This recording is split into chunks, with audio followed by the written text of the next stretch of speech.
But enough of this palaver. Let's get the show on the road. Unbelievable. Fantastic. Should we apologize ahead of time for the Good morning. for the next 20 minutes of radio? Should we just get it out of the way and apologize? Oh, my God. I blame the listeners on this one because... Really? Oh, yeah. Oh, yeah, I do.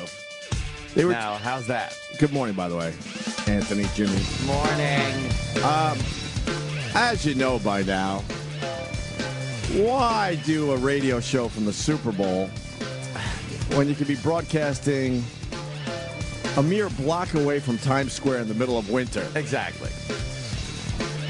And thank God we have people in place here in management that found it in their hearts to protect us, Opie. That's right. From a place at the Super Bowl called Radio Row.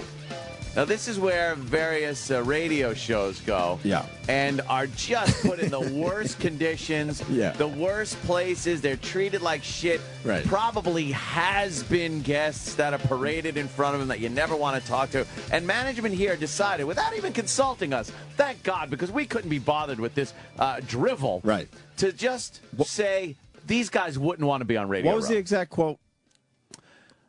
We just knew you guys wouldn't want to be on Radio Row, something called Radio Row. Yeah, so we decided not to even ask. So we weren't even going to ask because, Yeah. they're helping us. So yesterday, Oh, my God. these fuckers that we call our listeners tweeted me over and over again, just rubbing it in. Yeah.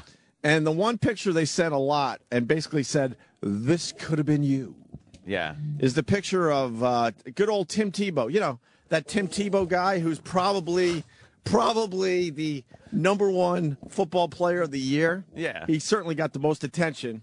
Hanging out with Sway, who's our neighbor here at There's SiriusXM. Sway. Look, a picture of Sway on Radio Row with He's- Tim Tebow. You know, he's suffering on Radio Row by interviewing Tim Tebow, of all people.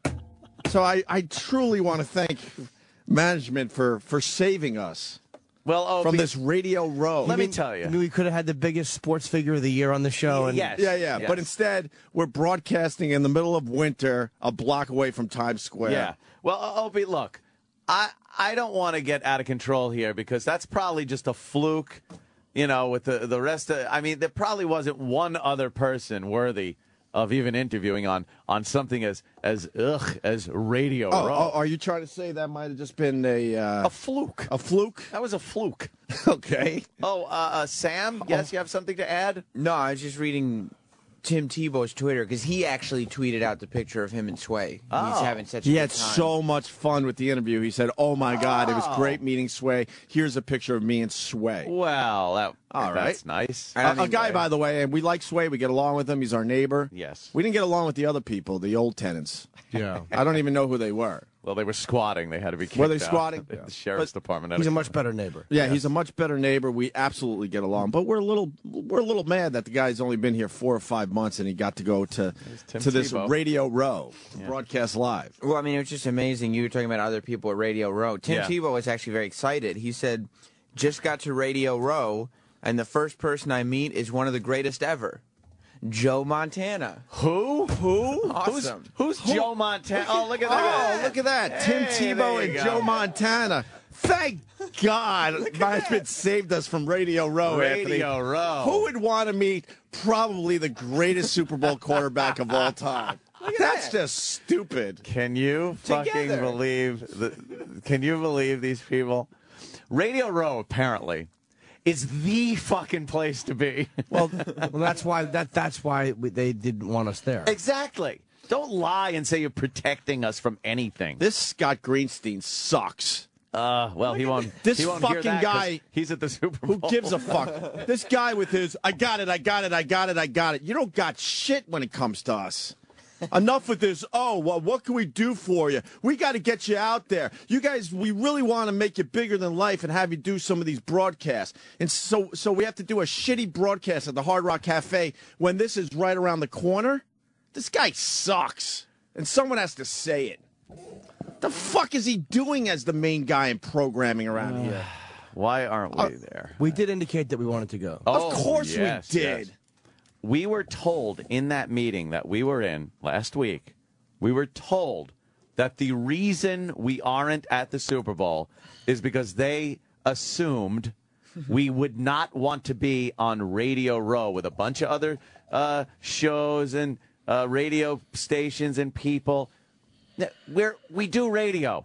Where else should we be but Radio Row? This stupid guy in the corner office always, I got it. Should have made it happen.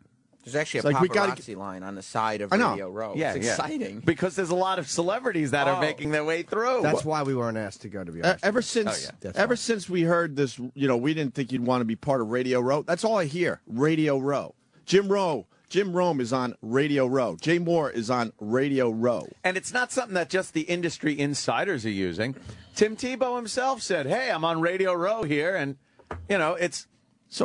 it's like the place to be. It's a thing you do as a celebrity or a major sports. Joe Montana? Look at Radio Row. Look how beautiful it looks. That's like a real talk show. That's like a TV show. They put a whole studio down there for those people alone.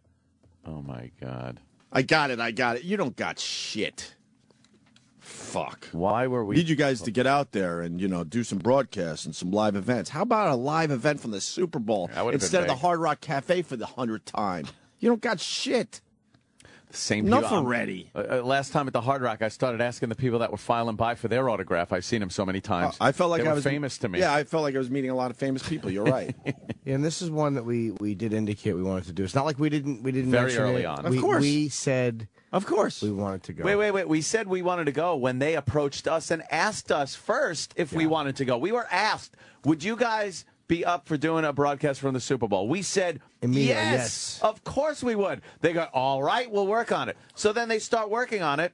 Right. And from what I hear, they thought we wouldn't want to be on Radio Row. There's Jay Mohr. Jay Mohr is on Radio Row. Right. Joe Montana. That's all you need to hear.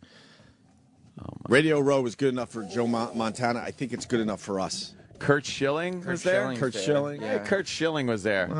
I guess he did all right in baseball, huh? He got a little bit of press. Can you fucking... So instead, we're here. All these other shows are there. Yeah.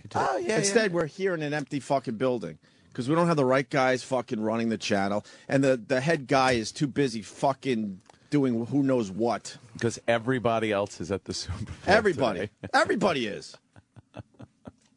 Everybody. Hey, who's that? That's the Rookie of the Year, Adrian Peterson. Is he on Radio Row? Oh, yeah, that's where he is right there. There he is on Radio Row. He brought his trophy. See, they made it sound like Radio Row was like, okay, all the broadcasters, TV broadcasters and all are going to be in this really cool section, and then they're going to throw all radio guys in this shitty Radio Row area. And no one will go through there because it's Radio Row. There won't be any guests or anything. That's from 2008. Oh, my God. I was going to say, what the hell is that? I see Mike and the Mad Dog. Especially if you had Roland down there talking to all these publicists or whatever, he could have wrangled some people in to talk to us. Exactly. It would have been absolutely great for the show. We would have pressed the flesh, as they like to say. We would have made connections. We would have had some great interviews with these guys. It would have upped our status with the company and in the entertainment world in general. But instead, we're sitting in a shitty little fucking studio in the middle of Times Square, while pretty much everyone else from the company's down there. Everyone else from the company is down there. That's a big fucking insult. We're just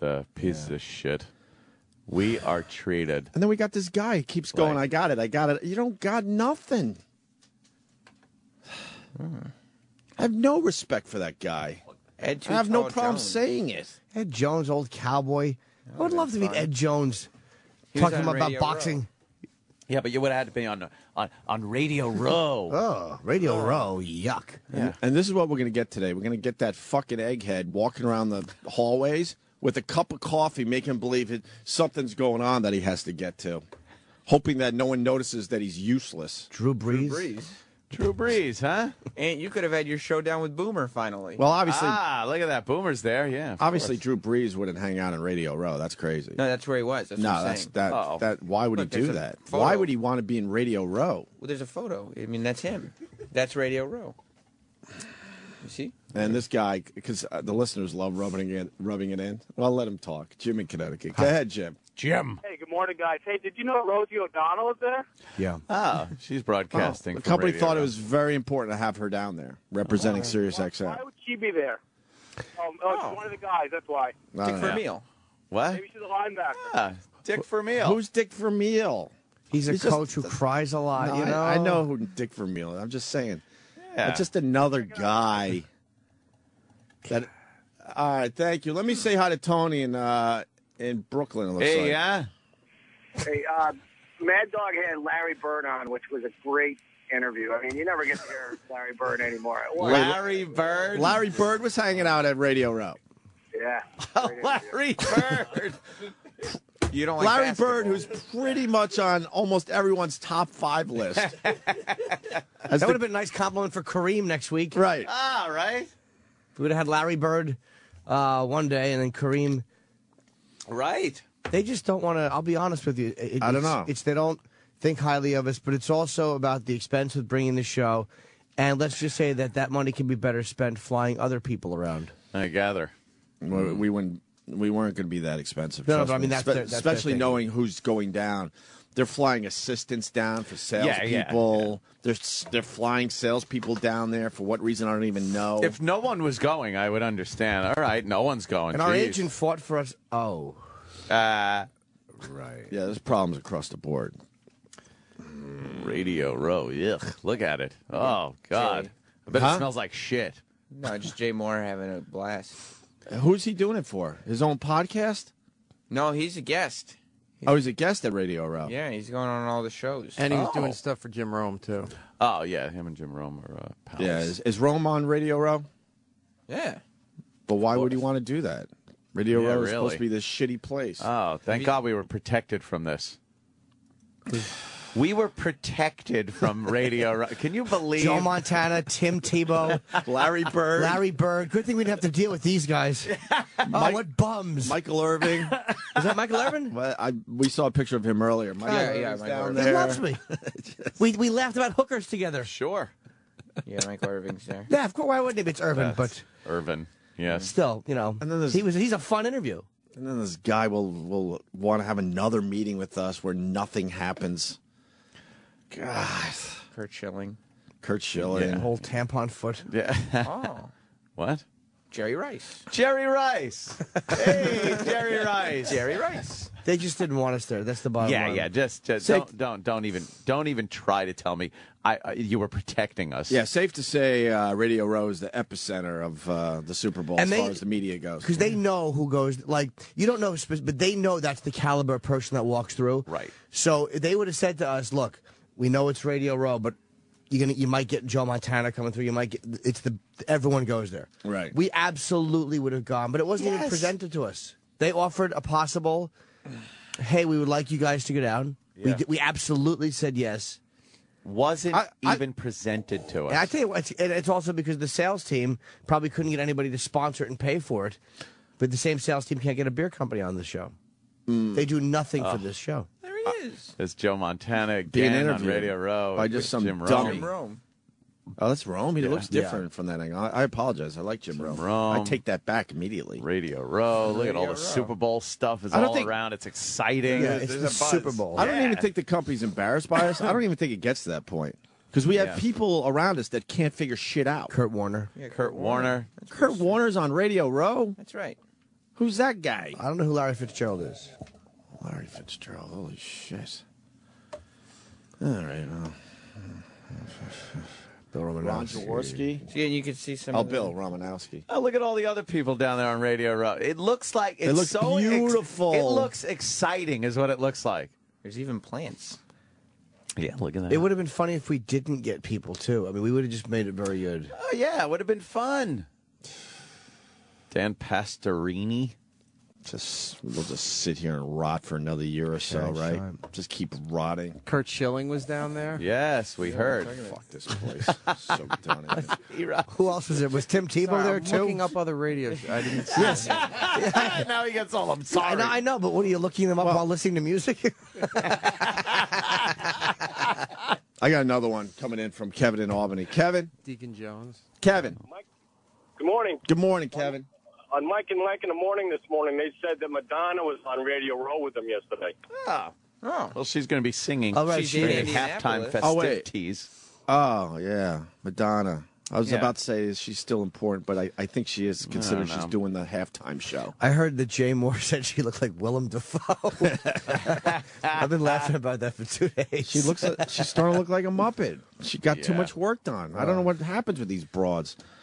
A little nip and tuck, just maybe a little work, okay. But they always go too far. It's just depressing. Meaning this situation, not Madonna. When I was in that meeting last week and just had to hear oh God, We didn't even think. We didn't even think. We didn't even want to approach you with it. Radio you guys really? It was literally this. Really? You guys would have? Really? You would have done Radio Row? Yeah, of course. See, we didn't even think you'd want to do something like that. Now we're just looking at pictures of some of the biggest sports celebrities ever. Sports. Now you got to add Madonna to the list. Yeah. Oh boy. And today is Friday, so there'll probably be even more people there today. Yeah. Oh yeah. That was Please. yesterday. Yeah, that was yesterday. That was fucking Thursday. That was the warm up. So for the people out there that enjoy this, every time you hear Radio Row in the next day or two, just laugh, knowing that it really hurts us. I wouldn't be surprised if the likes of Joe Willie Namath shows up on a Friday. He's got a documentary about him out, and I'm sure he'd probably show up. Radio Row could have discussed our fur coats that we both wore back in early 70s. Just fucking ridiculous. The early 70s when I was a child of the 80s. It's really hard to defend. Yeah. It's impossible to defend. It's really hard. It's impossible to defend now. Really hard. Right.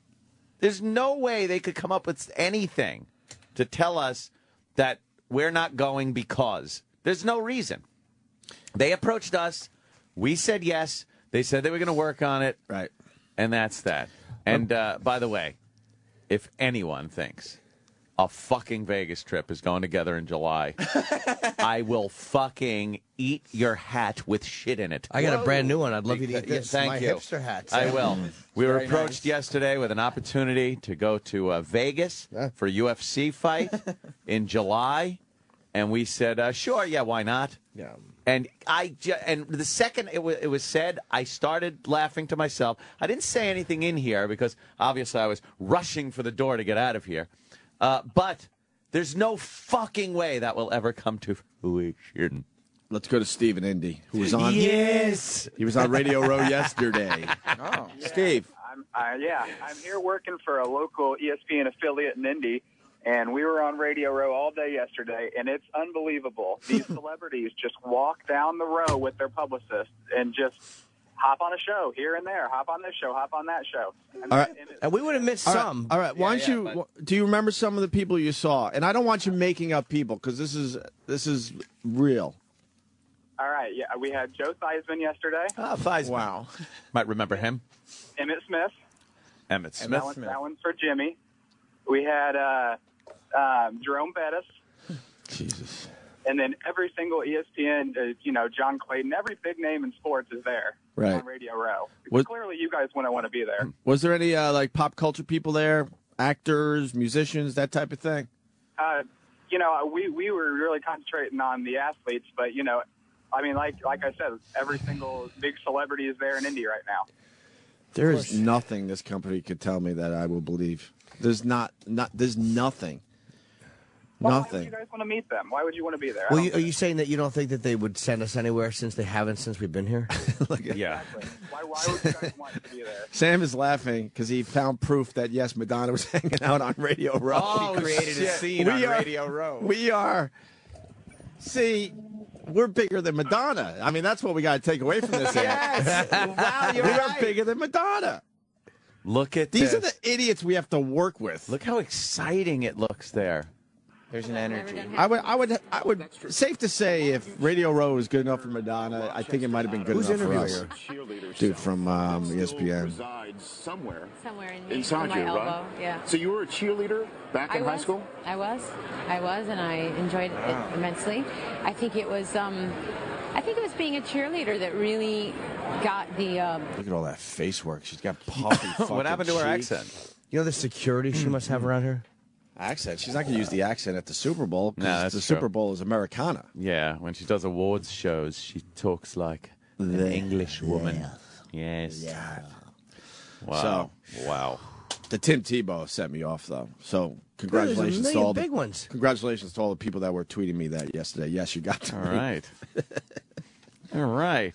Well, yeah, Tim Tebow had a blast, dude. Yeah, he had a good time. He's tweeting all over the place. Really enjoyed all the interviews today. Thanks to everybody who invited me on their shows. If they would have sent us down there and you put a guy like Roland talking to the publicist, I said it before, I guarantee you, because I've done Leno stuff where, look, literally, there'll be a guy from Leno running out to the publicist and grabbing them. Like, sometimes they don't just come over. Right. You got to have somebody working the publicist, and you know what? And he would have been perfect for that. You get people over.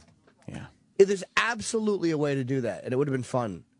Oh, boy. Well, it would have been fun to watch everybody walk through.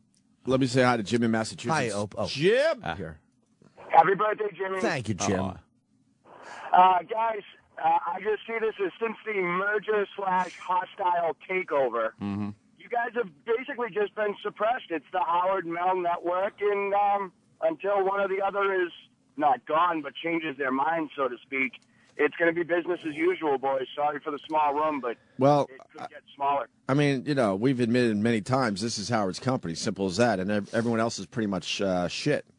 They care about one guy. That's their business model. Make sure, Howard is taken care of and brings in the subscribers, and everything else will follow. Well, that's their logic, and that's their business plan. We're not part of that business plan. But other people got to go. Yeah. This is not even. No, I'm just. Well, that's the general feeling of the company. Yeah. Yes, this is a different issue, but I don't think their working relationship is too great considering what's happening with the lawsuit. I think literally it's the company looks at us just like as well. It doesn't even get to that point because we don't have the right people around us. They don't know how to. They don't even know how to approach the people that make these decisions. We have an egghead that walks around with a fucking Starbucks cup and makes believe he's busy. He doesn't do anything. What does he do? Maybe he can borrow Jimmy's sun lamp and be happy. It's not Jimmy's. It's all Troy's. Sorry, I don't have the happy light. Yeah, we need the happy light today. We have the happy light today. I'll go find out. The happy Troy might light. have brought it home. Hurts for my himself. eyes. Yeah. I know. I did hate that thing too. Oh, God, it's annoying. You're happy when it gets shut off. Annoying. So that's how we start today. Radio Row is a fucking place to be. Star-studded. Star-studded. But that's up to yesterday. Today's going to be more. Oh, today it's going to be ridiculous. I cannot wait to hear. You got to think everyone was flying in yesterday afternoon, yesterday night. All the first thing big this stars. morning. They couldn't get a sponsor because it drives me nuts. They didn't even get to that point, Jimmy. That's what I'm trying to say. They just assume they're not going to be able to get a sponsor. That's what I'm trying to say. I guarantee you, and Sam, you're going to ask some questions today. Ask Gary. He didn't even fucking look into getting a sponsor to get us to the Super Bowl. That's the problem. We don't even get off the ground. The Opie and Anthony show will not be on Radio Row. It'll make them big stars. And then you got Greenstein, who's distracted by celebrities and shiny things, so he doesn't even know what's going on around here. Gets distracted. Shouldn't he be asking questions like, one of our biggest shows is Opie and Anthony, because we've heard that. I don't believe it. So wouldn't it be his position to go, what's going on with those guys? Are we going to send them to the Super Bowl? Are we looking into that? Yeah. But he's too busy getting his next celebrity photo or looking at a shiny object. Well, we should have absolutely have been there. I don't get it. I don't believe the excuse at all. Nope. I don't believe that they were protecting us from Radio Row. It's incompetence. No, I don't even think it's incompetence. No, I think it's a calculated. I agree. Keeping us from doing it and be embarrassing the company. I'm telling you, or they just don't have enough faith that we do a good job, or they don't think the expense is worth it. That's what you guys think. I completely disagree. I think it's way more about incompetence. But they got other people there. Yeah, they did get other people there. Yeah, we got other people. We got Gary running this channel. He's a dope. He doesn't know shit. Ouch. It should have went. And then you got him. Bladder that assumes Gary knows what he's fucking doing, and then you got Greenstein assuming that Bladder's taking care of it, but Bladder has too many responsibilities around here. Gary's head needs to be fucking chopped off. We'll start there. God. I just don't think they like us. I agree. Well, you two. But it doesn't mean that's that, fine. What you think? I think another way. That's all. It doesn't mean that the incompetence doesn't come into it either, because I certainly think the ball was completely dropped. Oh yeah, like it'll be dropped for I just think Vegas. I think it's more insidious than that. Like it's.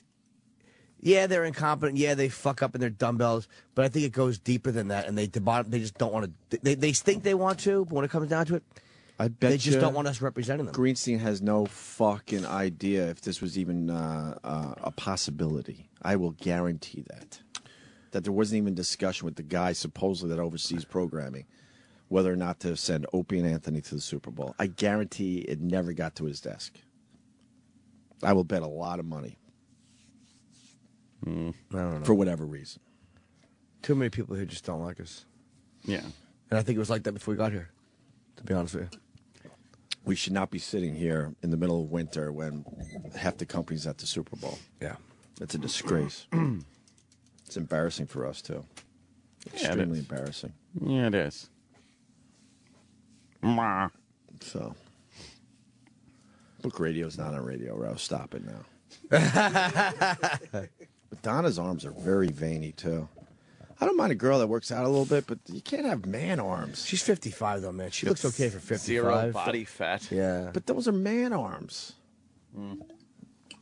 Yeah, I'm not a big fan. How would you know? You've never seen him in Madge. person. Huh? How would you know? You've never seen him in person. Yeah, I've well, seen him on TV with all those veins popping out of him. It's not the same. we would have maybe seen him in person. You trying to rub it in, Sam? I forgot she was on Radio Row. I'm sorry. Who? Madonna. That would be so great, though, if the after show, the bet you shit Rosie show got was her. on. Huh? Was on Radio Rosie Row. probably got it. They sent me down. Or Madonna might have just done TV, but the bottom line is the fact that she was just there. When there were people going through on Radio Row, because it would have sucked if no one went through in the morning. Well, yeah, but that's another discussion you have. Do you move the show to afternoons? All this shit. We could have stayed there. We have our own channel, so it's like, okay, what logically makes sense? But we don't have any of these discussions. I'm But telling we're- you, Gary we're walks around with an empty fucking Starbucks coffee cup, making believe he's drinking coffee, and he's always, when you see him walking to these destinations. Where's he walking to? Nowhere. I followed him. He goes around a corner, waits, and then he makes believe he's got to go somewhere else. This just in, Jesus Christ just walked down Radio Row. Wow. Jesus Christ himself. And he's Savior. complaining there weren't enough radio shows to do. Yeah, well. He wanted one more.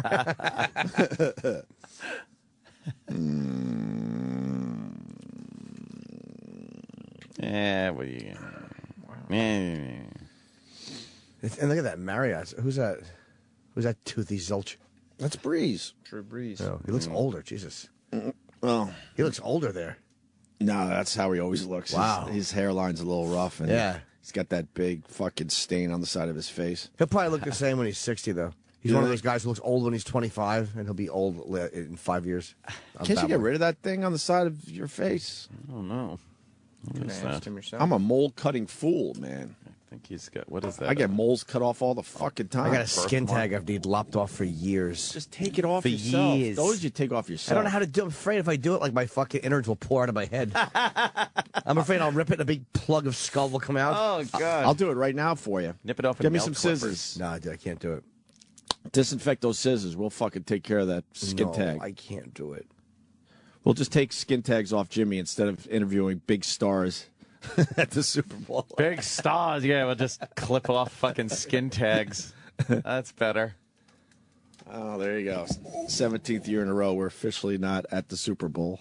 Fucking Jesus. Kurt Warner with Huh? Kurt Warner with Cavino and Rich. Cavino and Rich. That's good. Kurt Warner. What? Yeah, look at why that. would we want that? Yeah. It's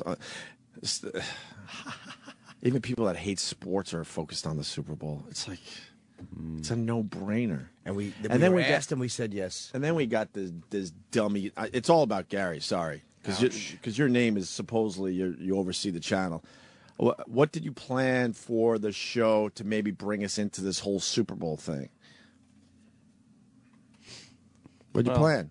He'll just blame the staff. Yeah, Anyway. he'll blame the staff. Staff But you're gets overseeing the blamed. staff too, right? You know, the guys, they're the ones that got to come up with some of this stuff so that we can, take the ball and fucking drop it. Then don't. We got to, pick up the ball and fumble it. But I go back to our first meeting where I was introduced to the guy as Here's the guy that could get things done for you guys. I go back to that conversation over and over again. He can't do shit. So how about you fucking quit, and then we at least know what we got. The staff gets blamed incessantly Of in course meetings they that will. we get in. Every meeting we're in, the staff, you guys get blamed Really? for everything. It's hilarious. Oh. I sit there and listen to all right. Because they got to cover up their incompetence. Yeah, this guy didn't do anything, this guy, and it's like, well, you know what? Your guys got to come to the table more. They're the ones that got to, step it up. It's like, no, well, if this guy's in charge, he's in charge of the staff. And yeah, I don't know. There really is no way to spin it when they come to us and say, "Do you want to go to the Super Bowl?" Yeah, we said yes, absolutely. It wasn't even a maybe. This was a definite. We can be difficult. This was not a difficult one. This was an absolute yes. We were like, we couldn't say yes fast enough. We want to go, and it was incompetence and an indifference. It's a combination of things. I guarantee you, sales couldn't get anybody. That was a part of it. There was no creative ideas. That was a part of it. And it's just not a priority. And that was a part of it. And they'll say no to all that stuff. Right. They'll say no, it's just the show, but it's not. I asked just this to the dummies on Twitter. This guy, Duke CGS67, he goes, Seriously, Opie, do you think Howard is behind how the company is treating you? No, that's not what I said. No. Their business plan is all about Howard. That's how they want to run their company.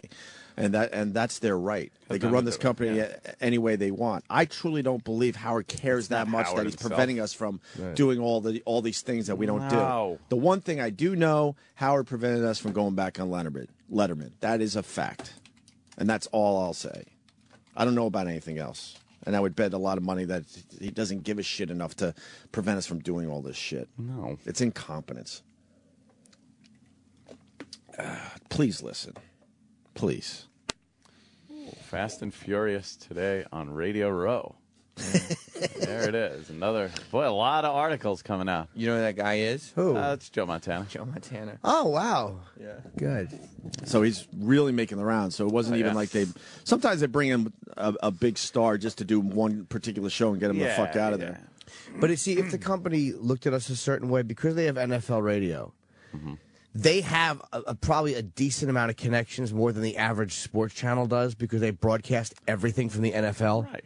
They absolutely have the connections to have gotten us a decent spot, to have helped us get people if they wanted to. They actually see in the Covino and Rich photo that show is positioned directly next to NFL radio. Oh, great. Yeah. Like, then there's NFL radio. And that was a calculated move. Like, they would want another show next to NFL. Well, that's we would have gotten everybody there. That means But it's not. That's smart.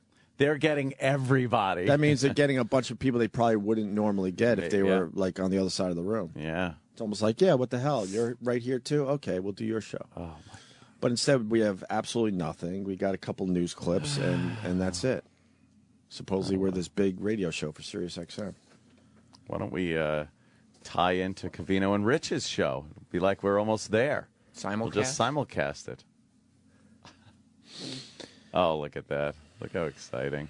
I mean, Sway comes on at 8. We could put Sway's show on. Of course he comes on at 8. Univision Radio. Yeah, we could just play him. Yeah. And maybe we could pretend we're asking the questions. Like, we could hear the interview first. And there's Michael Irvin, by the way. And then we could pretend that we're asking the questions. Yeah. Like, what would it be like? That's a good idea. Who do you want to interview? Tebow? I would love to talk to Tim Tebow. Yeah. Some Joe Montana clips would be good for the show, too. Yeah. I really want to talk to Joe. Let's say hi to Brian in Kentucky. Brian. Hey, what's up, guys? Hey, man. Hey, Sirius XM sent me an email to fill out a thing to win Bruce Springsteen tickets. Mm-hmm. And after that, they asked me a survey of which channels I like. And Howard Stern was on there, but there was no Opie and Anthony anywhere on that list. Anywhere. Could you forward the email to I don't know who?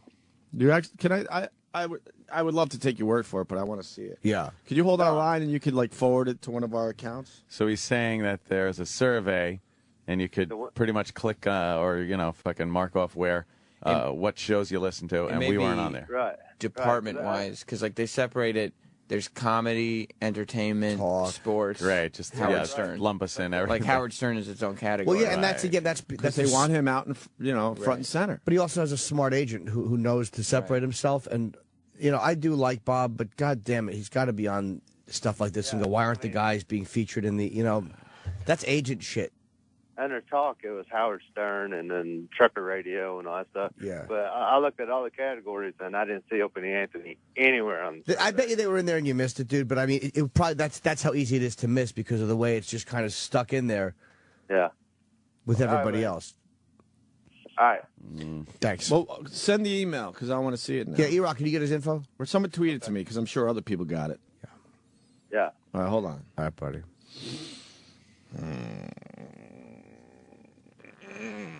That would have been fun. It's like a load of laughs over there. And when we had the meeting, it was like there was nothing we could say. We're like, oh, radio. Okay, so it looks like it's just a bunch of dumb radio shows, like hoping they could get maybe someone almost famous. Yeah. And then as the week went on, just showing you how this progressed, we just started hearing more and more chatter about this Radio Row. And instead of just hearing Radio Row and them going, why didn't they do a little research, see who's going to be there? There's Joe. There's Joe. Yeah. Wow. Oh, fucking boy. I'm going crazy. Arguably the greatest quarterback of all time. He had a pretty good Super Bowl run. Jerry Rice. Like Tim Tebow. Right. Is that Tebow and Jerry Rice? Look, wait. Wow. What? Watch closely. This is like a Zapruder film. Because when they pan through it, when they hit Tim Tebow, Yeah. the Sirius XM banner is right there. Of course. Oh, God. Of course. Why would we want to talk to Tim Tebow? That's stupid. Right there. Yeah, right behind him. God. Right behind him. And Joe Montana's right next to Tim Tebow. Well, they zoomed out of Tim Tebow to focus on Joe Montana. So they were there at the same time, making the rounds. Next to Sirius There's all XM. sorts of TV cameras. Sirius XM right there. Yeah, they were right in the heart of things. Sirius XM has a huge presence on Radio Row. It's good for the company. Yeah, whatever. Is it good for the company? That's what you got to remember. Are management people here down there? What? I don't know. Is there? Of course he is. Yeah. He's got to get more fucking pictures. Yeah. And there's plenty of shiny things to look at down there. My God, man. My God. But we'll have to have another meeting with that idiot, and he'll have to say, I got it another million fucking times. What can I do for you guys? And then we'll lay out what he needs to do for us, and then nothing fucking happens again. Meetings are stupid. I don't want to go to any meetings. Oh, well, we avoid his office now because nothing gets accomplished there. Oh, my God. Is that true? What? D.B. Cooper was seen at D.B. Radio Cooper. Row. They found him? Damn it! Signing autographs, taking pictures. President Obama? Oh, God. Right? Yeah, but he was only doing shock jocks. Oh, this is terrible. My God. You know how much press we would have gotten if we had gotten D.B. Cooper? Oh, that would Yeah, everyone's Not saying, as much as Tebow. I'm getting a lot of people saying that email they got, that they didn't even see our names at all. And this one guy goes, I didn't even bother filling it out. Because, he's this guy doing happy hour on Twitter. He's a fan of ours. That's good. So that when they Contracts come up and they want to see who listens, right? And who listens and how many fucking subscribers are based on shows, we're not even in there. But they could say, well, Howard got a lot of subs on there. Yeah, well, when you put the survey out, oh, boy. Yeah.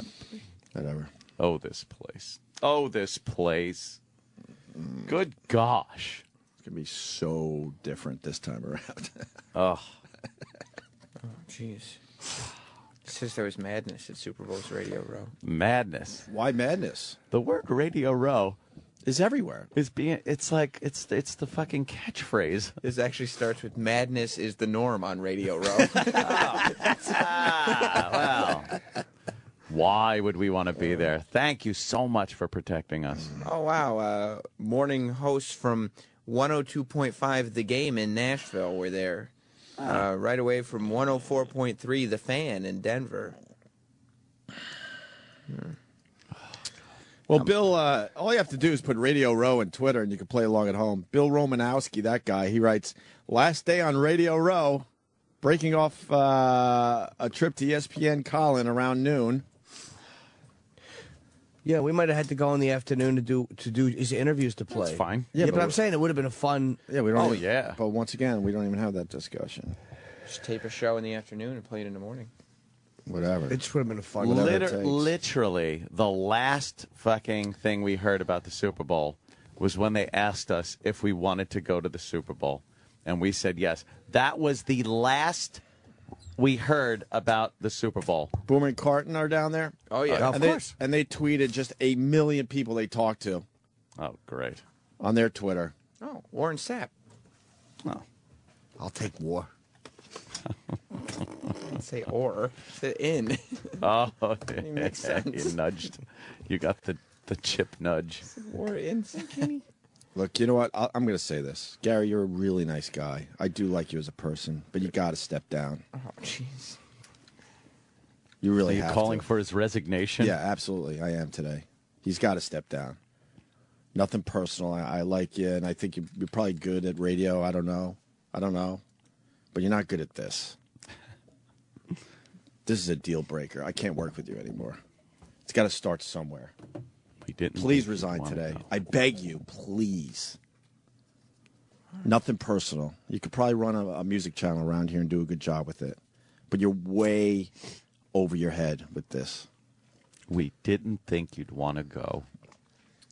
Cam Newton's going to be there. That's like a girl saying, like, I'd love to suck your dick. And you go, sure. And then you find out she's been blowing your friends. Yeah. And then she's like, well, And you the know black what? guy across the street. Yeah.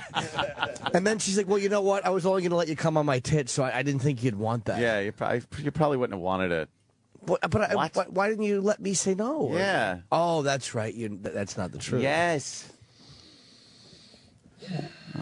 Yeah, we weren't on the survey for whatever reason. They'll have a good reason why we weren't. Sure. They always Oh, yeah. have a reason Yes. why something's not happening. Because why would you want to be? Well, this survey is meant for just the separate various formats, which you're included in. The the talk format or the comedy, who knows? But see, you don't get the separate thing. Oh, really? Blah blah blah. More fucking. More bullshit. This place is hilarious. Supposedly we are in the survey. It comes up in a different area. What? Yeah, it's probably in there somewhere, but buried. Scott, what do you got, buddy? Hello. Hi, Hey. Scott. I did the same thing for the Motley Crue survey thing, and Howard has a separate box, but if you put the cursor over, like, talk or gossip or something like that, you'll see in a little box that pops up and says Opie and Anthony in it. All right. Well, we're in it then. That's good. Got to put your cursor over it. Come on. Well, it's probably in a genre. If you have an invisible ink pen, scratch it. Yeah. Fuck. I like Daryl Hammond's book, by the way, Jimmy. Isn't it great? Not to change the subject. There's Yeah, no he's mom funny. shit in there. Oh, yeah, there is. Is it later? Yeah. He doesn't start with it. Why? I don't know. He I'm just 50 starts- pages in. Yeah, he's I'm talking up about to the his point where he career. moves to New York. He talks about his career, and he page 1 where he talks about trying to cut his arm off with a kitchen knife. Yeah. Daryl's nuts. Well, that's how you start a book, though. Because I'm like, do I really want to read this? For many reasons. Nothing against Daryl Hammond. Sure. I can't wait to meet him. And, it opens up with him talking about how he's almost cut his arm off. I'm like, all right, I'm hooked. Yeah. His What, 'cause father he's was crazy. Yeah, Daryl's nutty. His father was. He talked about his father up front. Yeah. My father. His father basically came back from the war broken in. Yeah. And we've talked about that over the years. Yeah. His father came back broken. Regular guy, and then they come back from the big one. Was he in the big one? World War II or Korea. And Korea. Yeah. I think he did time in both, I think. How do you leave a war like World War II and then go like, yeah? And then I've I've learned one too. Then I've learned Daryl Hammond was a really good baseball player. I didn't know that either. And, he started drinking at 14 or 15 and might have fucked up his skills. But it sounded like he was pretty damn good. Yeah, he wanted to play Major League Baseball. And then got, off track with maybe some of the other shit going on in his life. It's funny. I've known Daryl for so many years, and knowing him, he's very, very mellow a lot of times when you talk to him. And it seems like he's a nice dude. But he's like... Comes off as aloof? No. No? Yeah, Right. maybe just like he's really quiet and still. And after reading the book, I was like, oh, my God, I understand something about him that I never fucking knew. He was on lithium. But it was about his mom. He said that you just didn't want to upset her. So Right. you kept it even. Nothing, Wow. nothing too high, nothing too low. Nothing to set her off. Yeah. Wow. I've run into Daryl Hammond a million times. A million times. I've been living in New York off and on for, 10 years now? I've never said hi to him because he's so not approachable. Yeah, he doesn't seem like he would. He even works out in my gym, and I've seen him. Just me and him. And I'm like, I'm not going to go up and say hi. Would love to ask him about that. And he's a really nice dude. He's a genuinely nice guy. He's not at all a prick. He's a low self-esteem comic like the rest of, you know what I mean? He's liked all of us. Oh, yeah, I don't think he's got some massive Yeah. ego, and that prevents people from talking to him. Yeah, There's just something else going on in there. He's hard to read, and when I read that sentence, I was like, "Oh my fucking God!" With cutting off his arm? No, about not upsetting her and not the highs or the lows too much. Just neither. That's later on in the book? Yeah, yeah. He was a cutter, though, huh? Oh yeah. Because he talked about a little of that Talked early about on in the book. Talked about slicing his arm before he went out on stage on SNL because he couldn't remember his lines and just fucking to give him an even keel. It's like, oof. Yeah. Wow. Yeah. Yeah. I forget what impression he was going out to. But he had to put gauze on a bleeding arm and then put his suit on and then go out and do an impression. And put on his Clinton suit or something? Yeah, it was either no, it might have been Al Gore. Al Gore? It might have been the Gore. Wow. I don't remember. That rocks. I mean, that's Wow, awful. that's fucked up. I know. And there you are. You're watching this fun show, and you have no idea what's going on behind the What scenes. just happened? He's slicing his arm to get his mind right. Damn. I can't wait to talk to him. Yeah. I'm all in, though. I'll finish that book by Monday. No I'll problem. definitely be done by then. It's a quick read, and it's a good read so far.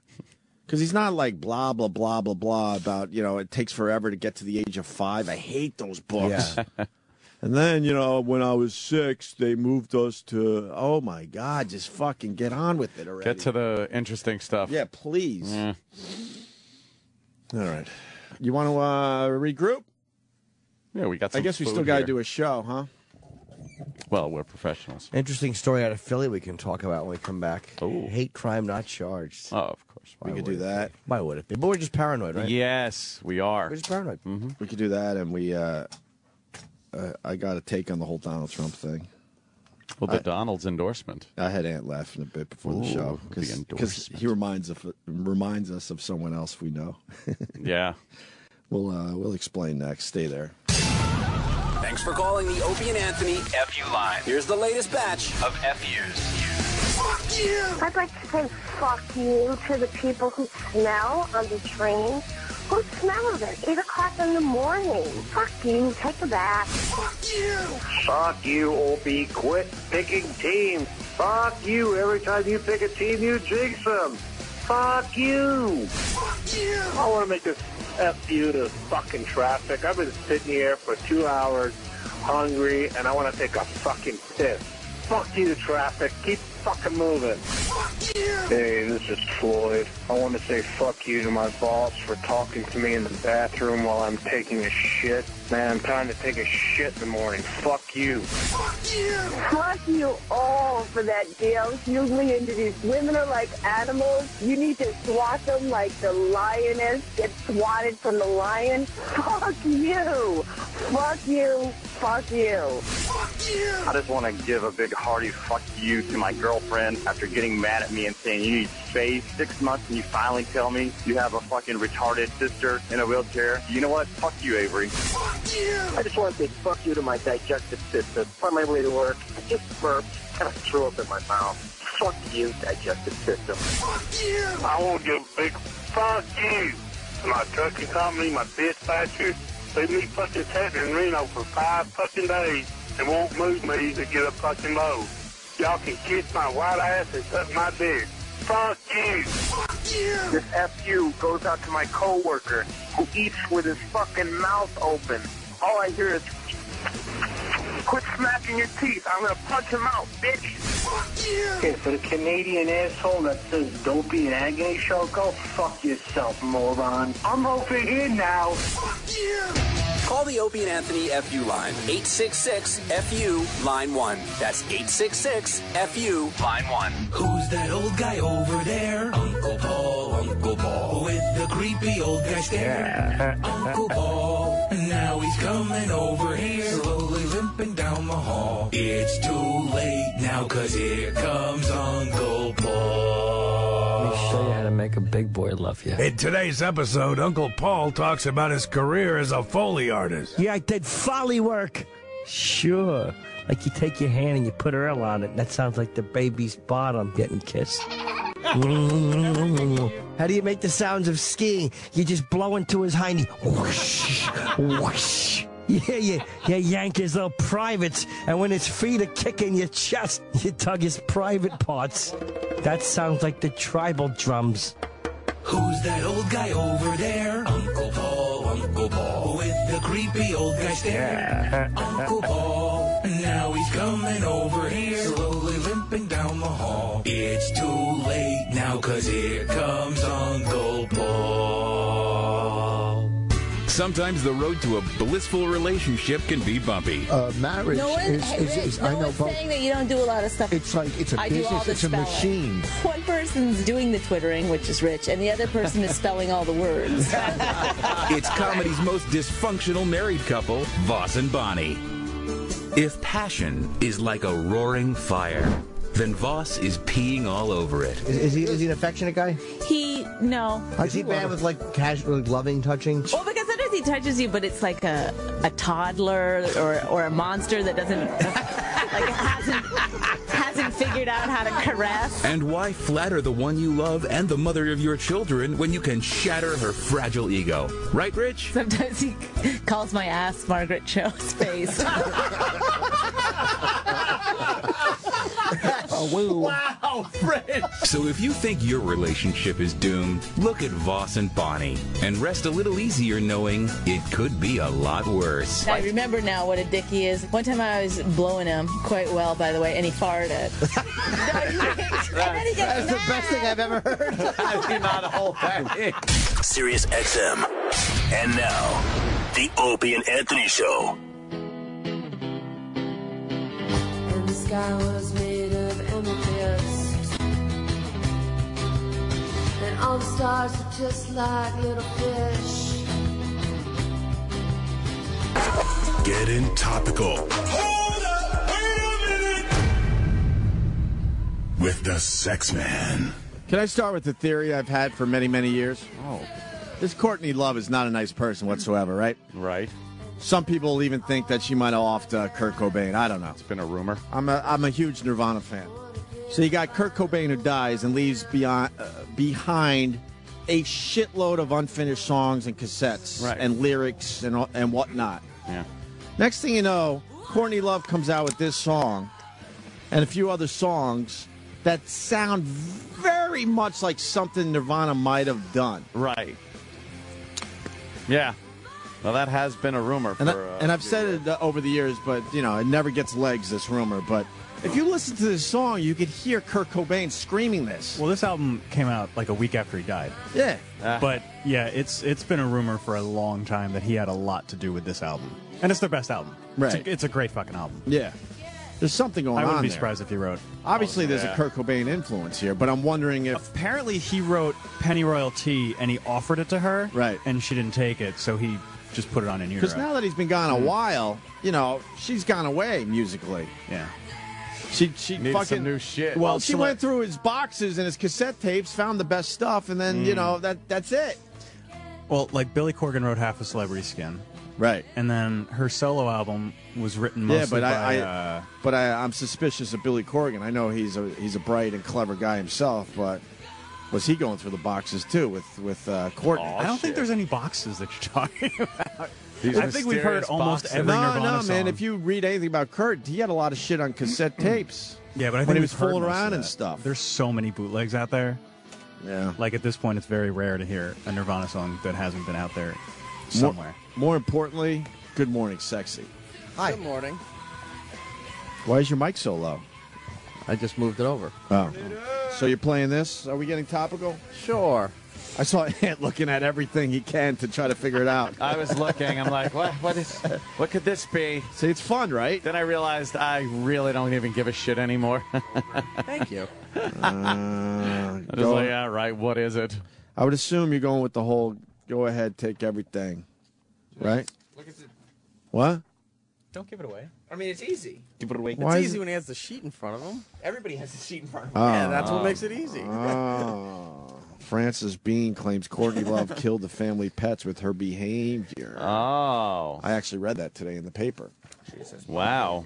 Yeah, Frances Bean behavior. basically got a divorce. What is it called when it's a kid doing it? I forget. Oh, yeah, they got their emancipation Yeah, but- proclamation. Yeah, Frances Bean did that to Courtney Love. Yeah. Basically got a divorce from her mother. Really? Oh, yeah. When she was like 17. Now she's 19, and she's dating a rock guy. Engaged. The lead singer of a band called, I want to go with the Rumbles, the Rambles, the... what? She pretty? She looks just like Kurt. It's creepy. She has the exact same eyes as Kurt Cobain. Those pictures we looked at a couple months ago were pretty good, though. Yeah, she's a bit chubby. Yeah. These are all. She's a little chubster, but her eyes are Kurt's. Yeah, I mean, it's Kurt's face. Yeah, yeah. Yeah, that guy. She's dating that guy. You just had it. Oh, that guy. That guy. Who's that guy?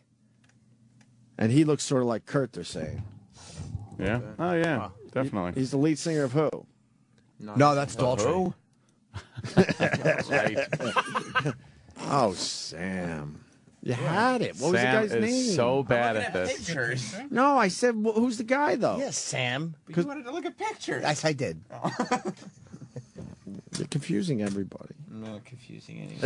Ashaya Silva? Is that how you say his name? No, it's Anderson. What band does he sing for? The No one knows. Rambles. Oh, it is? All right, a band called The Rambles.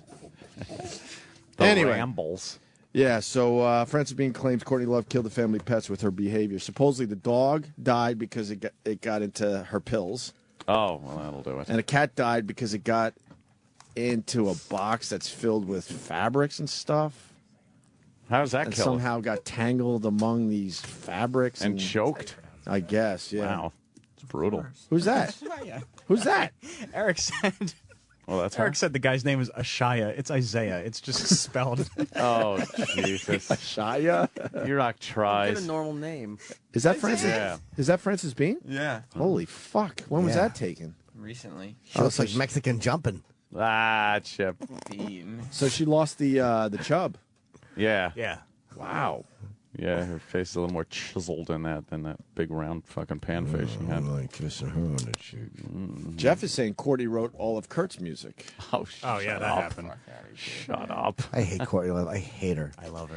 You don't love her. She's Yes, a I do. cunt. You love her, really? She's a fucking I was attention I was whore. so obsessed with her. When Why? I don't know. You might want to fuck her, but she's an attention. Look at the Comedy Central roast, just always making it about herself. Oh, she's insane. I know that. Just a fucking baby. Just an attention whore. We get it. You're high. Fuck yourself. Whoa, she can't even talk. She's so fucked up. It's great, right? Stinks. That's so cool. I like her voice. Yeah? I'm not saying like she her can't sing. personality. Yeah, I'm not saying she's not a good singer. I don't know her stuff. Is that her? No, it's Francis. Oh, Frances Bean. I know. It's a wonderful flavor from Starbucks. So have the Frances Bean coffee. Problem with looking at pictures of Frances Bean, it looks like Kurt Cobain in drag. Does that look like Kurt? I don't even know what Oh Kurt's my face looks God, like, I guess. the eyes are Yeah, she's pretty like much eyes. the same. And now that she's lost a little weight, that looks Not there. No. wow, she's beautiful. She in should that have Scarlett picture. Johansson there. I never thought of her as beautiful, but in that picture, wow. Maybe a little Photoshop, the lighting. She looks like she's Yeah. peeking around the corner going, who? Hello. Who's that? Who are you? Wow, let me see the fat redhead up there. Holy goodness. Is that her? Yeah. Yeah. Eee, Yeah, yuck. she was chubby for a little while. That's terrible. She She's got rid like of the chub. Philip Seymour Hoffman. Do you want? Can I kiss you on the mouth? She's got many looks. Yeah. Most of them are awful. See, She the, went through those awkward years. Yeah. the one with the really dark hair and the dark makeup, though, that looks like Kurt in drag. Show me the chubby picture. But not. In the book, Who Killed Kurt Cobain, it stated that he wrote most of the songs on that album. Is that Ian Halpern's book? Yeah, Ian Halpern. Oh, did that. God. I mean, Oh, Whatever happened to Ian Halpern? what did happen to Is he still him? putting out movies? yeah, he's working on a Lady Gaga movie Norton. right now. Oh, it comes Norton. out. He tweeted that it comes out at 9:00 on Super Bowl Sunday, I which read- is good because no one watches the fourth quarter. Yeah. So everyone will tune in Well, to his that's Lady Gaga movie. I'm pissed because he told me I was going to be in it. Well, and you're he not. never called 'cause me. It comes out in What? 2 days. He What told me happened? I was going to be in his Lady Gaga movie. And what happened there? He never called me. Why? I don't know. I thought he wasn't lying, but apparently he shockingly didn't tell the truth. Shockingly. Do you find that hard to believe that he fibbed? Yes, I find it very hard to believe. He's a journalist. What? All right. Donald Trump. You want to talk about someone making it all about himself? Well, Donald Trump made it all about himself yesterday.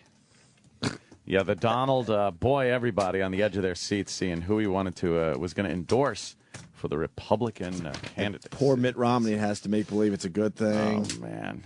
I don't think it's an awful thing, but who cares who he endorses or anybody? I know. Why do we care about endorsements? I like him. Well, I like him too. Now I can like him. Endorsements are valueless. They're dumb. Yeah. But it's a thing a lot of famous people do. But the problem with Donald Trump, he held a press conference. They had to get a podium. They had to get Mitt Romney there. Most people just send out a tweet or something. You Why know? would Mitt Romney show up for that? I know. That's what a lot of people are saying. This is not a good thing for him to do. Because Mitt Romney's clueless. Now it ties him to everything Donald Trump said and says in the future.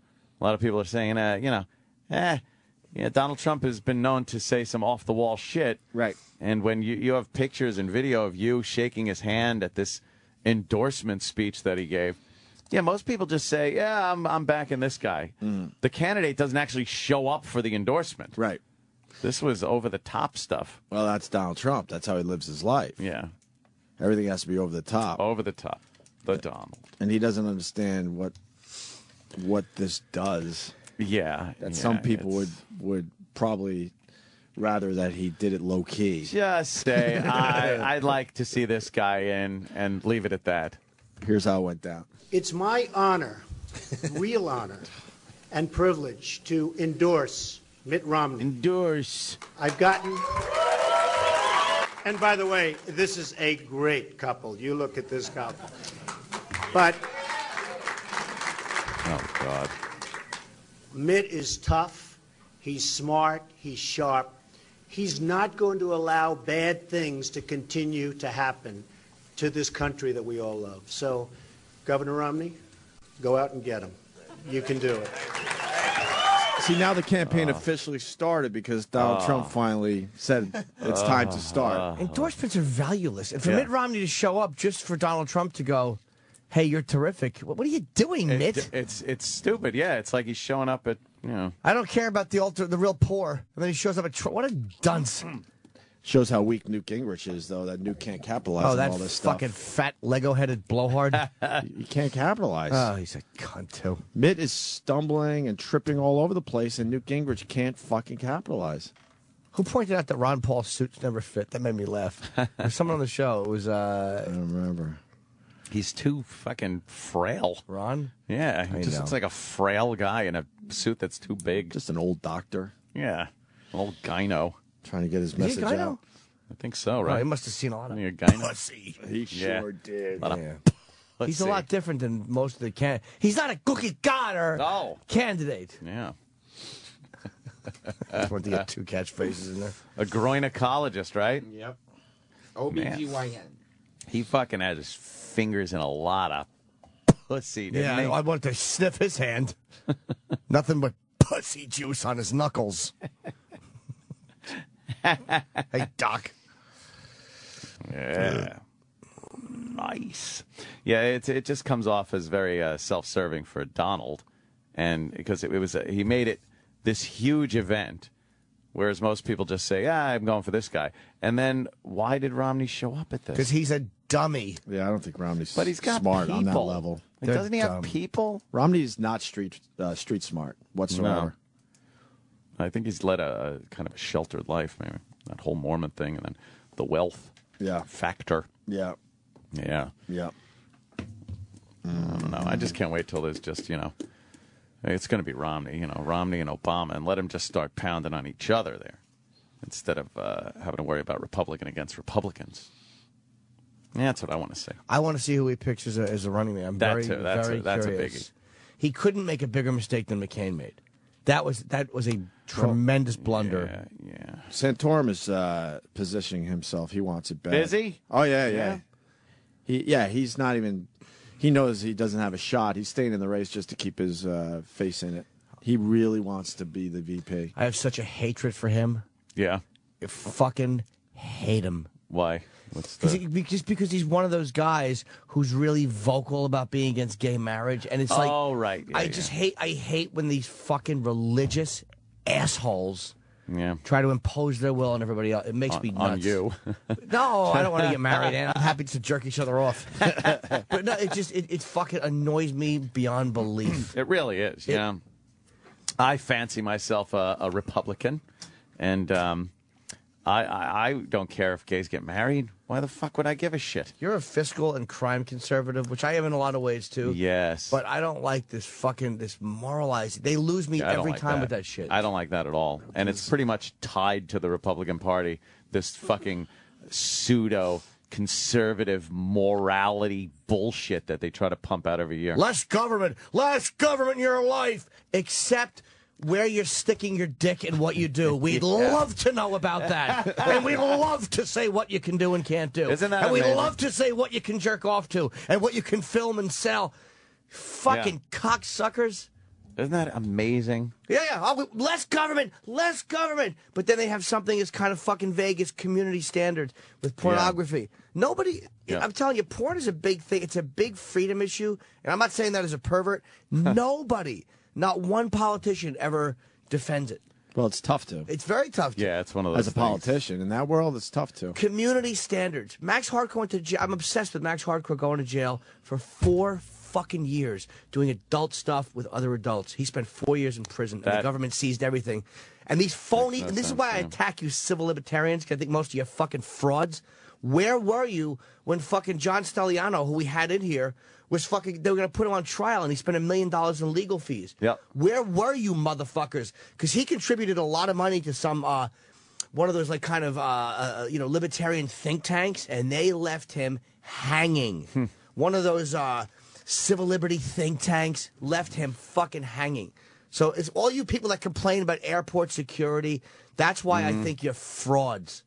Because you don't stick up for a guy like that or a guy like Max, who truly was doing something that free speech should protect, and none of you fucking marched, none of you complained. But boy, someone wants to frisk you because they're afraid someone's going to go on the plane with an underwear bomb and your civil liberties are violated. Oh, fuck yourself. The epitome of freedom of speech is what happened to Max Hardcore. I mean, he should be able to distribute that without the threat of going to jail and then going to jail. 4 years, man. 4 years? Because it was like weird shit, like speculate. It was all adults, too. There was no minors. Right. Nobody underage was filmed. Nobody was filmed under duress. So how does that constitute a crime? Oh, they got him good. It's with the mail. They get it with the fucking mail. They get you to mail it someplace like Tampa, and it's your responsibility to know what their community standards are with piss in the mouth and stuff like that.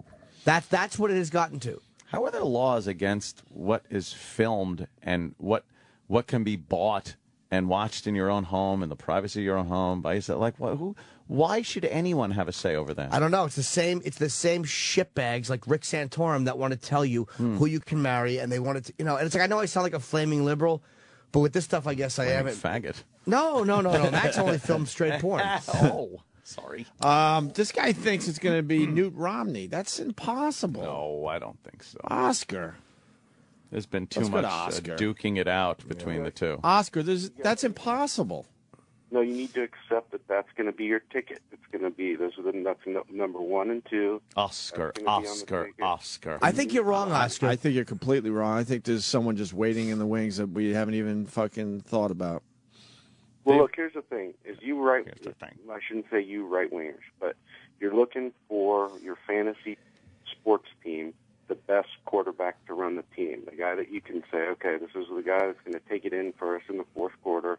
You want the guy to get behind. Sir, please, stop, dude. I'm going to listen to you, but not the football analogy. Yeah, we're not in the mood for We're football begging. analogies. Please. Do you understand? We all just Please, started Oscar. cringing. Right. We don't want to even think about football. We know we want a guy who's going to march us down the field and with Al Qaeda. Right. Yeah. We're not on Radio Row, so we really don't want the football analogies. It's going to set us off, and we're going to do another hour. Go ahead, Oscar. No sports. Okay. But you want the winner, and you want a clear indication that he is going to be the winner before you put your chips in the pot. What's that? And that's the only thing that matters. It's here's my dumb 2 cents, and I don't know a lot about politics. I'll be the first to admit that.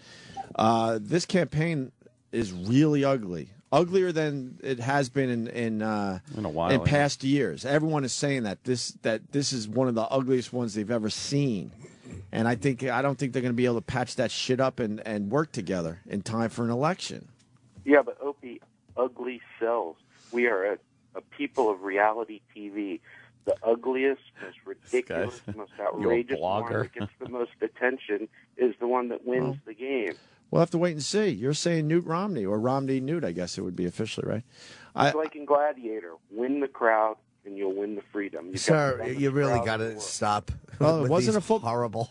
It wasn't a football analogy, though. I know, but Gladiator's even more dramatic. That's very dramatic. It's like a Clockwork Orange when Mr. Deltoid says, "I'm the one man who wants to save you from yourself." He's just tying in movie quotes, and I love movie quotes. Yeah. Oh, by the way, I got a great movie for you guys. What? It's The Modern Maximus. What's that? We love Gladiator because Maximus is the ultimate man. We all want to be like him. Man of few words, man of action, drive. Ryan Gosling. I love this guy. I hate this guy. I fucking love this guy. Call every day. Have you seen Drive? Yes. Isn't that the scene where? Yes. All right.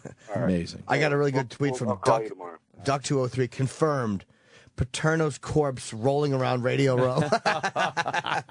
Library allows man to watch graphic material. Triple X. Oh. What library? Seattle? I don't know. Guess a guy wanted to watch his fucking porn in the library, and the library said, all right. But that's something I can kind of understand them saying in a public domain. Right. But in the privacy of your own home, man?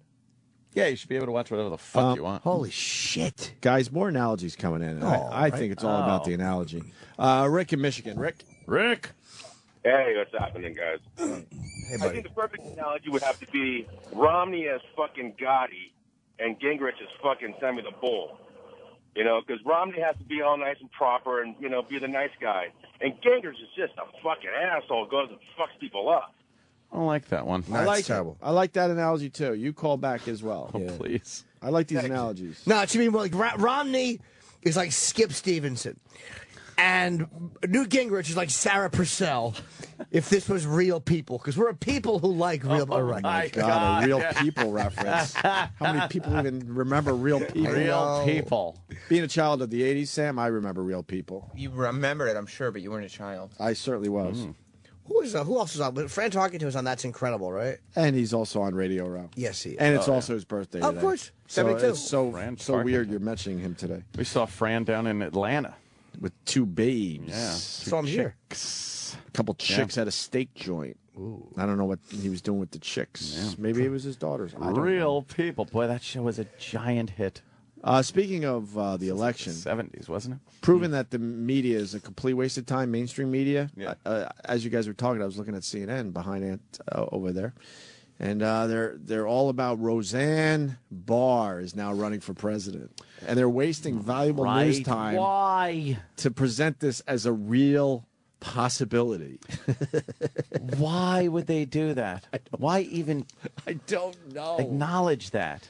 Well, I don't have a problem with them acknowledging it. Because it is, like, newsworthy. Like a goofy... But it's just how they present it. Like it's a real possibility. Instead of going, look at this idiot.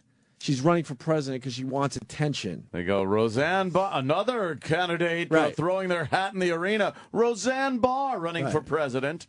Big star, it's newsworthy, yes, but how they present it, it's just stupid. Call her out on it. Yeah. And tell the people why she's doing it. What is she doing, the Green Party? Mm-hmm. Oh, please. Did the Green Party get together and say, yeah, Roseanne's got to be our candidate? I don't think so. What is she doing? Because they're all green with envy. Oh, Chip. What's her dumb platform? What's she, what is I am for the greening of America and the world. Green equals peace and envy. Justice. Not envy. Okay. I love people that want us to go back to fucking caveman times. It's great. A lot of people aren't saying this Marco Rubio from Florida will be the VP. Yeah. Why is he kind of like not in the public eye that much I know. right now? Why? When they start upping his yeah, they would start profile? like kind of. Yeah. They didn't with Sarah Palin, though. She came out of nowhere, right? Yeah. And they're probably vetting him. Whoever they were going to have run, they're probably vetting very carefully so they don't fuck up like last year. Yeah, that's true. But Obama, maybe because he was a newer guy, but he took a guy he was kind of competing with in Biden. He was paranoid, so he took old white guy. Yeah, he didn't want old white guy. Well, they had to take old white guy, yeah. That wasn't his move. People sat him down and said, you need old white guy. Who has who's respected foreign policy-wise for whatever reason. I would bet a lot of money on that one, too, that Obama would love to have someone else in there. Another brother. I think he wants a brother in there. He's too much of a nerd. I don't think Would Romney take a black VP? No. The Republicans are so cocksucking dumb. It's like, do you understand how much of a liberal base that would pull? Because there are people that like the idea of a black president for progression, for whatever. There's plenty of people that the only reason they voted for Obama was because he was black. But a lot of black people are not happy with Obama. And if you present them with a good option and a more conservative black VP. Who's that option, though? Again, I don't know enough about Condoleezza Rice. I'm only mentioning her because she had a very, very high profile position. And she didn't get, I want to say, aside from being associated with Bush, she has a pretty high respectable level. Respectability. I think Romney will pick someone very typical, another white guy. I agree. Yeah. Middle age, probably not too old. You got to look at maybe like a Christie. How old is Marco Rubio? I don't know. And he's a bit ethnic too, right? I'm not sure. So he'll bring in some ethnic. Maybe, yeah. With a last name like Rubio, he's got to have a little ethnic. Yeah. Right? It won't be Chris Christie. Huh? It will not be Chris Christie. Too fat? Think he's too fat? I know he is. For the ticket? Yeah. It's kind of like our own. Yeah. What is he doing? He's looking for food. Is he looking for food? He dropped a bagel. Oh, my God. What's he doing? What happened? What are you looking for? Fuck yourself. I was looking something in my bag. What? Oh. We need to know. 2 full balls? Chips Ahoy. What's that? I must say, guys, this radio's so much better than being at radio. I agree, because what are we going to talk to Tim Tebow or Joe Montana? Yeah. Crazy. What were you looking for, E-Rock? Looking for my hard drive. Oh, why? Why? What's on there? So I had to send some more photos out to you guys. Youngsters? Oh. He's got a child youngsters pornography hard drive in He does, yes. Then he can just, and he carries a little thing of acid that he can pour on it in case the police come and knocking. Boomer's very upset with you, Jimmy. Oh, no. Boomer. Hi, Boomer. Hey, Jimmy. I hope we're not going to have an ugly interaction. Oh, and Marco Rubio is ineligible because he's not native born? No, Rubio is native born. He's Cuban. They're going to probably take him because they want the Cuban vote in Florida. And but he's got Florida. Oh, he doesn't have Florida. If they want the And in a general election, who wins Florida right now between Romney and Obama? You know more than me. I actually don't know. I have no fucking clue at this fair point. Enough. Yeah. I just assumed that was a given. All right, go ahead, Boomer. No, and Norton, you don't know what you're talking about. It's not the Republicans. They're a bunch of assholes. They got to play this holy Catholic shit if they want the Southern vote. So that's why they play it. And it's Obama that's trying to regulate the Internet, and the Republicans are trying to fight him. No. So, Hold on. Can we just do one point at a time? Like, I know what you're saying about going for the Southern vote. You're saying the Republicans aren't doing it, but they're going for the Southern vote. Well, then they're doing it. And we both know that the conservatives are much, much more closely aligned with the religious ideology and the religious conservatism than Democrats. You can't argue that. I mean, I'm not saying that. But Bush was the biggest churchgoer, and what did he do? He didn't do anything. What did he do? He was responsible for the and believe me, I know Michael Copps was in charge of the FCC, but what did Bush do? That's when fines went from $35,000 per offense to $350,000 per offense, and it shit rolls downhill, man. It's like the tone of the administration a lot of times sets the tone of what they enact and what they go after. And the Republicans don't. Tipper Gore was the one that started this shit. Her husband's the biggest left. No, she did. She absolutely did with warning labels and stuff like that. Can I jump in for a second? What Jimmy's saying is very, very important because when the fines went up 10 times, it ruined radio. Yeah, it destroyed it. It wasn't George Bush that said we got to go after radio. There's a silly people. But it comes down. It's the tone of the administration is what they go after. All right, well, now the big thing is the Internet. And if you listen to the senators from the Republican side, they're trying to fight Obama, who wants to regulate the last free thing we have is the Internet. Now, does he want to regulate the Internet for pornography and moral reasons? Everything. Or is it because of piracy and stuff like that?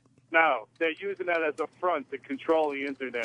Can I? And I'm going to jump in. I completely agree with Boomer on that point. They always find something like, no, we're doing it for this fucking reason, when it's a bigger reason they're doing it for. Okay, they're like, oh, the piracy's out of control, so we got to step in and kind of control this. I agree with that point, Boomer. Okay, Boomer. So you think, as someone that lives in this country and reads the same stuff I do, you think that it is the Democrats who really are the more repressive when it comes to certain freedoms, like social freedoms, and the Republicans are fighting for the rights of people to do what they want in the privacy of their own homes and to watch what they want to watch pornography-wise? Yeah, the Republicans want smaller government. They want them out of your face. Really? Yeah, they do. So who? Okay. They want the government in every aspect of your life. So who is the one? Who is the group saying that gays who wanted to defend this country couldn't join the military? You going to tell me that was liberals or conservatives? I guarantee you that was the generals in the Army that were saying, we don't want this policy out because it's going to destroy the morale of the whole Army. And a Republican just happened to be... Oh, my God, dude. How can you... The Republicans, I'm a fucking independent. But I'm telling you, you are blind if you don't think the Democrats are trying to get government in every aspect of your life. I'm talking about one aspect. I'm talking about when it comes to moralizing and watching pornography or watching what you want as an adult or gays marrying or being in the military or just downloading something like Max Hardcore. It is not the Democrats who are fucking targeting that. And one Republican that came out in public that said you can't have internet porn. None of them do. None of them do. It's the Democrats that are pushing it behind the scenes. Obama is trying to... If you don't understand what this guy's trying to do, you got to read up. He's trying to control the entire internet. He wants to regulate everything that you have on the internet. Oh, okay, so no. The internet thing is really scary, and people should start, paying attention. So it's Democrats. No. Fair enough. Conservative religious Republicans are the ones who are for you being able to watch pornography and what you want in your house. They're not a slave to the religious right, right? Yeah, but they don't care what you do. They just disagree with it. They're not going to come and regulate what you watch. Just do it in your own bedroom. Dude, what you just said is exactly the company line they get, and it's a lie. You're misinformed, Jim. You're misinformed. Who fights gay marriage? They don't fight it. They just don't care the habits. No, they're trying to get bills passed and make it a constitutional amendment that says the Marriage Protection Act. And that's true. Stop. That's true. The liberals use that as a front. They always point to, look, the Republicans don't want gays to get married. And meanwhile, behind the scenes, they're trying to regulate every freedom that you have. You're just not going to see it. You're to win the argument or to win the point, you're going to deny something that everybody who lives and functions in this country knows. I'm not saying that the Republicans don't like gays getting married. That's beside the point. So I'm asking you, why, if they're for complete less government, why are they the ones that moralize and try to dictate what you do in your bedroom, who you marry, and what you watch, and what is sold in the community when it comes to adult materials? This is hard for you to understand because you're not religious, but they actually believe from God that that's the wrong thing to do. Okay. I'm not saying it's right, but that's what they believe. That's how this country was fucking born, on Christian values. There you go. They're not going to throw it out the window. You just made my point. Thank you. You're right. That is what they believe. The country believing in that, no? Okay, I guess that we should have slaves then, and I suppose we should only have 13 stars on the flag. That is such a shit argument. Why? And you know what? Hold on. The Republicans freed the slaves. It was the liberals. Yes. No. That's a little sneaky. The Republicans did, but back then the Republicans were the much more liberal party than the Democrats. They were the liberal party back then. You're crazy. No, I'm not crazy. The ones that fought for to keep the slaves. That's why Lincoln was a Republican. If you look at history, the Democrats tried to block. Al Gore's father tried to block all the civil liberties that these guys have right now. They were more conservative back then, the Democrats. That's what I'm saying. The Republicans were more liberal back then. And what does that mean? You just said Lincoln was Republican. I know he was a Republican, and I know he freed the slaves. I understand that. But you're acting like being a Christian is a bad thing. No, I'm not. That's probably why you're defending. No, I didn't say being a Christian is a bad thing. I don't give a fuck if you're a Christian. When you try to impose what you believe on what I watch as an adult, then I hate you. I don't care if you're a Muslim or a Christian. I could give a shit. I never Obama, bro, because he's trying to regulate. Dude, you tell yourself. You just said to me, "Hey, this country was founded on Christian values." So then, when I say, "Hold on," if you want to talk about when the country was founded, and if I go back and say, "Well, what about slavery?" you tell me I have a shit argument. So when you're talking about the country's origins, it's okay. But when I mention something, we did a pretty good job building a country on Christian values. Yeah, we did a terrific job. I'm not saying that the country isn't great, but then just say Christian values are what is keeping this pornography away from people. And Republicans, you just said they want that Southern vote. So they are the ones that more embrace that ideology. All right, well, I'm going to call you back when, if Obama gets back in and he passes something that takes the porn off the Internet, and I want to hear you cry to me about Sarah Palin and that's another thing you're wrong about. Oh, yeah, totally. Yes. What am I wrong about Sarah Palin? McCain was carrying his luggage to the airport by himself before Sarah Palin got on board. When she got on board, that was when he came out of nowhere, and she got the Republican vote behind McCain. She wasn't the greatest candidate, but if he didn't pick her, he would have been dead 5 months before she even got on board. If you really think you're calling up here and you're saying that the Republicans are more for your own personal sexual freedoms than the Democrats, and Sarah Palin helped John McCain. She helped him get to where he was in that campaign. Yes, the losing side of it, dude. He would have won if that idiot didn't go back to Washington to vote on that bill that they had about the raising the limits on the. I don't think he would have won. No, he was. I don't think he would have won. I think that he was a likable guy. He was a likable guy, and it was. He was carrying his luggage to the airport until he got her. Oh, you just said that, sir. We heard you. He was carrying his luggage to the airport. We get that. To the airport. Yeah. His age hurt. His age hurt a lot, and this is why she hurt him, because there was a huge thinking that if he dies, which was a possibility because he was old, who takes the vice president, which was much more of an important issue for the Republicans because of his age. Yeah. And people talked about that a lot, and they looked at Sarah Palin as a very, very possible successor in the White House because McCain was so old. And they didn't see her having enough experience and being kind of sharp enough. She looked a little doltish back then because the way the press presented her. It made her look like an idiot. She's not the brightest lady in the world, but she saved that guy's campaign. He was dead. He lost. He lost the election. How did she save the campaign? He would have been dead if he didn't pick anybody like her. She got thousands and thousands of people that donate money to his campaign. Thousands. Otherwise, he'd have been dead long before she even came out. Here's what we've established. The Republicans, the report established that you are turning left and soft. Yeah, well, I know. Hey, look, you're right and hard, buddy. I'm sure you're a tough guy, but I'm soft because I want you to be able to watch what you want in your own home. You're right. That's not the point. Your point is I listen to you every day for years and years, and I could slowly get that left Hollywood Jimmy getting soft. Yeah, real Hollywood. I wrote a book where I attacked people, you dumb motherfucker. I blast people every day on this show. Very Hollywood. I attack people on Twitter. All I do is attack Al Sharpton by name. What are you talking about? That's completely not Hollywood, you dunce. I'm telling you, you're coming off as a lefty on this radio. I don't care. Because you have one opinion. Take your right-wing ideology and fuck yourself with it. I'm tired of having conservatives dictate certain morality. And as an entertainer, I've seen it happen. I know what the liberals do with PC. I can't wait till the left takes you right the way you are going to fuck. A hard guy like you, it'll never happen to. A hard righty like you, bucko. I like the click. I was an independent. I didn't say yes, you are. Country's Christian values. Yeah, you're real independent. You're not an independent. You think you're an independent because you don't want to seem like you're a complete shill for one side of the fence. Gosh, Jim, you got me pegged. I'm in church every Sunday. I don't know anything else except Christian values. You're the one that mentioned Christian values, not me. But the country was built on them, and they did a pretty good job. The country really wasn't built on Christian values. It was. It was founded by guys that came over that were Christians. I know that. I know who founded the country.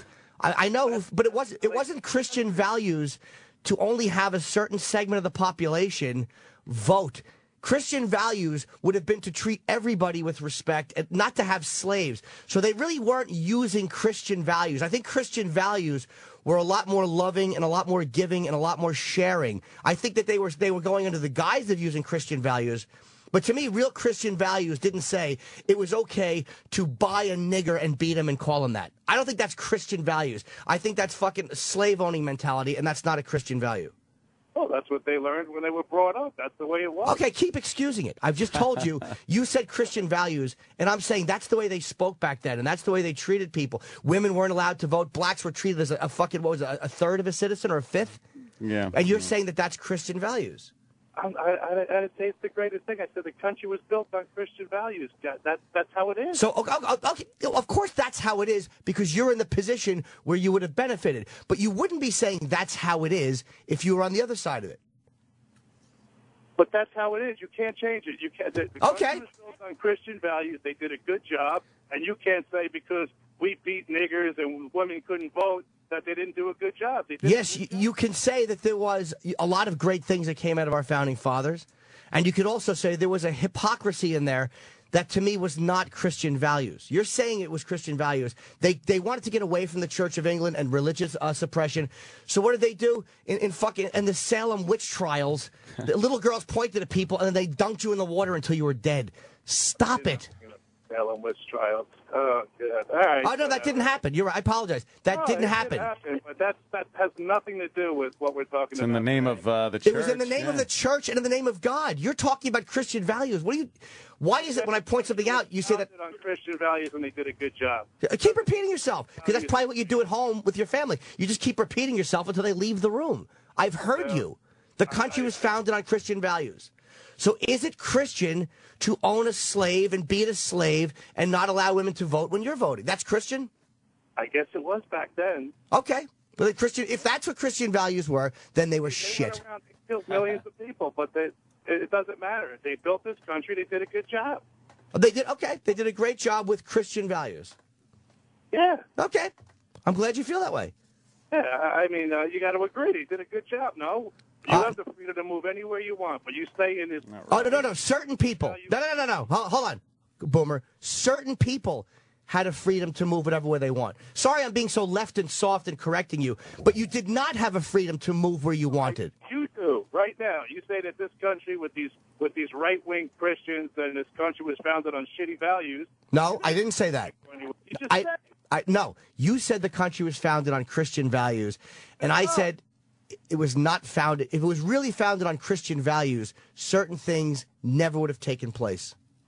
Never. Well, what values do you think that they started this country on when God is in everything that you have? That was when they founded the country. Like many other people who talk about religion, I think they completely took the parts that they wanted to use to their advantage and left a lot of the what was intended out. I just don't see that as being a Christian value. I just don't see that as being Christian.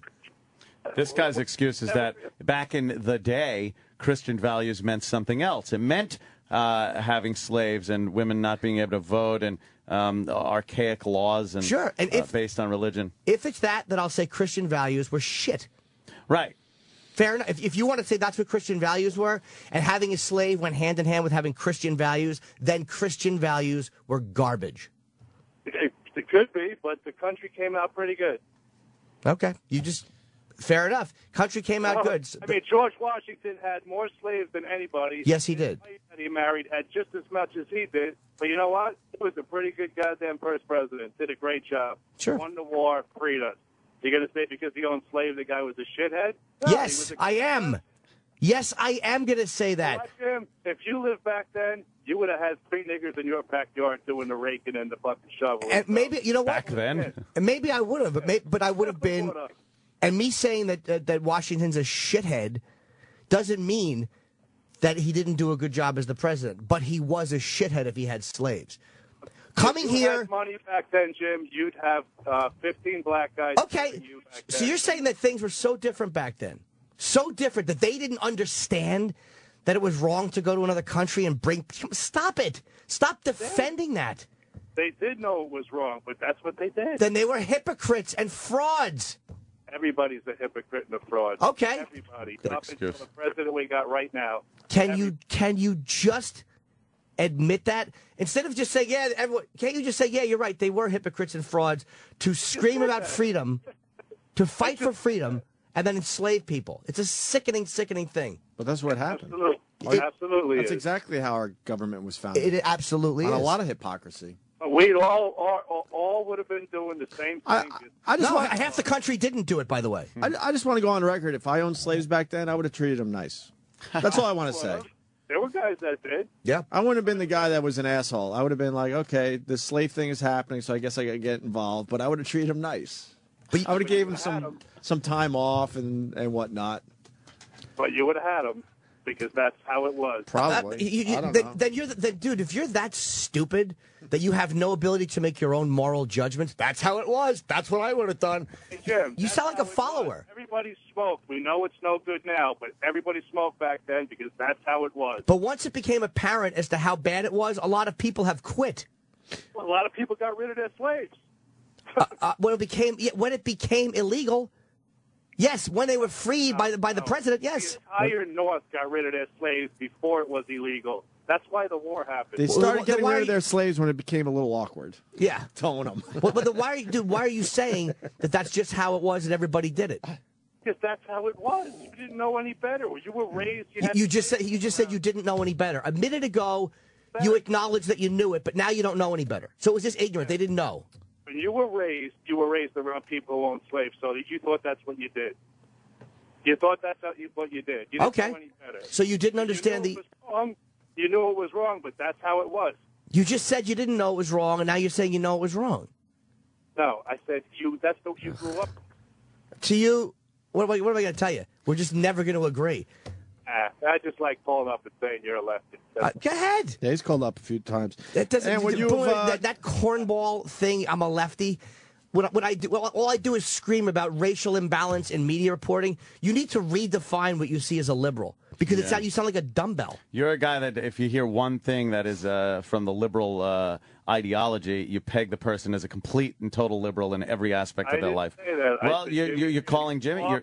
You're saying Jimmy is getting soft and getting left. I could hear it. Meanwhile, all I do is attack phony civil libertarians for complaining about airport security.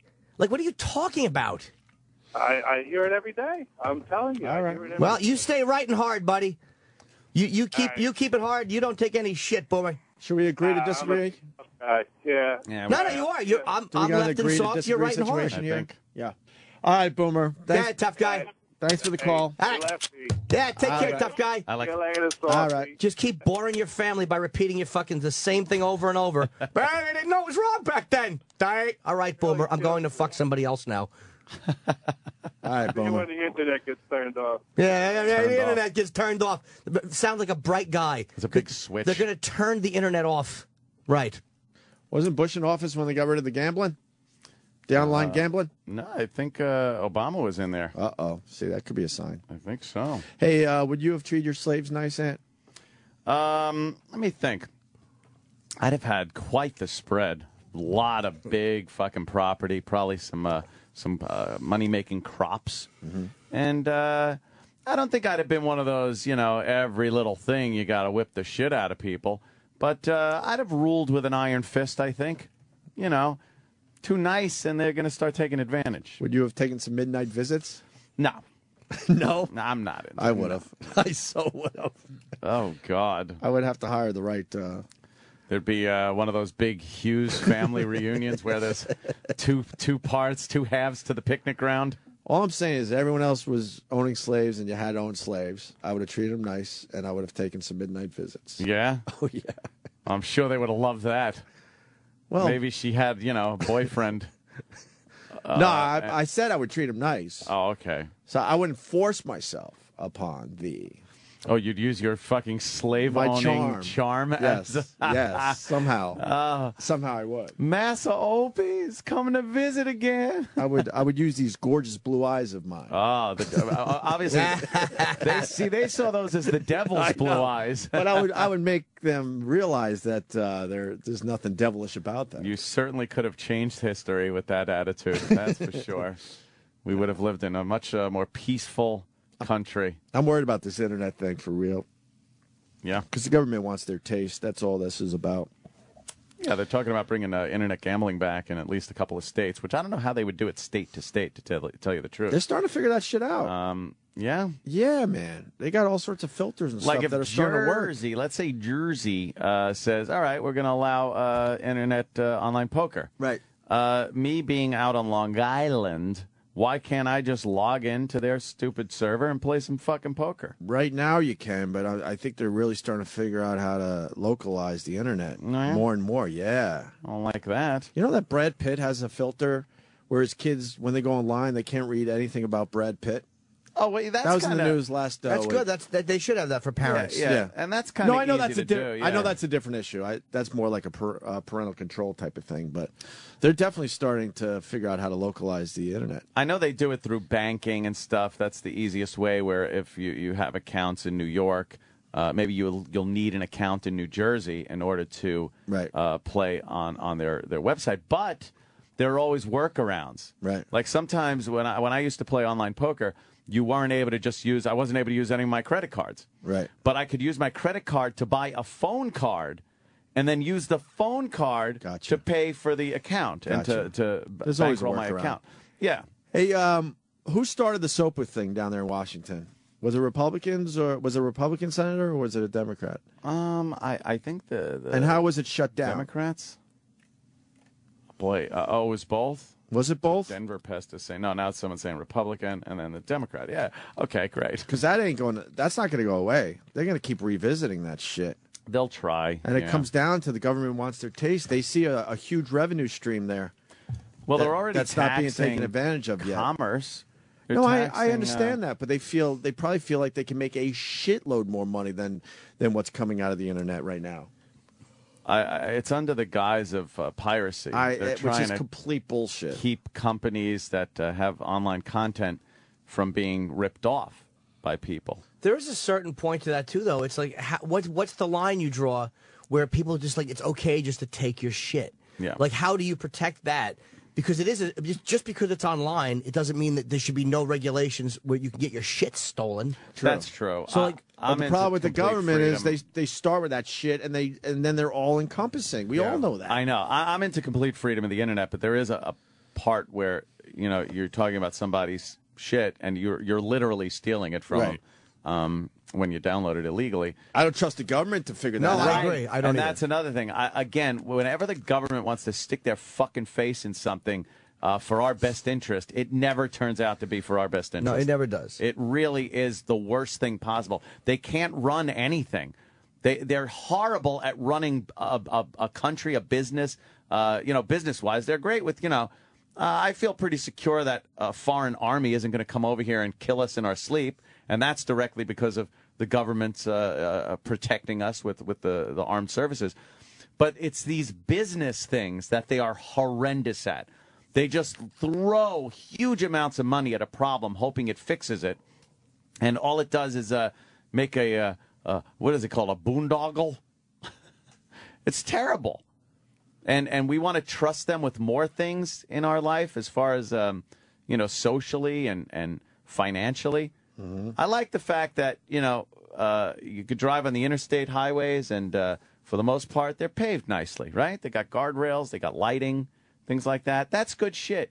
I like that. I like the fact that there's these huge dams that fucking make power. The electricity's on and shit like that. The water infrastructure's there. I turn on the faucet, water comes out. It's amazing. I don't like when they want to fucking regulate the internet, when they want to start charging money for these projects that they're in charge of, when they have no fiscal responsibility whatsoever, no accountability. It's amazing. Yeah. All right. Pricks. More importantly, Ant. Yeah. I got a question for Sam. Young Samwise Gamgee. Instead of talking to Boomer in Jersey for the last 20 minutes, who could we have talked to if we were on Radio Row right now?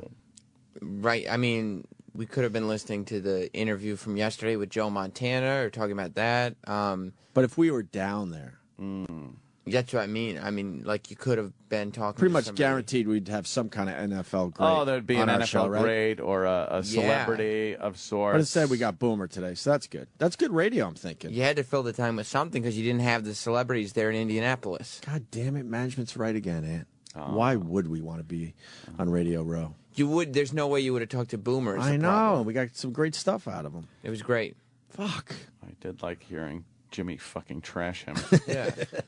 Because Guy what was an bothered me was idiot. the fact that to be that fucking dumb, to actually think that the Republicans were the ones who were trying to fight for your right to watch and jerk off to what you want. I don't know how to argue that. And take a dick in your ass, you know. Ah, boy, let me take a dick in my ass. They are and then the people, and to the dummy who's twittering me going, Obama's against gay marriage too. I understand that. A lot of Democrat politicians are. But the people that really are pushing against that are not liberal Democrats. And I personally believe it's nobody's fucking business. I don't care what you jerk off into your home as long as it's not kid fucking. Oh, who cares? Like, I don't care what you watch. To me, I want the government off your back when it comes to that stuff. Yeah. And instead of just saying, yeah, that's true, that is a weakness in the Republicans' argument for total freedom, this dumb fucking Boomer is going, no, they're for that. They're Really? Really? The conservatives are for? Rick Santorum is saying that he doesn't want gays to get married. Right. Why do you care? Yeah. And then instead of just going, oh, yeah, that's true, he'll go, oh, that's Christian values. Well, then fuck Christian values. Fuck them. What Bible do you read? Santorum says no taxing rich is in the Bible. Can we just leave the Bible out of fucking politics? It's just you nonsense. dunces. Hey, for the record, SOPA was drafted by U.S. Representative Lamar S. Smith, who's a Republican from Texas. Lamar.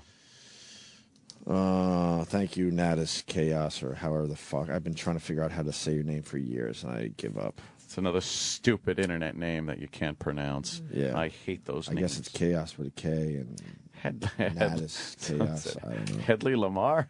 Headley Lamar. Headley. All right, I'm going to play this from over here. Over here now.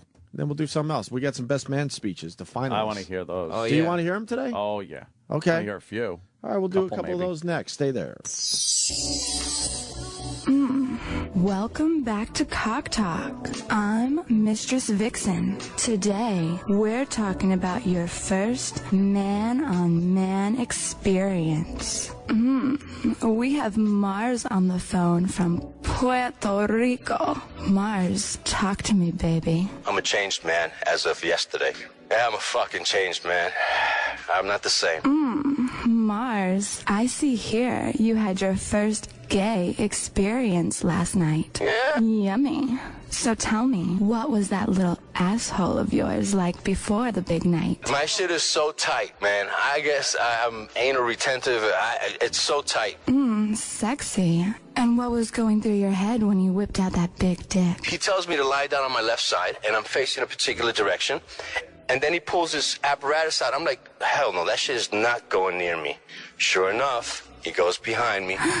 How big was it? It was, I swear to God, about 2 feet long. Ooh, you're a spicy little bitch, aren't you? And what did he say before he put it in you? Did he ease it in? I'm just feeling for a second, and all of a sudden, this motherfucker, all the way in my ass.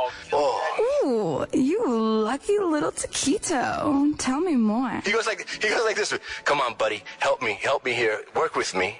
Let me do my job. What was that job? Open my ass. I don't know how you guys do it. Just letting that rainbow-striped freak flag fly. Come on, alcohol. This all sounds so dirty.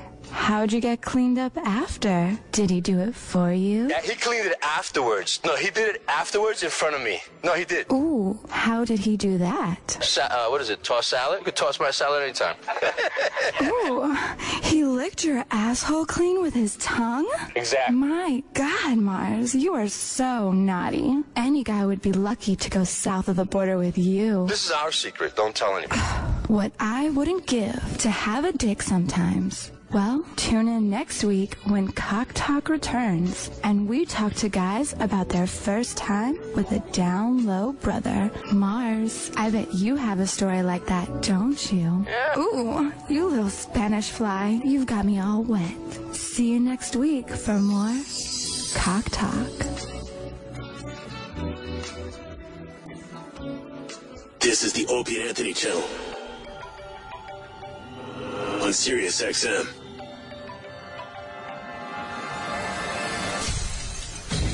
On an all-new Hoarders, a Long Island mansion on the brink of quarantine, and one Italian millionaire who can't let go. I have 7 or 14 disabilities. Anthony used to have a life until hoarding took over his existence.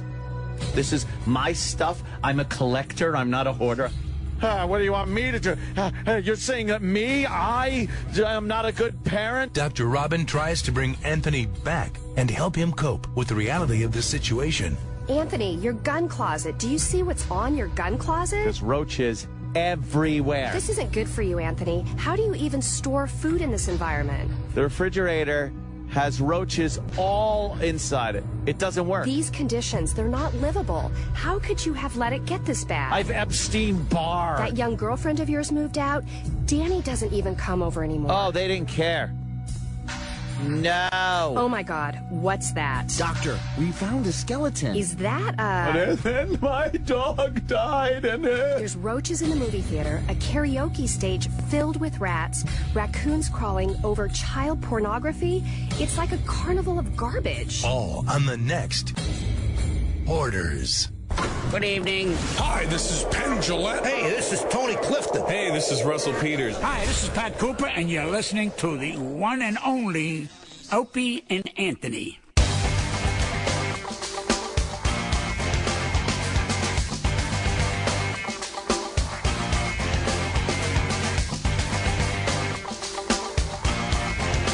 Let's do this. Opie and Anthony, Jim Norton, who's going to be at Bananas in Poughkeepsie this weekend. Tonight and tomorrow. Tonight and tomorrow. I don't have high hopes for big crowds. Oh, Jimmy. Jim Norton. But you know how frustrating it is to be put in a position where it seems like I'm defending Democrats? Oh. What happened? I thought we were past that already. No. But I'm just like, I'm realizing I'm going to the bathroom. It's like, it happens. I was attacking civil libertarians who are remarkably left. People don't get it. It's like I said, they hear one thing you say, label it left, and then every idea you have has to be left-leaning, and you're a bedwetting liberal. And I bashed the religious conservatives because I really do think they stink. Yeah.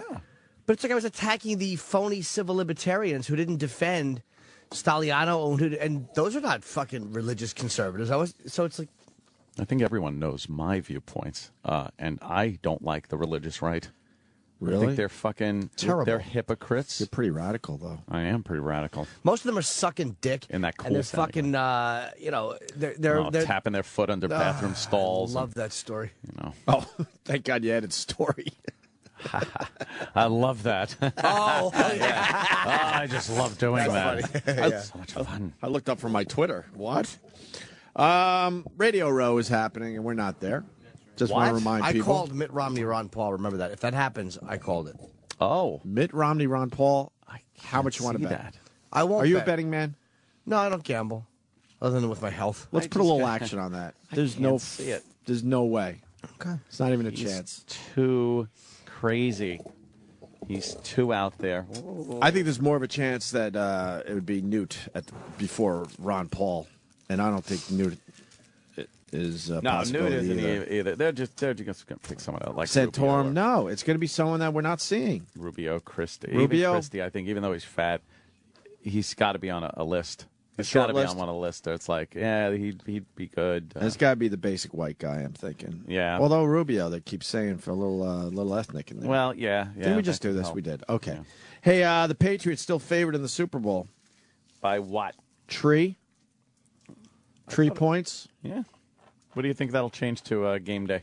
Think it'll go up, down, what? I don't know that shit, man, to be honest with you. I'm just very surprised that they're favored. I don't know why. I feel like the Giants are the better team going into the game. My cousins are such degenerates. What are they saying? I tweeted them to make sure they know. I was like, hey, guys, make sure you tell the rest of the family there's a Super Bowl party on Sunday at my house.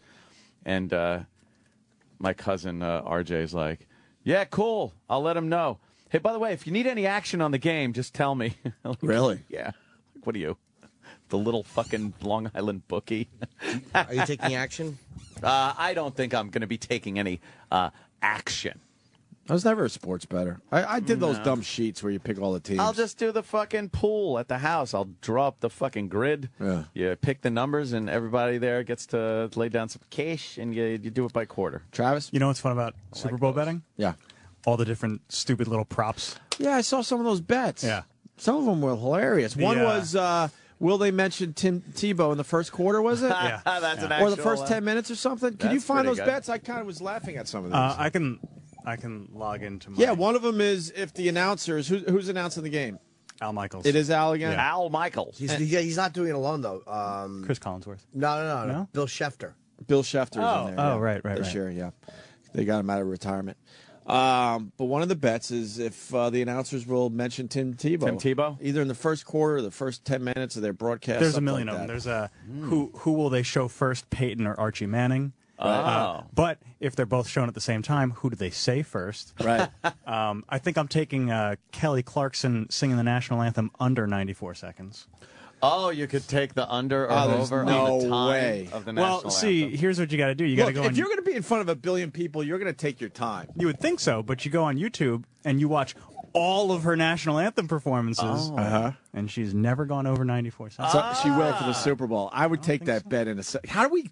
This is the shit I want to bet. Yeah, this is fun. You got to. You hear about the Gatorade one? Yes. What color the Gatorade's going to be when that they throw, pour over the Yellow. coach?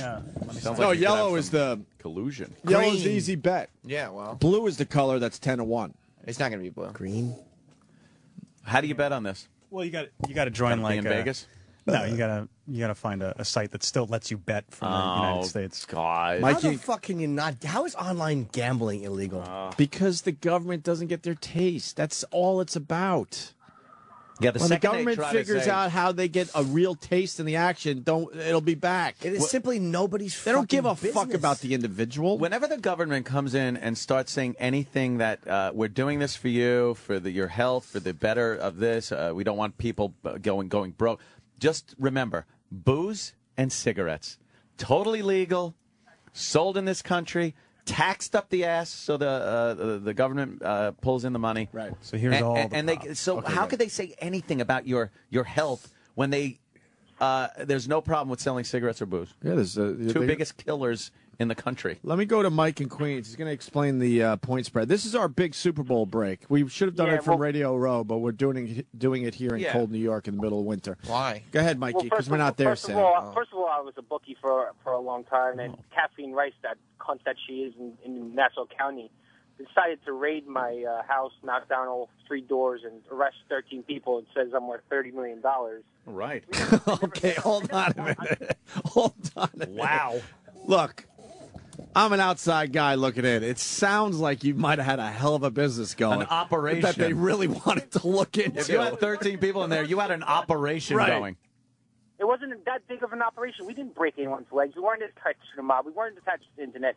She made it that we were made worth $30 million, then took us dry. Took $400,000 of my grandmother's house that was sold. She was taking money from my cousin's cousin. How much cash did they get? For about $600,000. I think she's the same one that tried to set up all those gun stores on Long Island, and that failed miserably. All the charges were dropped. Cunt whore, and then at the time, my attorney was telling me that she was over. So you're saying that you really didn't have a lot of action out there.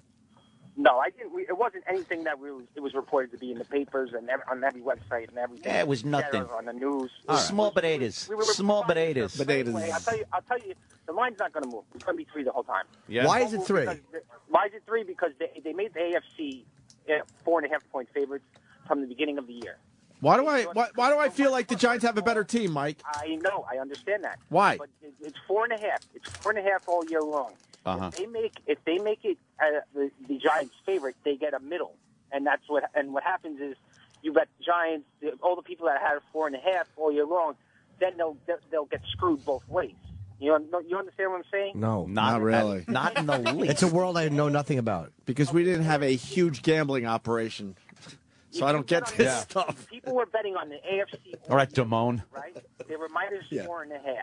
Okay. So they were these people that were betting on the AFC all year long at -4.5. Uh-huh.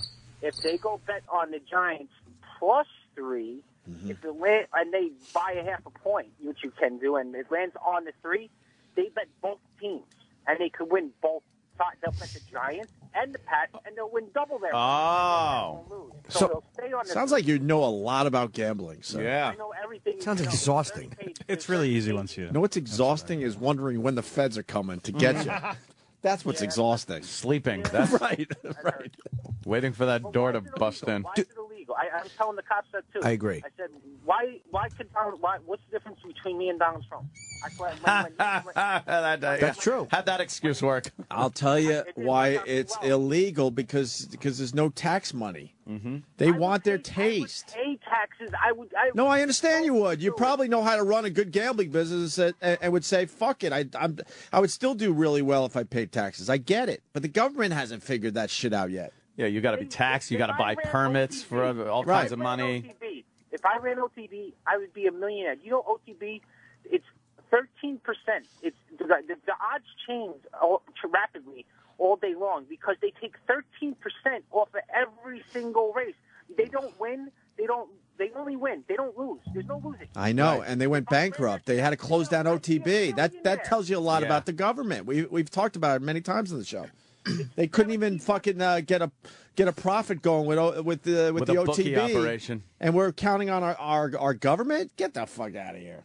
Get the fuck out of here! Catherine Rice, she's gonna take a fucking big black cock in her fucking ass. Wow, lucky girl, doesn't like her. Are you I hate that bitch. Are you free and clear, or are you still dealing with the charges? No, I'm done now. I know I had a nice judge. We did I mean, I was convicted of a felony. Me and the top 3 guys, but the top 3 guys. But it was a small operation. Small potatoes. I'm small potatoes. But you're clear and free. You didn't have to do any jail time or anything.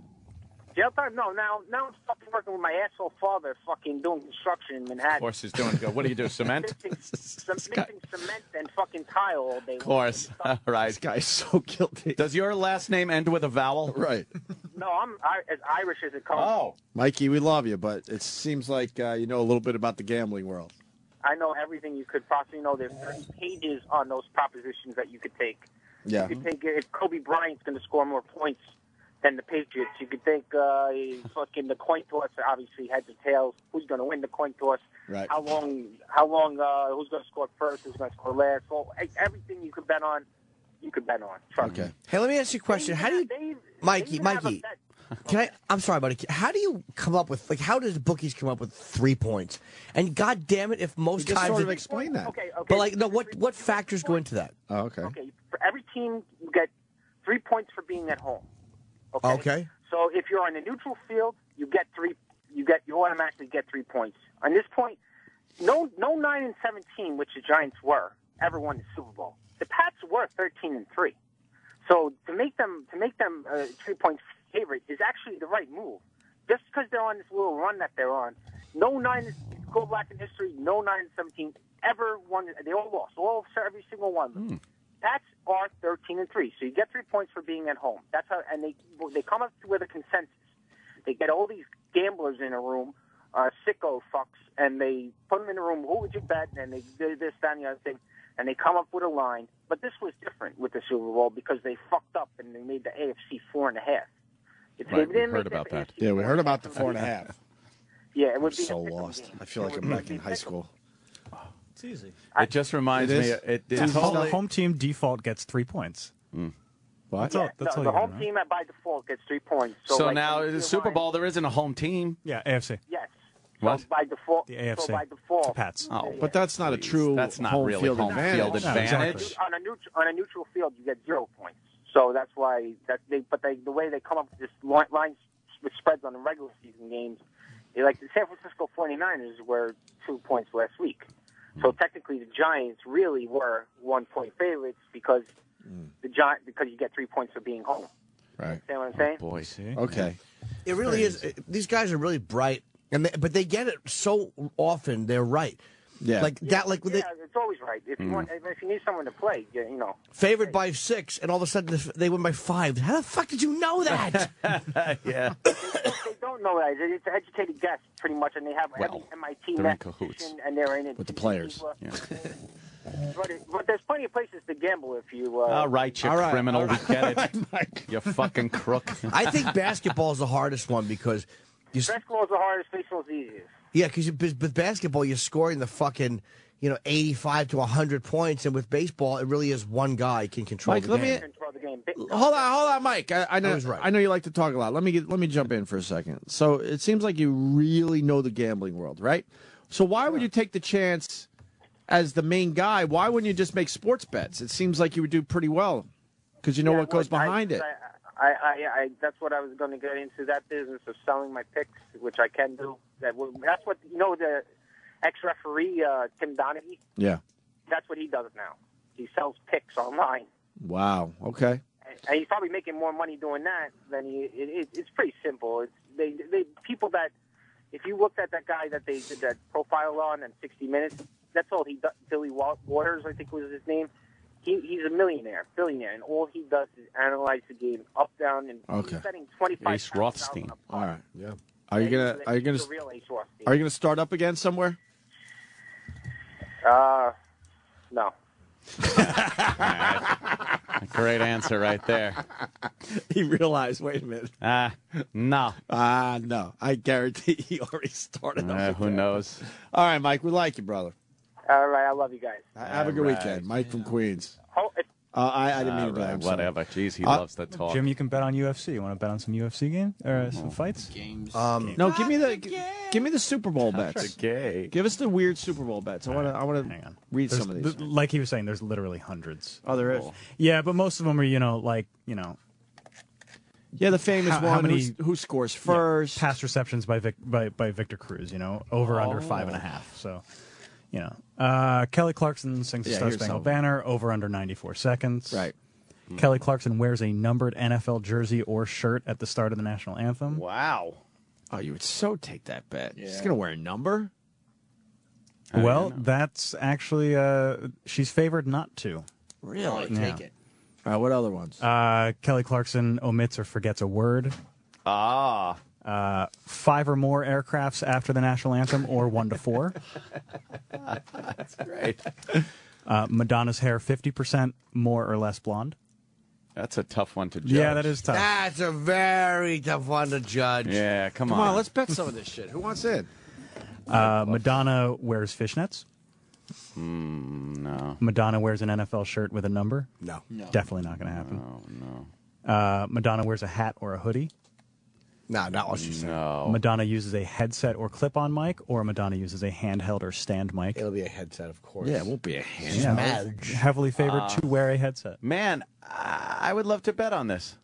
I'd be raking in the money. Yeah, it's fun. I wrote down all the ones that I'm gonna. I'd be raking in the bucks. Wait, how do we bet? Seem easy. Well, you gotta join a thing like Bodog or the place that I joined. Dog. But the problem is the problem isn't really with the websites; it's with Visa funding. Your account. Like you can't. Visa knows who all of these places are, so they'll block.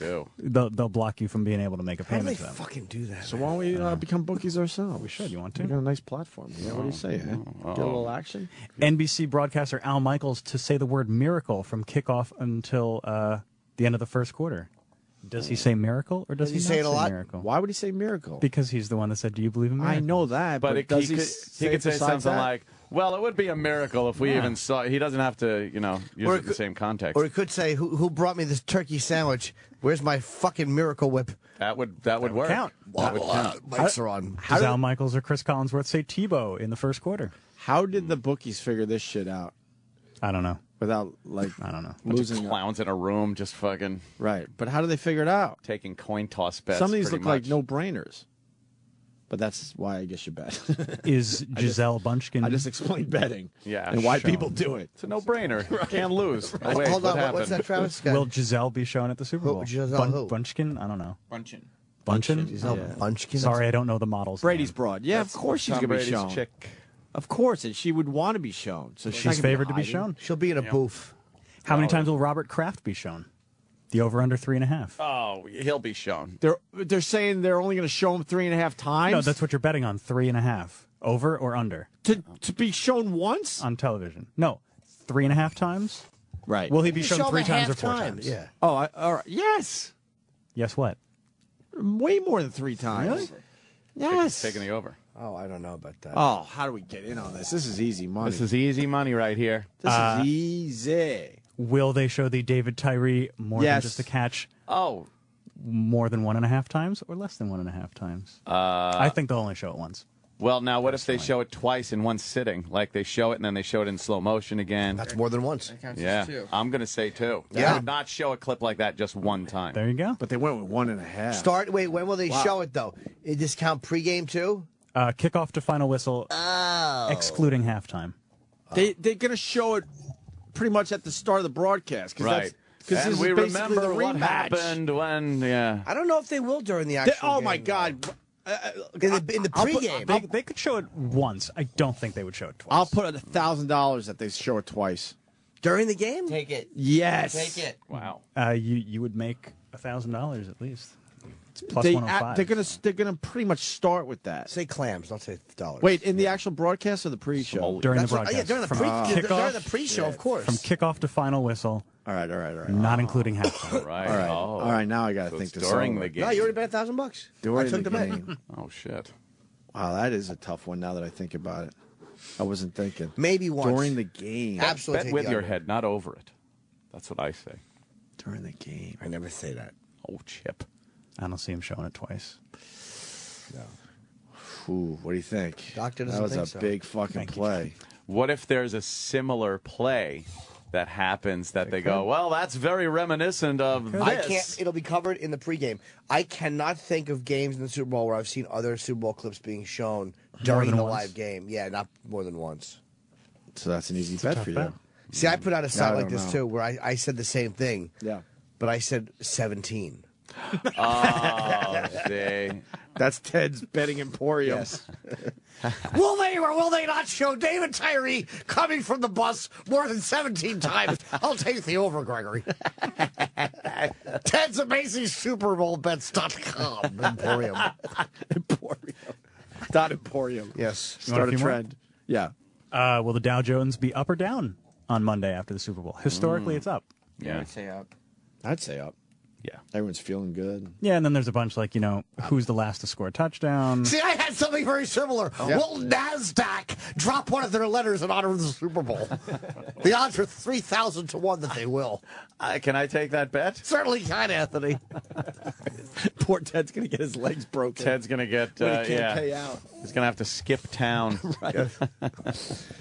This lame bets. I have one, too. Will Al Michaels say cunt in the second quarter? Angrily. What's the line? 30 to 1 odds that he will. I believe he will angrily say it. Imagine someone just happens to fall on his foot, though. You turn the God. Or if he said it but happily and I was wrong. Right. He's, oh, God. You know what? Why don't we print this out? I might have people over for the Super Bowl myself, and maybe we do make a little. a few of them. Maybe we do a little betting. You could take some of those Yeah, bets. this is fun betting. Who's going to finance it? Yeah, you need a book. You're going to be the house? Yeah, I'll be there. Yeah, you're going to fucking pay out? Now, that doesn't mean that you're having the house where the Super Bowl is. No, that means you got to put up the money. Mike you from get Queens to is collect back. the money. What? He says, I'm calling back to explain how to lay money on each one's. Oh, boy. Lay money on each one's. That's all right. Do we need him? Well, you asked how they figure out the odds for all of these. Oh, here's Amanda from Ontario. What does she know about football? She lives in Canada. She's a girl. Amanda. Sugar. Hi, sorry. Oh. Sorry. Ordering coffee, are you? Hope so. I am. I'm at Tim Hortons. Yeah. Boo. Oh, boy. You are Canadian. Yeah, you are. Walking Canadian. Oh, thanks. Stupid So I fucking had a Canadian. couple, how many celebrities will be shown on camera during the game? Yeah? How many breaks will they take for injuries? Yeah. Oh. How many times will the show The Voice be advertised during commercials? Oh, boy. That's a biggie. Yeah. Yeah, that's going to be a big one. And what corporate advertisement we'll be seeing the most? Like, will it be that E-Trade baby or Pepsi, or is it going to be a good Budweiser one? Right. Well, you are just full of I want to make some of these bets. All right, Amanda. Thank you so much. I have one good bet. Oh, yes, Ted. Will there be a mistaken thing where the Rams show up instead of the New York Giants? What if that happens? How much can I make? 2-to-1 odds. 2-to-1. All right. Thank you, Thank Amanda. you, Amanda. Thank you. Bye. Goodbye. After the break, we got Ty West checking in there. Yes, Ty is the movie The Innkeepers, I guess, opening across the country. Finally Oh, opening. good for him. Good for him is right. We'll talk Yeah. to... I enjoyed that. Not very only much. that, I want to ask him a couple of questions about these things I hear. Perhaps he went out to dinner last night with somebody that was pretty famous. Ty did? Yeah, I'm hearing things. Who? What'd they have? What was the appetizer? I don't know. He's calling from Radio Row, I think. It's, one of the guys already walked by the fucking windows. Did they? Oh, did they? Which please, if you care at all, don't talk to me today. Please, just let me get the fuck out of here. I want a direct line to the elevator with nary a hello. I think we should have a little meeting after a management. There's absolutely nothing they could say. Yeah. All right, Ty West next. Stay right where you are. Sirius XM, the Opie and Anthony Show. Hey, we got to go right to the phone. Ty Yes. West is on the line. Hey, Ty.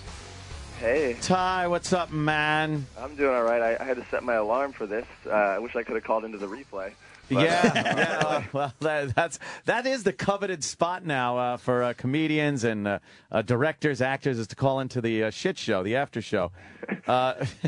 It's much better to wake up a little later and do that, even though you don't get as many listeners. But who really cares? I think that Sam has cornered the hangover market pretty well. Yeah, the people that are just starting to stir, maybe in between waking up and vomiting, they get to listen to. And it could help with the vomiting a little bit, your program there. Is Ty calling from L.A. or New York? I'm in Chicago. So speaking of vomiting, last night I was introduced to Malort, which is some disgusting kind of liqueur that they like to drink here. And by they, I'm sure it's just a practical joke on me. I'm sure nobody drinks it. But, Oh, yeah. What does it taste like? It's that's what it tastes like.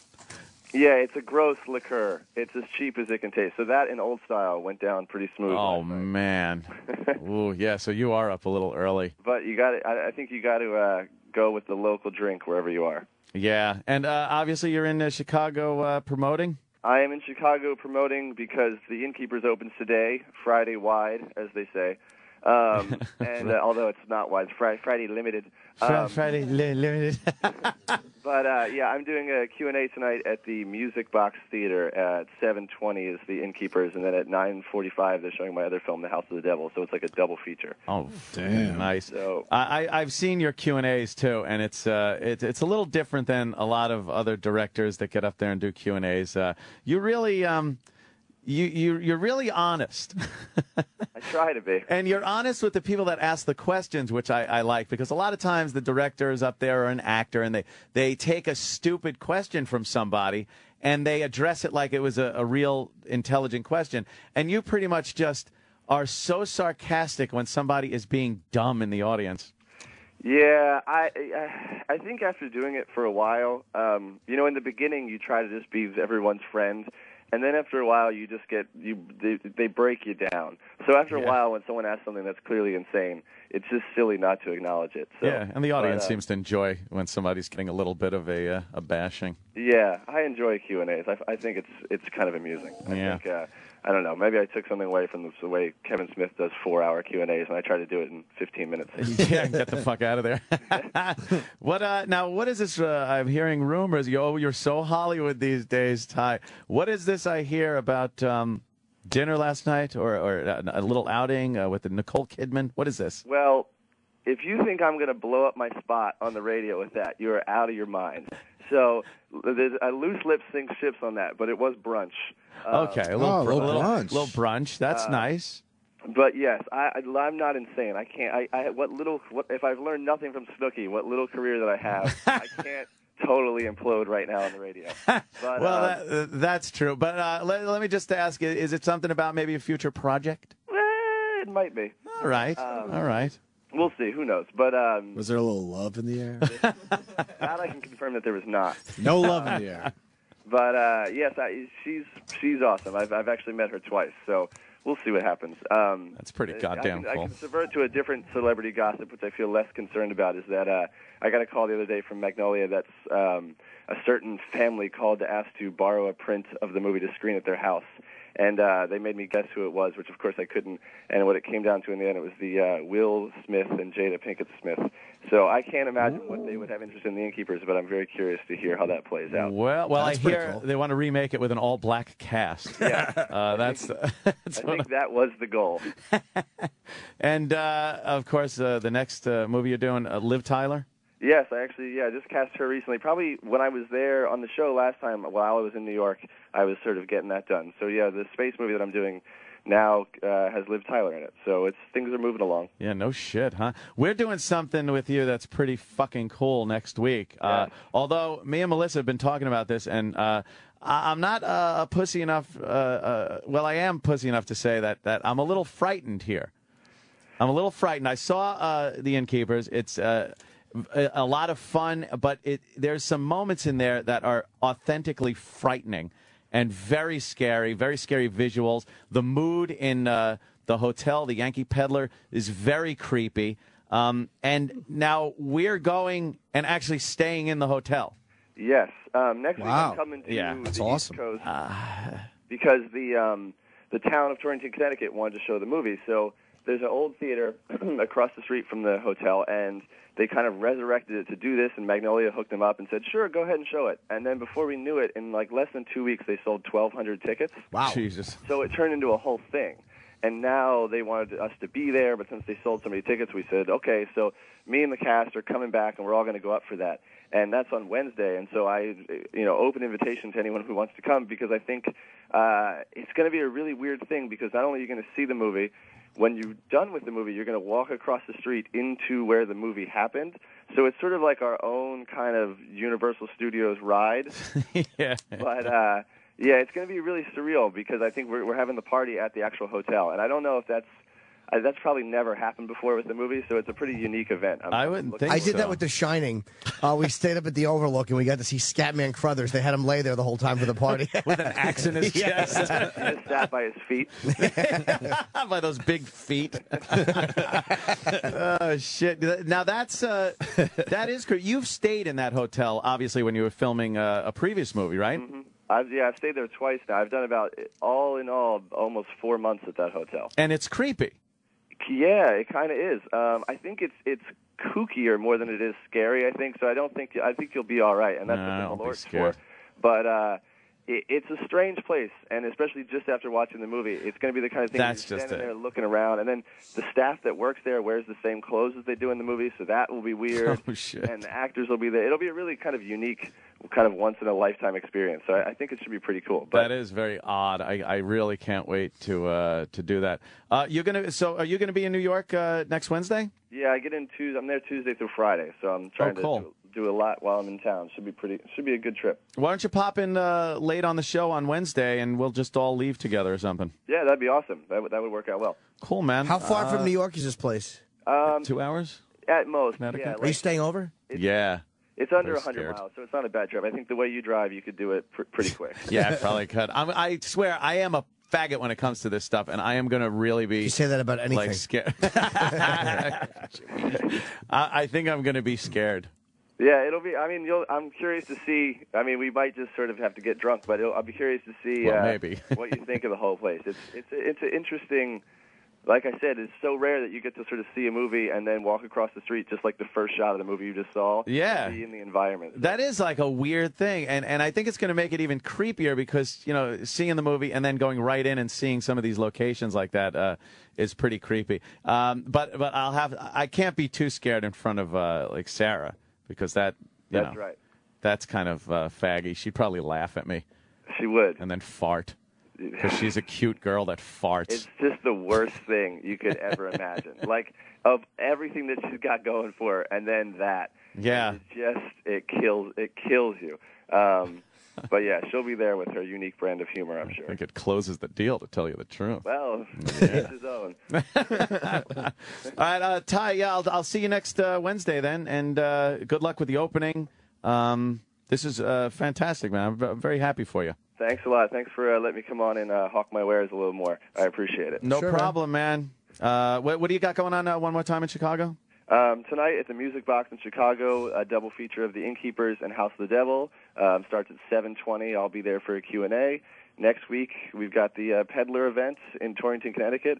And as of today, the movie is out in theaters. So, if you're in a major city, please go check it out. If not, VOD it, and we'd appreciate it. Great, man. Ty West, director of The Innkeepers in movie theaters right now. Thanks, Ty. Thanks a lot, man. See you, bro. Yeah, man. All right. That was a frightening movie. I kind of want to stay in that hotel. Yeah, it's I would like to do that. Like, that's kind of an eerie, creepy vibe. It's an old hotel. It's it's not like you're going to a Holiday Inn. It's very creaky and old school. I don't know.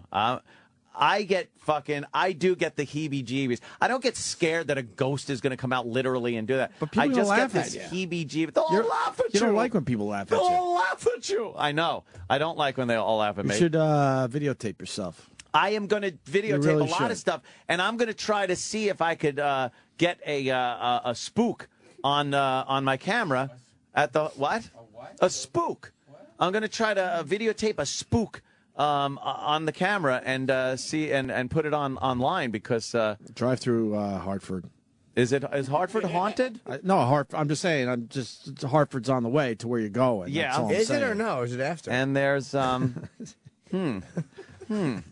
It's a joke. Right. I don't know. I want to know how far this place is. Wait a minute. I was just going with Right. we were working on a little chemistry there. I was talking about spooks, and I was just telling him how to get to where he has to be. That's all. Boo. But that's cool. I absolutely look at Ty like being in the situation Peter Jackson was in for years, like making these types of movies, very creepy, but with a twist of humor to them and stuff. And he's a young director. He's working his way up. I think this kid's going to go far. He's already gone far. I know. And he's just starting. Yep. I have one request. Don't shoot anyone because you're so scared. I never really talk about my arms or anything like that, but I won't. I won't be shooting anybody in Connecticut.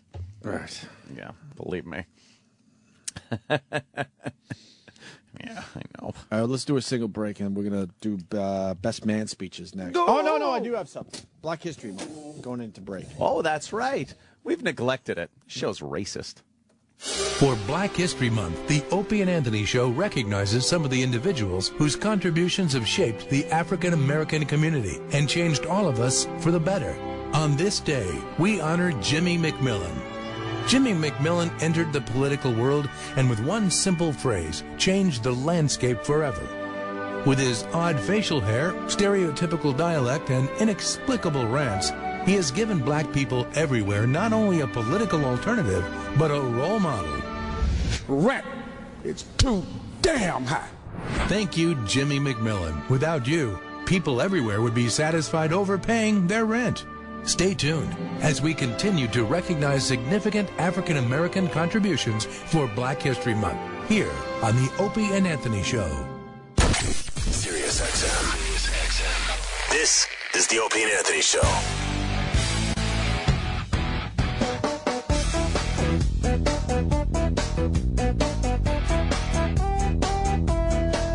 Heading toward the weekend. What a happy song this is. I like that one. This is a happy one. We got best man speeches. I think we did a pretty good job today, considering we're not down at the Super Bowl. We're not? Or across, wherever the fuck. I think we did pretty good. We said what we had to say, and then we moved on, Sam. After an hour? Was it an hour? Yeah, but plus you're still mentioning it. It's fair. I thought it was hilarious, too. Yeah, there was God. There was some funny in there. My God, man. Some. Not a lot. I know. Moved on. Next week, Kareem Abdul-Jabbar and Kevin Smith in studio on Tuesday. Cool. And then Daryl Hammond on Wednesday. Ah. I'm going to have my Kareem photo signed. Star-studded. Yeah, I was. Where'd you get a Kareem photo? Last time Kareem came by. Oh. No. And, you didn't see my Kareem photo? No. You're a dick.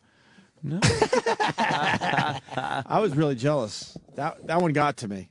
Yeah. When Jimmy got his Kareem Abdul-Jabbar photo, but now we get a chance next week. Yes. Look at it. He's a monster. Oh, wow, yeah. Isn't that unbelievable? I just want to talk about Airplane. I want to talk about Bruce Lee. Ah, right, yes. And meditation. That should be a good 20 minutes. Yeah. You could talk about all of them. Oh. Yeah, ooh, the doctor is in my ass. Well, he's an attractive man with a very good voice. There's a doctor in the house. So what's gayer? Well, we like that fun here. And now he's making me gay. Oh, no. Wow. How's that? I didn't know about that. Travis comes in, sits down, and... No, but you guys missed the best part. Travis already was in. I know. Sat down. He's been hanging a couple minutes, and then E-Rock out of nowhere. And you know what's great? Pretty much in the middle of our conversation. Right. Well, you probably told E-Rock a long time ago that he should play the Dr. Gay music from his room, right? It must have been days. Told him What? 2 minutes ago. Like during the last break? He came in and goes, "Hey, the guys put together a Dr. Gay thing." I'm like, "All right, you play it."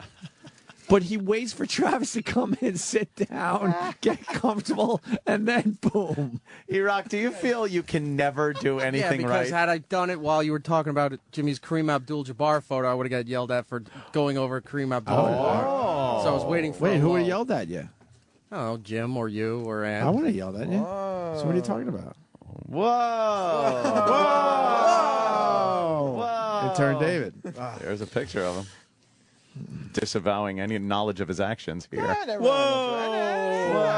Look, I'm at the White House. Whoa! Is that his Facebook page? Yes, of course it's his Facebook page. Yes, it's his Facebook page. It's his picture. He's fantastic. He looks I like miss he him. could be an assassin. I know, right? No, Opie, no, I don't look like I could be an assassin. I miss him. He was funny. Okay, all right. Best man speeches? Yeah. What do we got?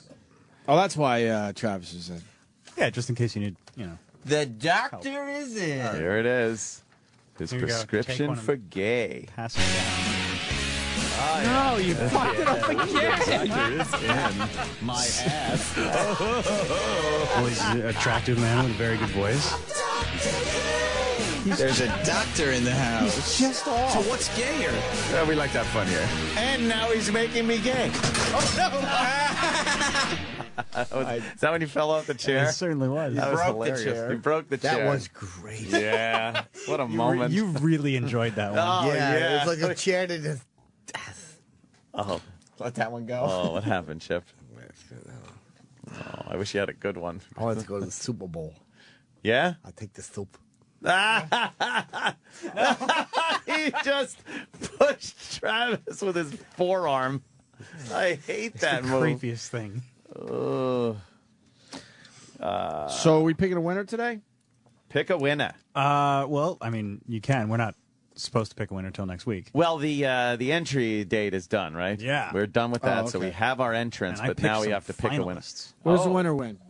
Take us to the Super Bowl? $1,000. Oh, From Steven Singer Jewelers. Okay. But you don't have to spend the $1,000 at Steven Singer Jewelers. No, he's just giving you $1,000. You can buy drugs with it if you want. You should spend the $1,000. Oh, you should buy drugs with it. You should buy drugs. They can buy some of my loose diamonds that Steven Singer mails to me. Get the fucking bow tie. What is that? Oh, my God. That's when I told him to dress up because we were moving. David with a giant clown-like polka-dotted yellow bow tie. Yeah, I know we were about that. Thank God we have to now treat the interns with respect and with only respect. Of course. Thank God. Anthony, our first contestant in the worst man speech. Yeah. Or the best man, worst speech. Worst best man. Worst best man speech. And you're talking about these big guests we got coming in next week. You didn't mention who's coming in on Monday. I won't be here. So bummed. You're not going to be here Monday? Oh, man. You're missing that You're one? going to be here Monday? No, the Monday you're talking about is the 13th. What? Who? Dr. No, that's not Gay. what I'm talking about. Oh, what are you talking You're not going to be here Monday? This Monday I will. Who's this Monday? Steven Singer. Oh, see, I thought you meant... Oh. Is he going to bring that assistant there that he brings usually? Leanne? I don't see why not. She's quite a dish. Actually, I call a attractive woman a dish. She will be here. Oh, yeah? Yes. That's good. Kevin G. Beck is our first finalist. Kevin G. Beck. It says, this is from my wedding on September 11th. Oh. 2001. Oh, boy. No way. Boy, that would be a wedding ruiner, wouldn't it? What? It wasn't 2001? No. You're reading wrong. Oh. What a bummer that would be. You don't cancel your wedding. Everyone just has to fucking... Especially if it's in Lower Manhattan. Yeah, your pictures are taken with just collapsing buildings in the background. Everyone's just dusty. Terrible. Yeah, wedding gowns all dusty. My brother, who is 5 years older than me, was asked to say a few words as the best man. The awkward silence after me saying thank you was the rest of our guests. Expecting a few more words than actually came out. It took the DJ a few moments to realize that this was all there was going to be. Oh, okay. So this is one of the much too short. Yeah, this one's Epic not fail. good. Much too Look, short. none of them are good. But Epic? I don't know. I think Epic's a little overused. I think it was just a fail. Epically. Whoa. If he says epic, it's epic. It's epic. Here's Kevin G. Beck. And ladies and gentlemen, this time I'd like to call up our best man, Brian. Let's give him a big round of applause and give us a toast tonight. Come on. Bringing him up. Ladies and gentlemen, I'm going to ask you to please rise at your seats with champagne glass in hand. Once again, is your best man, Brian. From your table. Kevin and Carol, many years of happiness and health. Thank you.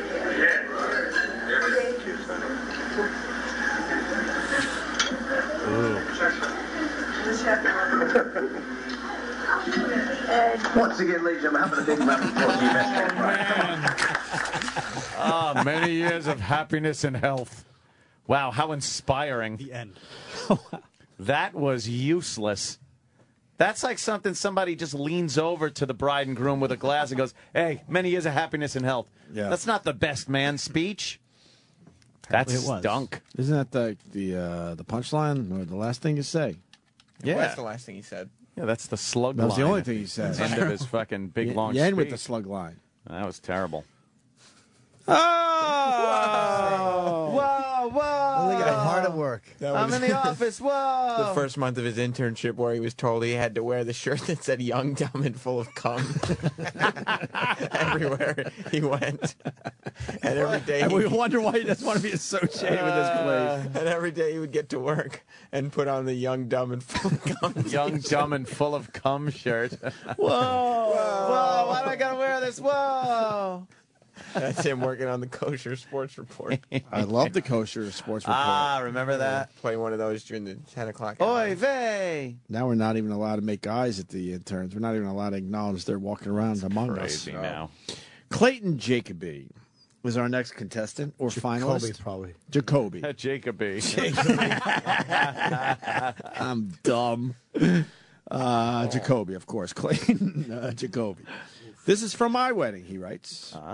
I'm the groom of the wedding, and Dave was my best man. It's really funny. It was going to be on Tosh.0, but I couldn't make it due to it being a last-second request. Oh. Really? Wow. That's what he says. We're getting Take him at Tosh's his word. sloppy seconds. That's great. Will Tosh ever do the show? No, I wouldn't think so. Why? He's way too big. That's insulting. We have Nicolas Cage coming in. Yeah, what are you talking about? We have Kareem Abdul-Jabbar. Steven Singer.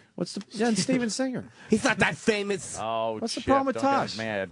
I don't know. We'll probably have mine. Do we trash him? I don't think we trashed him. I don't think you've No, ever. we never trashed him. All right, then watch so your we should show. do our show. Tosh is on the very short list of people you haven't trashed. All right. Yeah, true. Maybe he could call up a after show or something. He's welcome to. Let's I get don't the Tosh appreciate on the that show. You called it after show. Could Roland explain why the Tosh hasn't been on the show He's yet? interviewed me Has he? Oh. at the Comedy Festival a couple years ago. All right, let's get the Tosh. Whoa! I'm I'm listening through the wall with a cup to my ear, making a funny face. Whoa. When Steve used to have private phone calls in his office, we used to have David put a cup up to the door and listen in. Young, dumb, and full of cum. To try to hear what he was saying? Oh, yeah. Do you think those were important phone calls? No, of course Why not. won't Tosh do the show? He's trying to come in April when he's here doing his Radio City gig. Oh, all right. All the David sell out pictures Radio look City. like Yeah. they look like stills from bad dinner theater plays. Oh my God. You get weird things when you Google image intern David, Opie, and Anthony. I don't know what that's about. That isn't even. You look like a homie. Yeah, I'm kind of going. Mm-hmm. You said that wrong. Homie. A homo. He looks like a homo. Let's listen to Clayton Jacoby. Yeah. Very good. Our next finalist. All right. For those of you who don't know me, I'm Dave, I'm the best man, obviously. I've known Clayton and Alicia for a little while. Well, good while, I don't know. But just wanted to say that oh boy.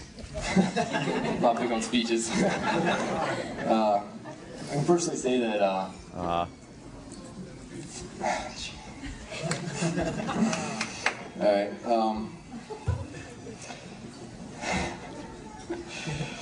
Well, I've known Clayton and Alicia for a long time.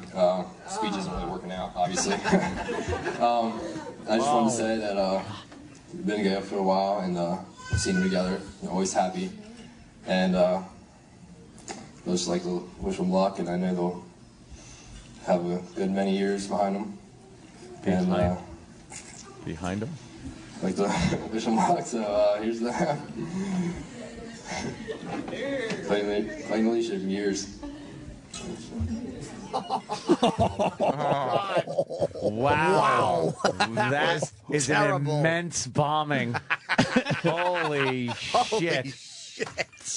That was terrible. It's people's greatest fears, speaking publicly. Yes. And that's why. That's it. There's no reason why I should continue. He freaked out. You know he was freaking the whole time thinking that he even had to do it. And he didn't have it written down, obviously. No.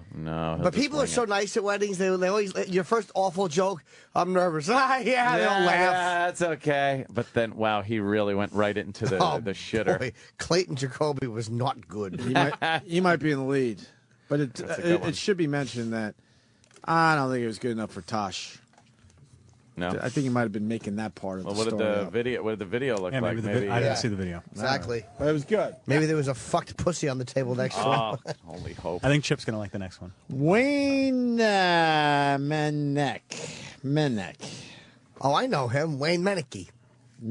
He's a good guy. Meneke. Is he funny? Yeah. Holy shit. Oh, wow. Hilarious. And we're going local this one. Oh, really local. I know where this is. I've attended a couple of weddings at the Thatched Cottage. This is from my wedding reception to my wife Suzanne at the Thatched Cottage in Centerport, Long Island. Yeah. Ooh. The hometown of Greg Opie Hughes. Ooh. On June 29th, 2000.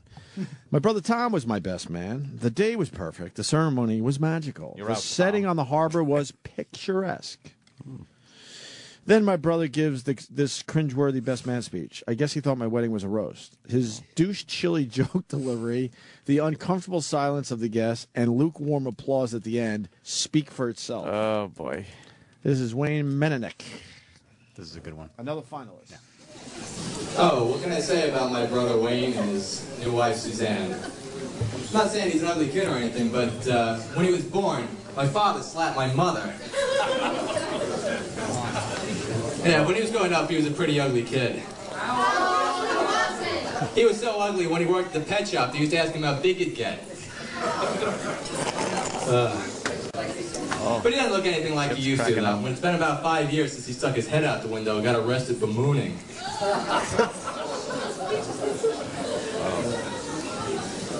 Seriously, though, he's a good-looking guy now, but I know why tigers eat their young.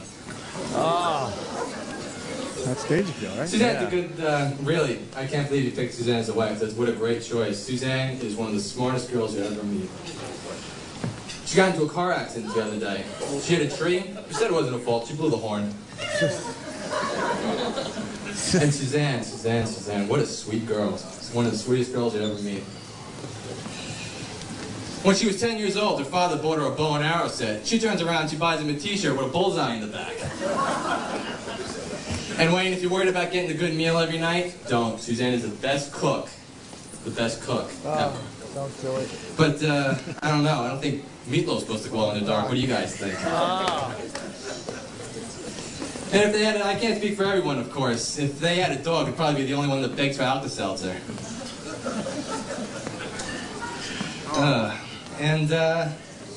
Go to the house the other day. Open up the cabinet. The cockroaches are hanging themselves. Not to mention all the flies chipped in and got their screens fixed.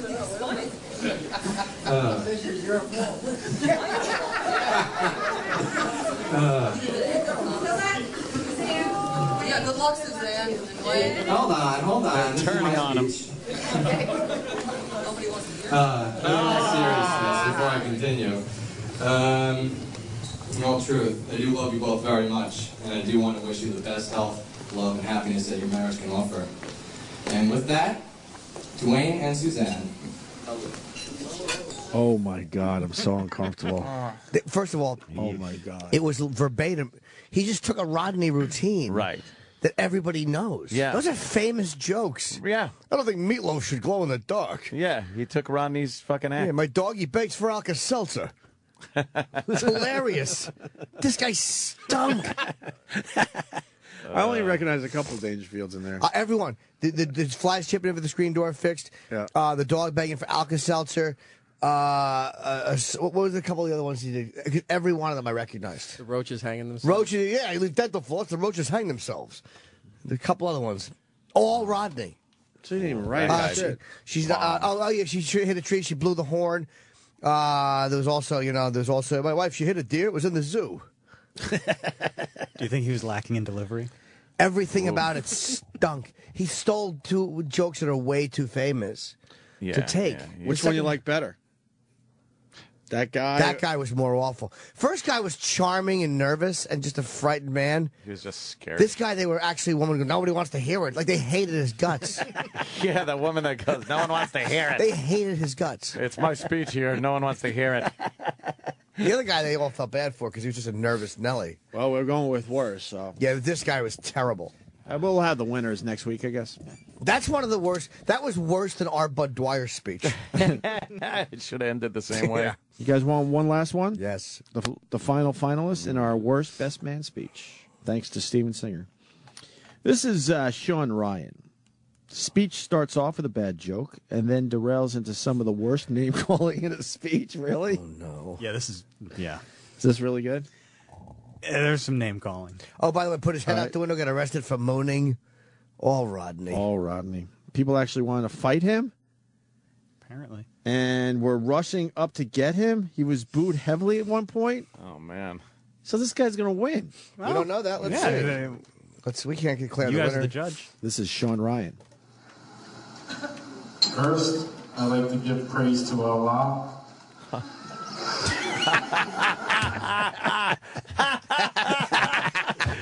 That's fucking funny, man. Come on.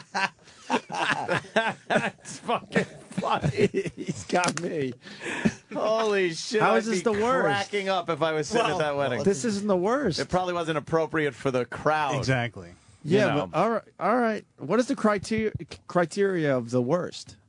Just horrible, uncomfortable, stinks. Yeah. But one good line doesn't mean it's good. All right. Yeah, and no one, that wasn't the audience, Yeah, it's funny to us. It's hilarious. It's not funny to the wedding, I guess. All right. First, I'd like to give praise to Allah.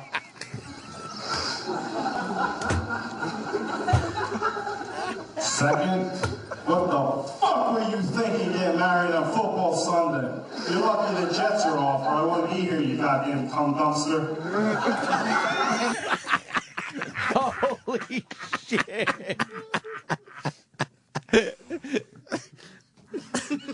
Where does he live? I'm running him a check. Well, yeah. I don't give a fuck if he wins now. This should be in the contest. Speeches that rule. Holy shit. Did he say and fuck in the opening sentence. Cum dumpster. And it's so appropriate that he's a Jets fan. What an idiot. That's a Jets fan. I gotta go back. I want to hear, the cum dumpster part. You're only 20 seconds in. Damn. Second, what the fuck were you thinking getting married on football Sunday? You're lucky the Jets are off, or I wouldn't be here, you goddamn cum dumpster. Also, what's so special about this stuff? $175? Are you kidding me? Damn, for that price, the pants shirt came in with a built-in midget sucking the sap out of my I can't understand that. He's saying, Will what's help? the tux? The pants should have come with a built-in midget sucking his cock. Did he say that? Yes, a built-in midget. Great. I didn't even disagree. It's a good point. Holy crap. You know, most guys change when they date someone for a while. But not in this case. Sean's the same pirate I've known for years. For those of you that don't know Sean too well, here's a few words to describe him. Dick smoker, turd burglar, great guy. Knob jockey, good friend, ass genie, and finally Captain Cornhole. In fact, this is the first motherfucker I ever seen wearing tongue gutters. Wearing cum gutters. First motherfucker I've ever seen wearing cum gutters. This is at a wedding. It's so much funny. Holy shit. So much funny. You can't say this shit. Holy fuck. Oh, is that hilarious? Oh. God. Oh, is that fucking funny? You like this one? He's filthy. Dick smoker, turd burglar, great guy. Knob jockey, good friend, ass genie, and finally Captain Cornhole. In fact, this is the first motherfucker I ever seen wearing tongue gutters. There's so many funny stories with this sperm guzzler. Whether it was getting hammered at parties. So many funny stories with this cum guzzler. Now the crowd is definitely turning on him. They're just uncomfortable. You can hear they're like, I have a feeling this guy oh. don't give a shit, though. The guy's- He don't give a fuck. There's a father who's there for his daughter's wedding. Oh, shit, right. Who invited all his clients. Yeah. Oh, God.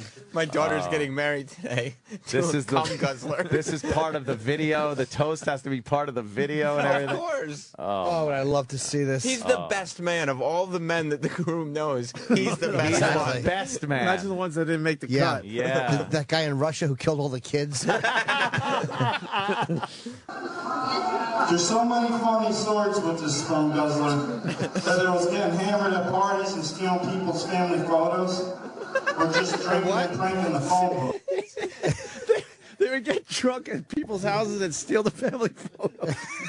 That's fucking funny. We've all been at someone else's house getting drunk, and then you walk out with the family. Steal the family. They'd have another family's stolen photos in their apartment. Oh, fuck. Family photos, or just drinking and pranking the phone book. We always had a good time. I don't know if you remember the time we were at a party and I was walking down the steps when I heard a rumble. Before I had a chance to turn around, I was knocked down the steps and spilled beer bottle. I get up and who knocked me down? Shawnee. He fell down the steps, took me down with him. And there was a time also at the movies where waiting for it to start. He tries to run me back. There's a story. There's no cute anecdote. Story went nowhere. I was going down the steps, and he fell, and I fell down the steps. And then there was this time. Yeah, it just ends. I thought it was going to lead to One something. time your new husband got drunk and he fell down the stairs and he fell into me. That would have been a good story if he opened with it. People probably would have laughed. Holy But Right, after right. this sperm guzzler. Cum guzzler. Cum He fell gutters. down the steps, took me down with him.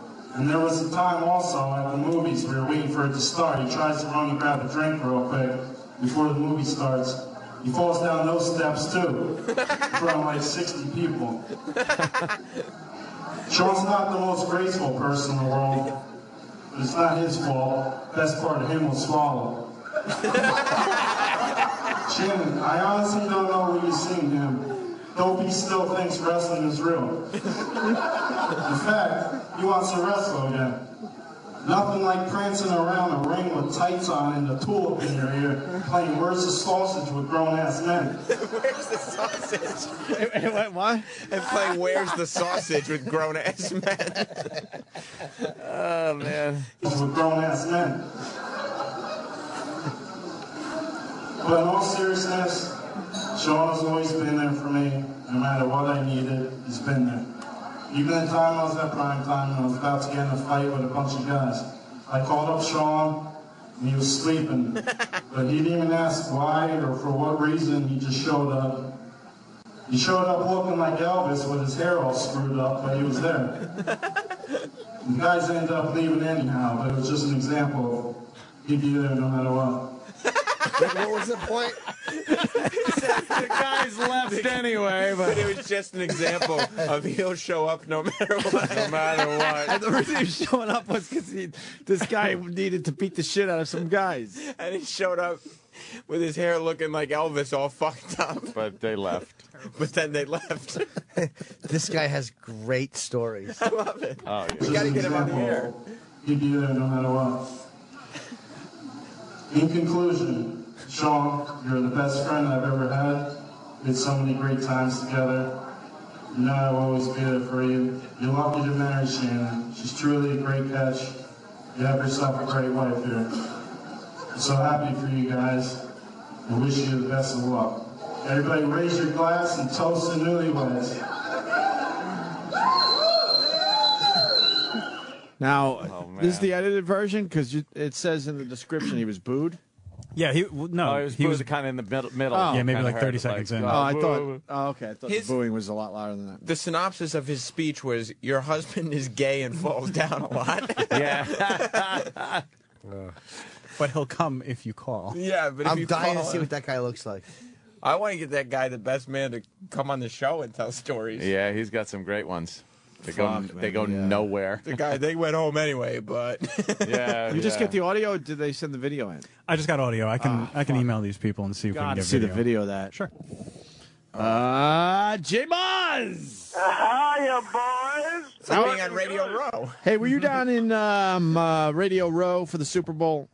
Yeah, what the fuck am I doing talking to Covino and Rich? Why is Sirius XM send these two? Oh, exactly. Oh, you want to know why? Well, you're never going to know why. I just said I want to know why. What are we arguing about?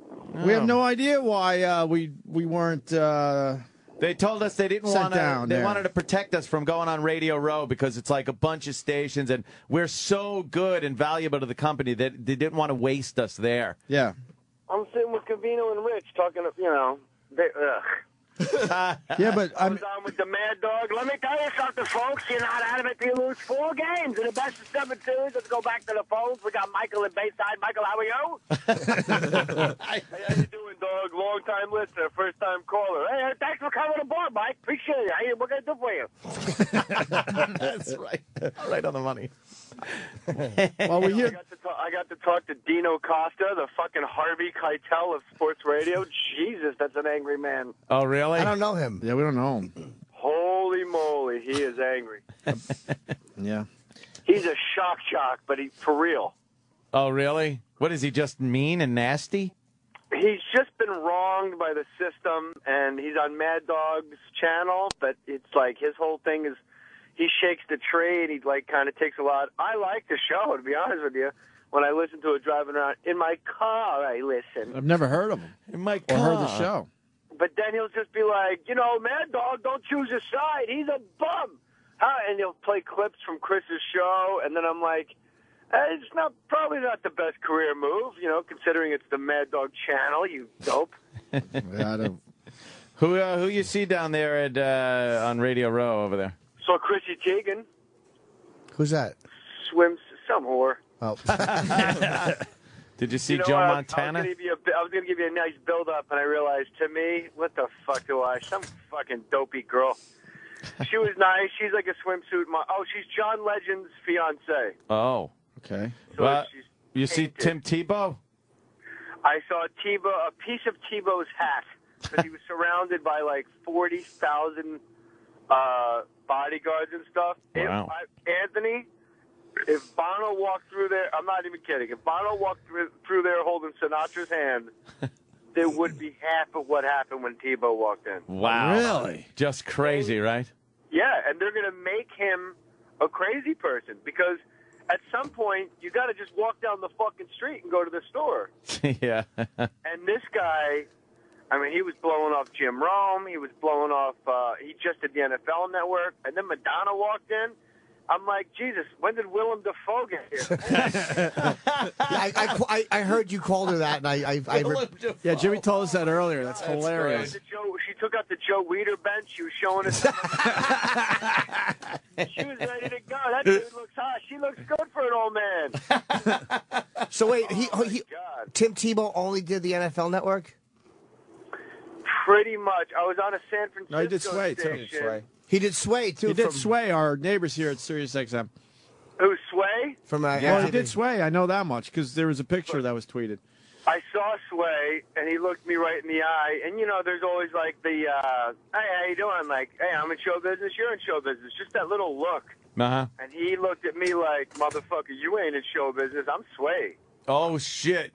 What'd you do? Did you tell him you're in show business? I don't give a shit. And then I walked past him, and then I sat down with the my new homies, Artrell,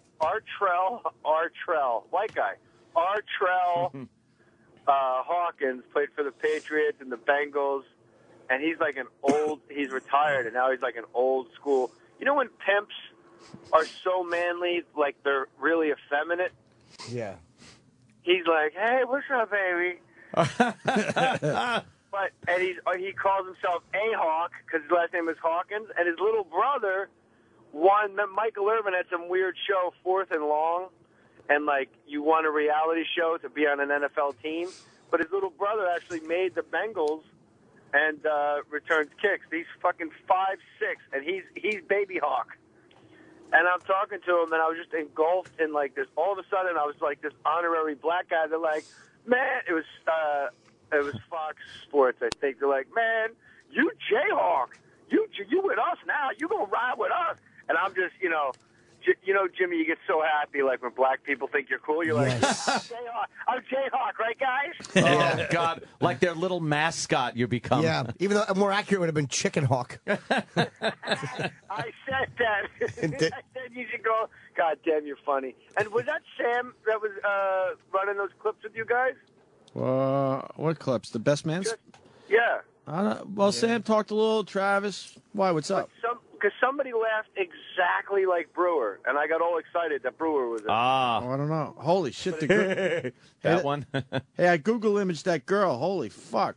Yeah, hot. Yeah, she's hot. Hot with a touch of downs. She's got like, she's a bit exotic, little exotic. I would say maybe a little Hawaiian. I don't like exotic. She's black and Thai. Anthony likes him Look at right this, on, eh? right out of Central Casting, skinny and white with boobs. That's I just like white trashy girls. Come on, look at that. There's nothing wrong with that. You're not a junk in the trunk guy, right? No, not really. No. You're like me. I want my wife to look like a 15-year-old boy. I'd rather have a 15-year-old boy. That's Well, who wouldn't? But I mean, I can't say it on radio. Sue everybody. Sue everybody with your child molester. Jay Mohr is playing Foxwoods. Foxwoods. Exactly 200 tickets left. Damn, let's get 'em those sold. now. Man, Foxwoods is great. That's a good thing to check out before the Super Bowl. Hell's yeah. Night before, right? Saturday night? Yeah, Saturday night. Tonight I'm at Borgata. That's sold out. And then Foxwoods. If you sell out, Foxwoods is a big room. You go up there, Jimmy, right? You saw that out. No, I did it with Artie, and I did it last year with Brewer and Burr and Dave. We sold it out, but I can't sell out. Just say yes. You I sold can't it sell out. 4,000 by myself. I really think you could, Jimmy, because it's really like an Al Qaeda cell of O&A fans up there. I could do the comedy club. You got to get you could totally do that theater, Jimmy. Totally. I have full confidence. I'm positive. I don't know. How was Tempe, sweetie? It's one of the best clubs I ever did. I told you. You were right, dude. It was amazing how many O&A fans there were. I sold way better than I thought I would. I really loved it. Ooh. And did Kenny help you sell merch? He just berates people. Buy something, you'll feel like a loser. And then guys stop and buy something. It's amazing. It's called the shame technique. Yeah, he really is a good fucking He's carny. perfected that. Yeah, I He's a barker. I gotta get me a Kenny. I got Bill. Uh-oh. Jay, your phone's cutting out. bro. Your phone is busting up. Jay? That's it. Ladies and gentlemen, Jay Mohr. He's going to think we hung up on him. No. More stories with Jay Mohr this weekend on this channel. Guest David Tell. Be on tomorrow at 11 a.m. and Sunday at 6 p.m. right here on this channel. More stories. Yeah, we're trying to play some of the podcasts that the guys are doing. Yeah. This week, we're taking a look at Jay Mohr's. Jay Mohr's. And his is really good. Yeah. So his guest, David Tell. Check it out this weekend. Some guy came out of nowhere on the Shorty Awards thing for a web show. Yeah. This Mexican guy. I don't even know what he is. Never heard of him. All of the people that have been voting for him are Mexican. I don't recognize the language. Might be Mexican cartel. But he came up really quick out of nowhere. One day he wasn't there. The next day he's in second place behind me. Getting nervous? Only separated by a couple of hundred votes. Yeah, I'm very nervous because I was running away with it. Yeah. Because our listeners are fucking great voting for me. But now this guy's like right on my ass. So I gotta get more votes. Some asshole did it in radio too. Yeah, they're like these people are just coming out of nowhere and they're creeping up on us. So just go to shortyawards.com/Anthony Cumia. Yeah. And vote for me, and of course Sam Roberts also /not Sam. Yes, not Sam. Not Sam. And then of course also What's your problem? in fashion, Melissa Stetton is trying to get a little prize there. I don't want it. I'm in third for the Shorty Awards for comedians. Yeah, Unacceptable. Now you don't even want it. You No, should be first. I sincerely right? am not interested. You should be first. And I got good news. I'm out of the running. No. What? And that's exactly where I want to be. You can't too. be out of the running. I'm out of the running. It's top 6, right? Oh shit. I'm right where I want to be, 7th place. Who zoomed up?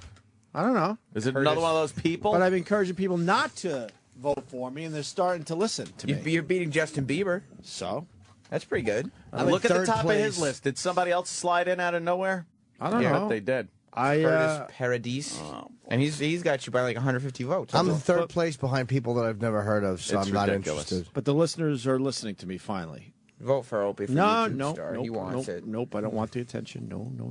Yes, he does. No. Well, I do, for the love of Christ. I'll be honest. If I didn't come in first, I wouldn't show up anyway. Right. Under no circumstances would I fucking slink in at second or third place like a faggot. I'm just not going to do it. No, how this works is my self-esteem is bad enough as it is. the first, the Yes. top 6 are the ones that will be in the running. Doesn't and matter. Then they'll decide. And then judges decide. Right. fuck. And then is the judge going to look at the guy that's in second place now in web show and go like, oh, yeah, I don't even think he has a web show. No. I think he's just some guy, this inspirational guy. I don't know, but fuck him.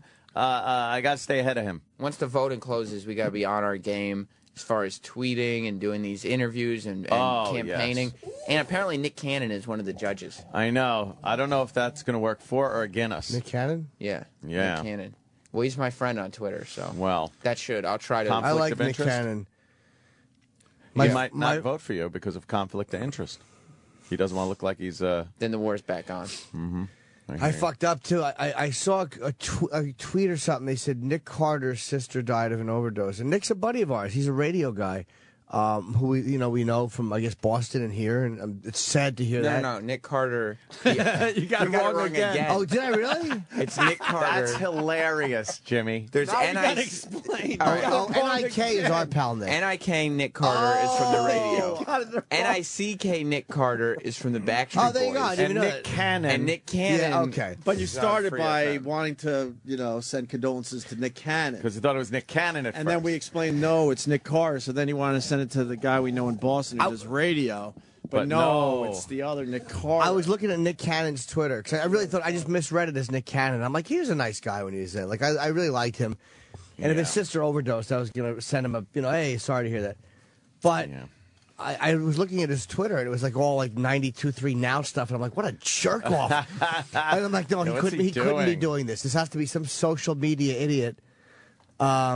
But then I'm so glad I didn't because it wasn't his sister. Yeah, and I'm glad I didn't send it to Nick Carter, the guy I like. Oh, my God, that would have been embarrassing. It's Aaron Carter's brother, Nick Carter, Right. from the Backstreet Boys. From the Backstreet Boys, exactly. Who you have no relationship with whatsoever. I don't. Although he's supposed to be I'll be in Poughkeepsie Bananas this Friday, Saturday, tonight, tomorrow.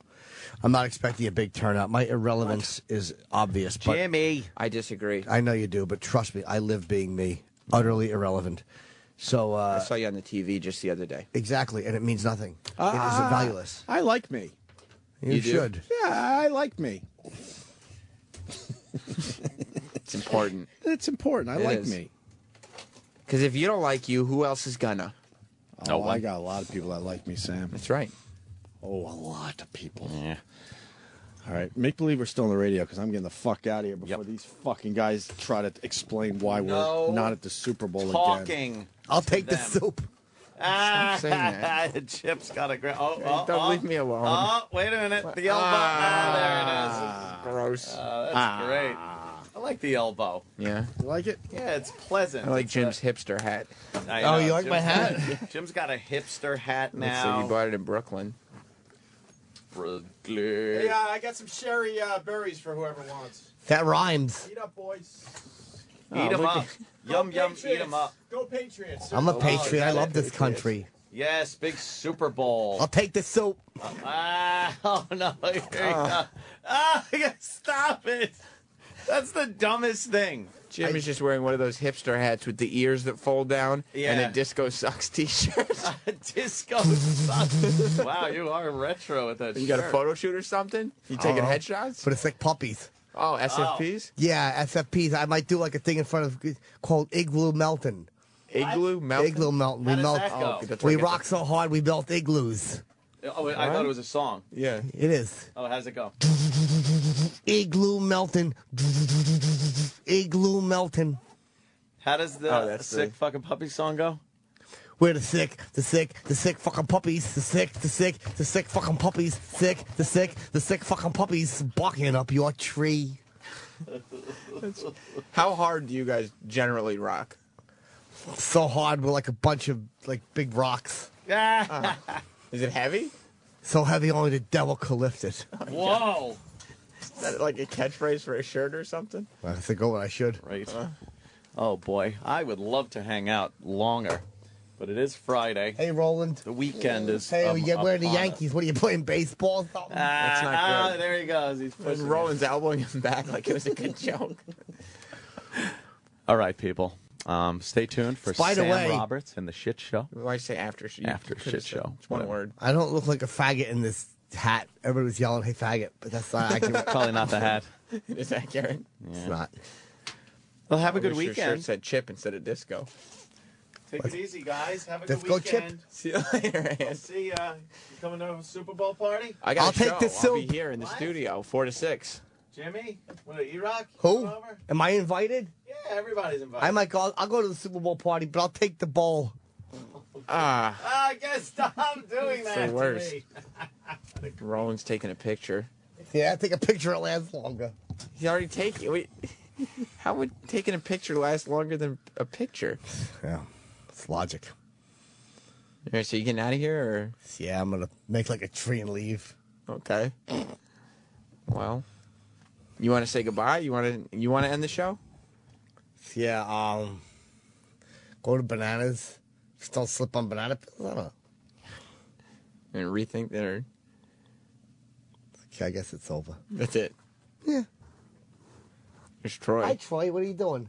Oh, you guys are on the air. Yeah, Chip is closing the show, but he's not. Yeah. He hasn't come up with one that we like yet. You wearing checkerboard shirt. What are you playing? What are you in the park playing checkers or something?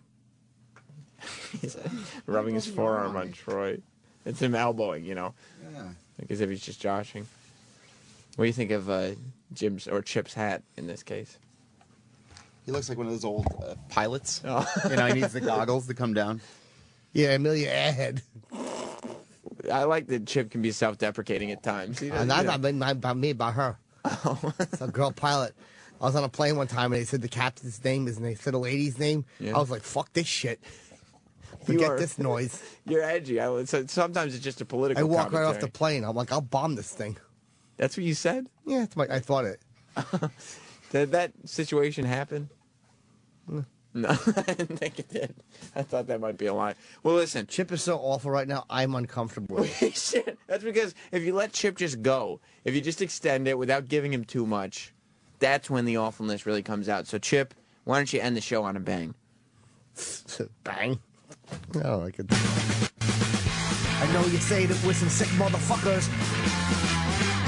Cause where it's cold, there's the ice road truckers. And when we come to your town, the shit goes down. We're sick, sick fucking puppies. We're sick fucking puppies. We're sick fucking puppies. We're sick fucking puppies. We're sick fucking puppies. We're sick fucking puppies. We're sick fucking puppies. We're sick fucking puppies.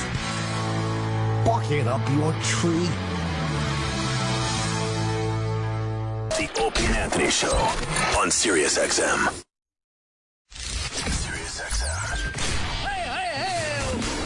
And now, the Opie and Anthony Show continues. This is After O&A Live. Here's your host, Sam Roberts. Yeah, is this on? Live from Indianapolis, Indiana on Radio Row at the Super Bowl. It's After Opie and Anthony Live. Our first remote broadcast. Oh. UCB Fred, how'd you get to Indianapolis? How'd you end up with us here on Radio Row? Oh, where's Zito? At the Super Bowl. I hitchhiked. You did? Across. Yeah. Or did you fly with Zito? We got it the first time. Roland, wait. Got to mention people's names. Yeah. Well, I'm glad that you. I'm kidding. We're not really. You knew that though. We're not really in I did. Indianapolis. I we're didn't know if we wanted to break the illusion. Right. Well, I'm glad that you left that up to me and didn't. And there's Stinky over there. Stinky always gives me dirty looks now. I don't know what his deal is. Want to call him in? Call him in. Could you, Mike? Could you get that guy? There's a lot of people in here. What was with all those voices yesterday on Ron and Fez? What was those females I was hearing yesterday? We had some other interns help fill in on the phones. Oh, and they weren't doing that well. Well, it was their first day. Yeah. And then a bunch of callers called in and confused them. And so yelled at them. It didn't go well. Did one of the girls disappear towards the end of the show? Yeah, she left, right? One of the girls left? Yeah, one of them. The Canadian? Yeah, the Canadian one left. She couldn't handle it. They're stinky. Very strange. Huh? They're stinky. Yeah, I know. I have eyes. Mars is producing. Garrett, thank God Mars is here. Is it right? Trying to help. He walks in the room. It's a small room. There he is. Oh, I didn't see him. He's right in front of me only. How's it going, Garrett? What's going on? How's everything? It's going all right. We haven't hung out in a while, and you always give me dirty looks when you walk by the studio. So I wanted to make sure everything was okay. I wanted to know if you had your leather jacket on. I didn't know if you broadcast in it. I wear a jacket, right? I don't know. Do you? Yeah. I mean, like outside, because it's colder outside than it is in here. Okay. The material that the jacket's made out of is leather. This has been a point of contention for Garrett for quite some time. Because it's not like a brown, soft leather jacket. It's a Hell's Angels jacket. What? It's the same one. It's been on my chair for a month and a half. You remember Joe from The Facts of Life? She wore the same jacket. Is that true? I don't know. I'm not in my 30s, so I don't remember the facts of life like Garrett does. Now, why is it? Oh, here comes Paul. I hope Paul's not going to... Oh, I thought Paul was coming in to defend me, and I was like... You want him in here? No, I don't want him in here. Not the guy who wears a bandana to work every day. That's the last guy. Smells like fish. You would understand that. Yeah. But you don't understand you're why... You're so not the tough guy. Well, I didn't say I was tough guy jacket. I understand if I look tough in the jacket, maybe I'm more intimidating. Maybe it's something you didn't expect. Yeah. But it's just, this is a nice jacket. I'm going to wear it. I like it. It was on sale, which works for me. Okay. And all those things considered, it's keeping. Now, I understand that you would prefer if I wore the free Sirius hoodie that I got years ago every single day. Well, I have like 3 of them. Oh, you do? Yeah. But, I mean, I choose to wear something else is all. Oh, he's bringing the jacket for you. That's what Yes. Paul's doing. Paul, see? He's being helpful. I don't want him touching my stuff. That's exactly what Sam was asking for. It's got like road rash on it and everything. Well, that actually, a lot of people think, oh, you must have worn it for a while. No, it came like that. Mars. Actually, I like it. It's cool. Here, you can hold it. You can touch it. Nice and heavy. What do you like? And look at the lining. It's like a wool lining. It's plaid. It's not a tough guy jacket. It's Levi's. Don't It's you made by watch, like, Levi's. Sons of Anarchy or something. You've seen Sons of Anarchy. It's not quite there. Mars, what do you say? No. Definitely not one of those jackets. It's not like a biker jacket. No. But it looks cool. You like it? I like it. Roland? It's okay. All right, says the guy who's wearing his Yankees shorts today. Says the guy who the entire show was sitting there on the couch pulling his T-shirt down because his shorts weren't long enough to cover his thighs. I have to admit, the fashion maven Troy said it was okay. Well, then what does that tell you? Maybe you need to make some changes, Garrett. You know, maybe Troy knows what he's talking about, and you're the one who needs to make some changes. We'll go to Eric Nagel. I like the jacket. I just don't think that's part of your get-up. What's my get-up? Plaid shirts and exactly. and T-shirts. And Yeah, but guess what? and- I didn't start wearing plaid shirts until like 2 years ago. And when I started wearing shirts with buttons on them, that wasn't part of my getup. Excuse me, isn't the lining plaid? Yeah, look at this. Eric, Look at that. Nagel. What's I'm the not lining? shitting on your dumb jacket. Well, you just said it was dumb. Because you're making an issue out of it when I don't care. Garrett's making an issue. Yeah, it's all his fault. And there's not much you do care about, Eric. Eric has an old man sweater. Is that, This is a polo hoodie. Exactly. Polo? You have any problem with Eric's polo hoodie, Garrett? Fashion police of No, I like hoodies, of as you Sirius can XM? tell. Yeah, you do. I mean, I started wearing shirts with buttons on them and a collar. Mars, I never wore a collared shirt on 57th Street, correct? I believe not, yes. But you don't care, do you? I don't give a fuck. Because what difference does it make to you what a man wears to work? No difference It at all. doesn't make any. Unless it's Opie. Well, you notice when Opie wears something. You notice when he changes Or his he look. trims his beard. You noticed it. I noticed it. That's right. You were the only one. The only like one. literally the only one. Did you know? Have you seen Opie? I saw he shaved his beard. No, Not he trimmed all- it. Trimmed it, yeah. Mars was the only one on the show who noticed. Oh, I noticed right away when he walked by. Thank you, Garrett. Did you when you were working for Opie and Anthony back in the day? Did you have like a weird sort of obsession where all you thought about was trying to make Opie your friend? No. Yeah, that's Mars. It's Mars's thing. Oh. You know how like I have a get up and Eric's got his. Mars's thing is. I feel like that's your thing though too. You kind of. Well, it's not. What desperately trying to make Opie my friend. You're I go always to. inviting him to your like birthday parties and stuff. He like comes. It would be desperate He if crashes your parties? If he didn't go, yeah. If he didn't go to the party, then it would be he desperate. just feels bad. What do you mean he I feels think bad? so too, Garrett. Listen, I think you're right, man. if Opie felt bad, if he was doing it for sympathy, then how come it's been 7 years and Mars hasn't gotten so much as a phone number? Because he's a real friend of Mars. Real friends don't go to each other's birthday parties. Or have each other's. You don't have your friends' phone numbers. Well, you know, you text each other. With what? If you don't have a phone number, what do you text with? All right, I guess you got a point. Okay, well that one I win then. Okay, we're still debating over the jacket, but that one I win. Mars though, I like your perseverance, that you won't drop this pursuit. When did you decide in your career? First of all, when did you start working for the show? When we started, right? When we started. October 2004. Yeah. When did you decide it was your mission to make Opie a friend of yours? Because this is serious, Garrett. He used to come to me, and I know these confidential conversations, but I feel like enough time has lapsed where they're no longer confidential. He used to come to me privately and ask me, "Yo, did you hang out with Opie this weekend?" And some weekends I'd say yes, and some weekends I'd say no. And he'd say, "Man, what do I have to do? The guy won't give me his phone number. I don't know. Do you think I should email him? You think I should invite him over?" Seriously, tell me the truth. Do you think it's because I'm Puerto Rican? I said, I don't know, Mars. And Mars, because he's had Puerto Ricans before. I just don't know. He's tired of Puerto Ricans. It could be Puerto Ricans. Yeah. And after this weekend, he's going to hate Puerto Ricans even more. Why? Because there's going to be a Puerto Rican catching the couple of touchdowns for the Giants. Oh, you think so? You're a Giants fan? Mars, why don't you try to become friends with Sam? And then maybe a crossover where Opie's hanging out at his house, and then you're there too. Right, like I was like, oh, Opie, you're coming over, good. And I hang up the phone. I'll be like, Mars, he's coming over. And then by the time he gets there, you get there, and I'll be like, oh, Mars and me were just hanging out. Welcome over. Because Sam doesn't play right. He doesn't know how to do that. He's a solo man. It's true. I'd call up Opie. I'd be like, this idiot Mars thinks that you're coming here.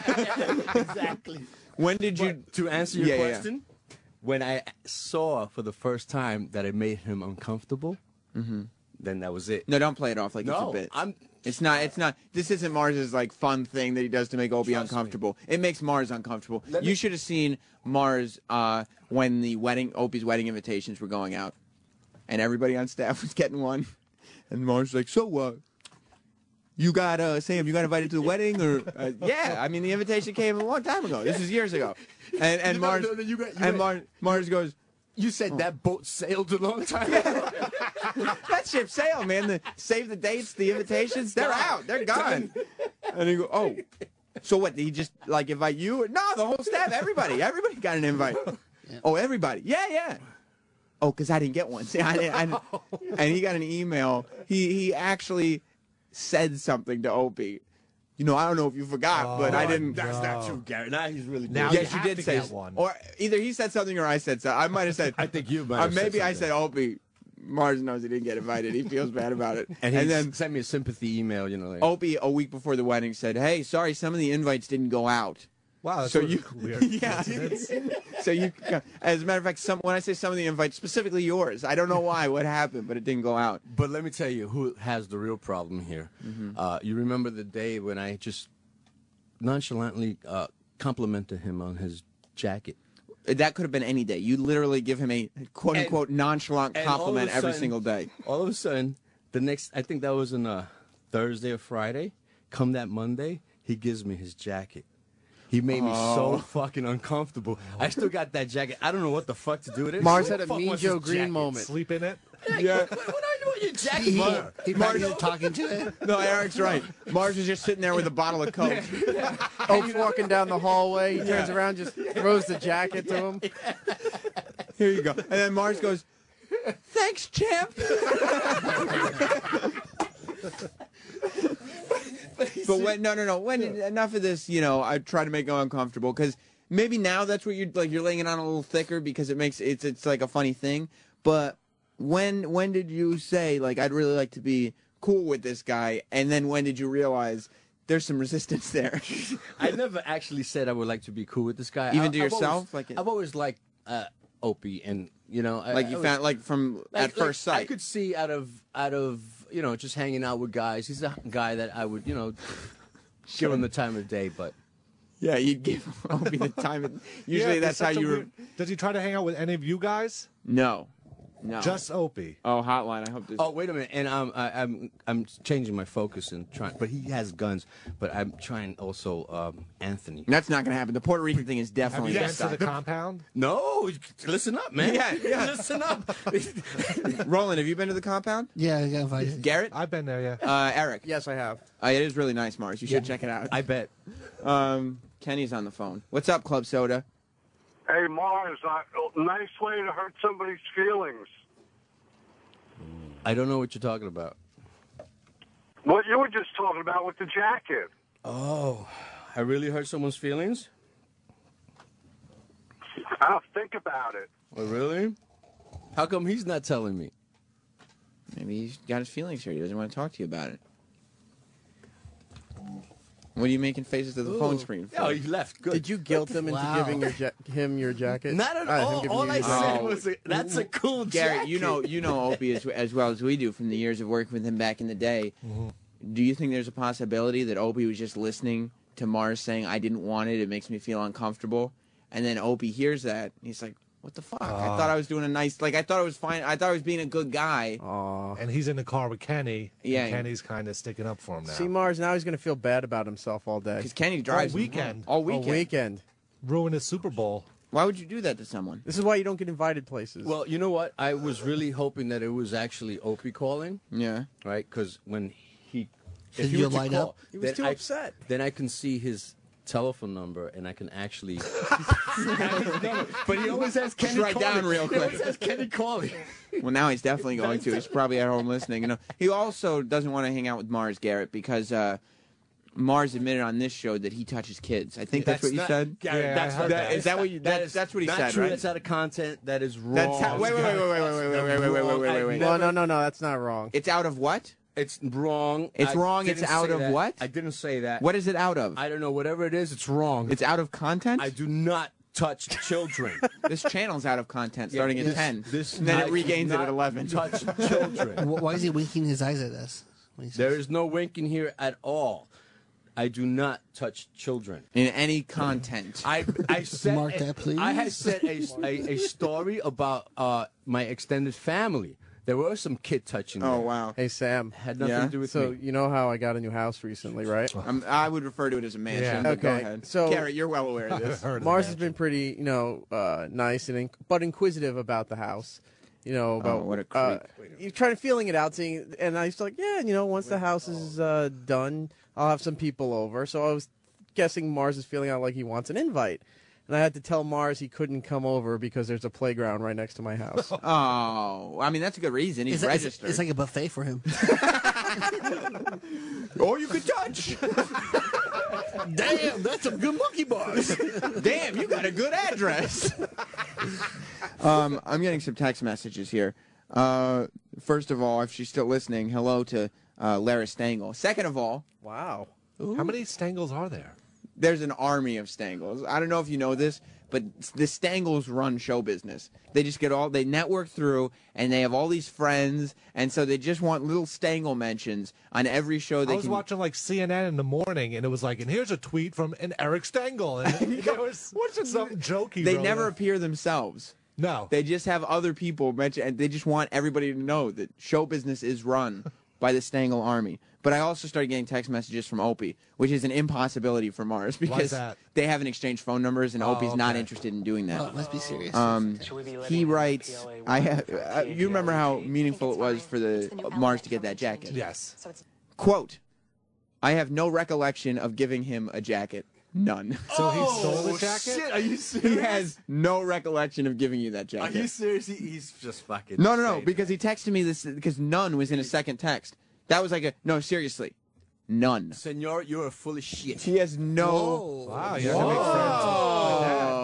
Excuse me. I have witnesses. Let's say you said gel lingo here. Hey, but don't allow it, Joe. I have witnesses that saw the jack and beat. Don't you think Ope would have known because he's giving clothes to Sam, he's giving jeans to Travis, he's giving stuff away to people. I didn't say he doesn't remember giving you a jacket. On any given day, there's a 60% chance that I'm wearing a pair of jeans once worn by Opie. He's gonna make me go to some CSI fucking office and get the DNA off his damn jacket. He has no recollection. Well, then of giving you that jacket. Then I have to come up with the DNA proof. Not only, I'm first sure of there's all, slobbering salivas on that jacket somewhere. Well, you know what I'm sure. You know what I'm sure of? What? I'm sure that you already have his DNA in your little Opie shrine that you set up in your little Cinco de Mayo Day of the Dead closet, whatever it is. It looks like the locker in Major League. Yeah, exactly.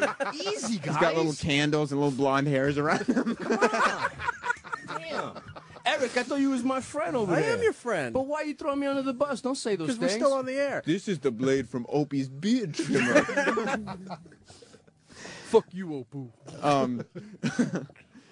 But regardless of what, I swear, no bit here. He's still texting. There is no bit here. Is he really? He doesn't have any recollection of giving you a jacket. And given your reputation, I would say there's a pretty good chance that maybe you just he left it on a hook one day. Wait. Given my reputation? Yeah. What are you talking about? Skin color. Skin color, you know. I can't get away from that. Yeah, that's nothing. I mean, you were born with it, but you were also born with a set of traits. Mars, maybe if you could remind him, what does the jacket look like that he gave you? What does it look like? What was the Opie jacket that he, quote-unquote, gave you, which Opie has no recollection of? I know it's a down jacket. I think it's dark blue or black. So the one he's been looking for. And the name brand, I think it's, I don't know what the name brand is. Of course you don't. He's saying, Opie just texted, what a dope, is how he starts, obviously referring to Marcelino, the engineer. Did he text Mars? Mars. No, of course not. No, he didn't. Okay. What a dope. I may have given him a jacket, but, caps, I absolutely don't remember. What he's saying here is that Mars, he's not calling you a liar. He's not saying you stole one of his jackets. It was such an insignificant moment in his life That's that he exactly doesn't remember. right. You might He's full of shit. You might as well have been a goodwill bid. He remembers. Hey, Sam, he's going to go to Opie's house. He goes, look, I got a couch. Opie just gave me a couch. Yeah. Opie gave me this coffee table. That's right. You can't go over. All of a sudden, his TV's unhooked, and you say, Opie gave it to me. Oh, my God, I got a brand new baby boy. You're gonna kidnap his Oh, son? no. What the fuck is wrong with you? Oh my That is so horrible. And you're trying to say you're not a kid toucher? You think I'm not? Holy shit. Most kidnappers are, or they're looking for. This is ridiculous. That's inappropriate. That's crossing the line. Eric. Oh, I'm shocked. You've had your your fights with Opie. You know, any relationship, your ups and downs. Have you ever gotten so low where you would say something like that? I would not even think that. And Opie is texting in. Obviously, we're on a delay, so he hasn't heard that yet. But he's texting in to say he's saying the gesture meant nothing to me. Flat out, the gesture meant nothing to me. You, Opie. What did it mean to you, Mars? For a second. Was it like an olive branch kind of? I just said it made me fucking awkward. It was uncomfortable. Like, why is this guy getting No. You comfortable? No, these guys are bullshit. Because everybody in the room was here. So he was uncomfortable because we all look at him as like, that's the guy I work for. Mars looks at him as like, it's Opie. Oh my God. And so he was uncomfortable. Now I gotta treat Opie differently. He was uncomfortable because it was like his hero had given him something and he didn't want to look like a fanboy It's like in front of everyone. It's like the Me June Green tossing the jersey. Right, we could do the joke. We just did a whole bunch of. Oh, okay. Roland and his weirdness. And also, if you're wearing a down jacket, usually it's cold out that day. Yeah. So then he walked home all cold. No. That's why he came to like it was a Thursday, and then on the Monday he came in with another jacket put on. That's a lot of. And he handed me the jacket. He says, "This is for you." So he's thought over the weekend, I have to give Mars his jacket. I'll bring in 2 jackets, and then he forgets all. He has no recollection. Or do you think Mars' half of the story is very strange. Has he texted you yet about the? He's probably not gonna. He's probably like, you know what? He hasn't texted me about the last remark. And if I were in his mind, I'm assuming that he's thinking like, I bet you Kenny right now is getting like a. well, yeah, he's thinking this is game over. I don't want any part of this. After Mars said that, like, I'm not gonna text. I don't want anything to do with this. And watch Monday. Watch things get weird because you made that remark, which is, I mean, that's a nightmare situation. Especially knowing your What are you your guys family. talking about? Exactly. It doesn't matter to you. It's just a person's child. Doesn't matter to you. Yeah, whatever. You have kids. You should know. You should be able to sympathize. Okay? Pendejo. Pendejo. Maricón gordo. Fat motherfucker. What? Whoa. You want to get away with pendejo? I go right at you. What's the What are you problem? going to do next? Kidnap his kids? I know. Cody Adam, Jesus, come down. Whoa.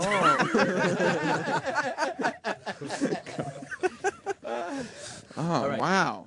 Wow. So, what else are we going to talk about? We're going to stay on this stupid point? Come on, let's move on. Stupid point. I'm not the one who made it. I mean, this is something. Eric. Yeah. You want to have a little Nagel baby. Yeah. You know, and just somebody. I mean, honestly, just a body to fill up that giant mansion you got. There's got every room is echoing. There's got to be something else to fill that space. Well, you're welcome to take the 3rd floor if you like. I would love to. Okay. A nice little finished attic. Eric, can I take the 5th floor? It's not finished yet, but yes. Yes. 5th floor. There's a 5th floor. How would you feel, Eric? Yeah. If somebody thought it was funny to be like, yeah, we'll take his TV. Yeah. Oh, kidnap his kid. I never said It gets serious real quick. Yeah. Let's cut that shit out. You don't like it? Nah, I really don't like that shit. Honestly, on air. Do you know who doesn't like it? The FBI. Okay, Hey-o. straight up. Garrett. Getting real with Mars. Yeah, but I'm just saying. Now we're getting, a little stupid. Let's let I'm at a loss stay away here. from we said it one time. We said, Who's we? Who's we? Don't say you we. guys were I didn't fucking say around with anything. what he gives me or whatever. And we Roland, made a did you little say joke. it? Damn, I said nothing. You had said also about That's a damn nice you, baby. you also said about the kid touching, which is kind of funny at first, but now it's like No. stupid. Again, that's It's something you stupid. brought up. It was You brought up kid but touching. the way you change the shit around. Is, Welcome to the after show. Yeah, the way that you change shit around is. Wait. You it's generalized that Latinos Yes, do I did. this. Right. Yes, I did. Yes, I did. Not me. And on the same token, I said, not me. I'm just putting it out there. Okay, and I'm also putting it out there that it, not me. Yes, And it's wrong. not- I do shit. Say it in Spanish.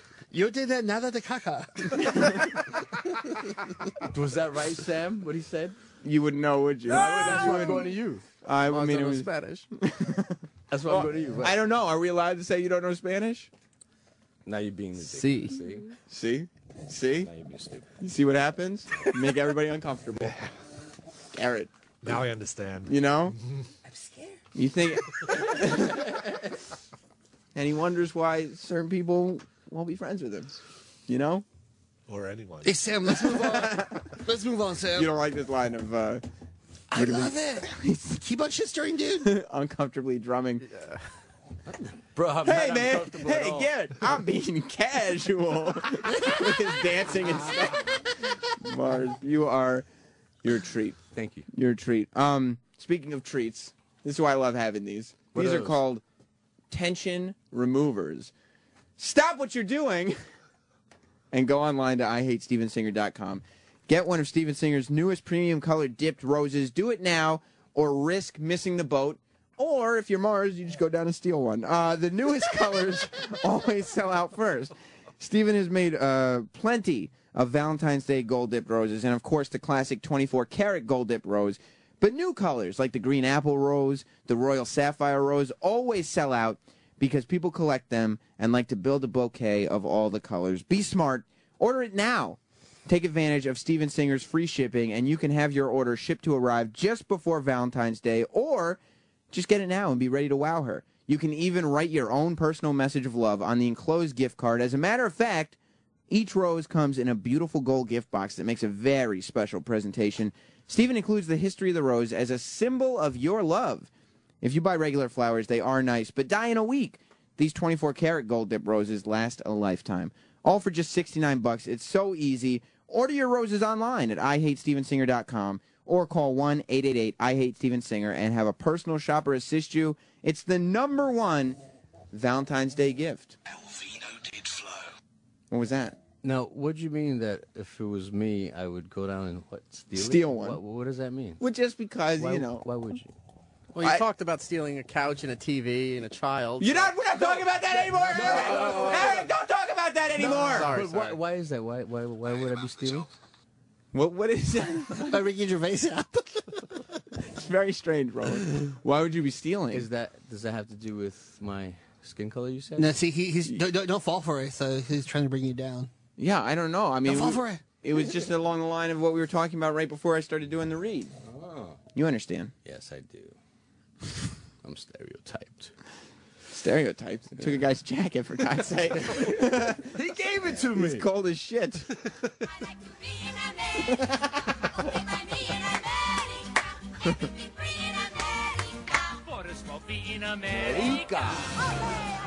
Roland, you getting a lot of feedback on yesterday's after show? Garrett, did you hear yesterday's after show yet? Not yet. I know you're a couple days behind. Yeah, Troy got a lot of it. But Roland and Troy came It was on. weird when I couldn't fast forward through that ad you read. Oh, that's what you usually do.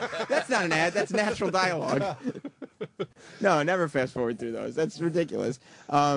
Roland and Troy came on the after show yesterday and admitted, and I don't want to spoil this for you, but Okay, you know, whatever. you're here now.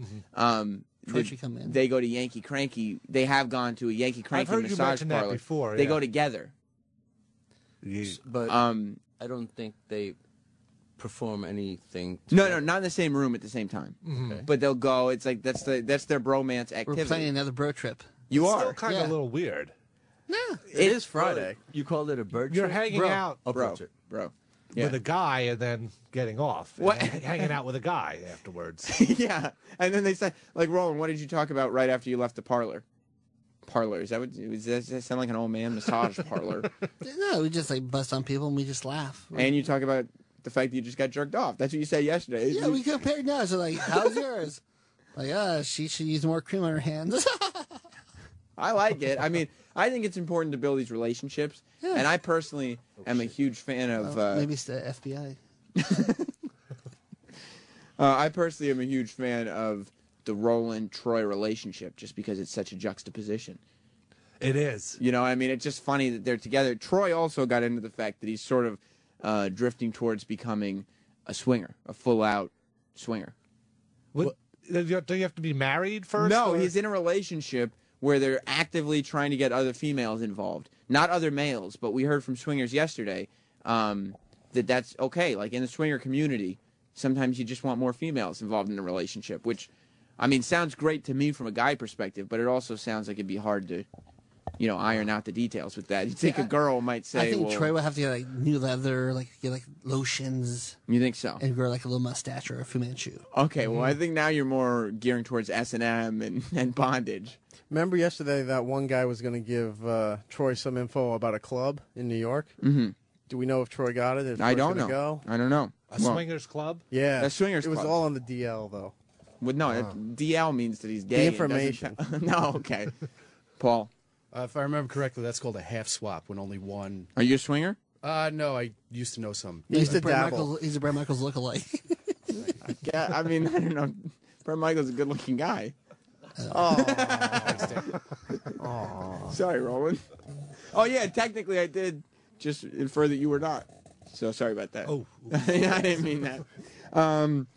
But yeah, so did you get feedback on that, Roland? Because a lot of people were tweeting and stuff. I shouted out your names.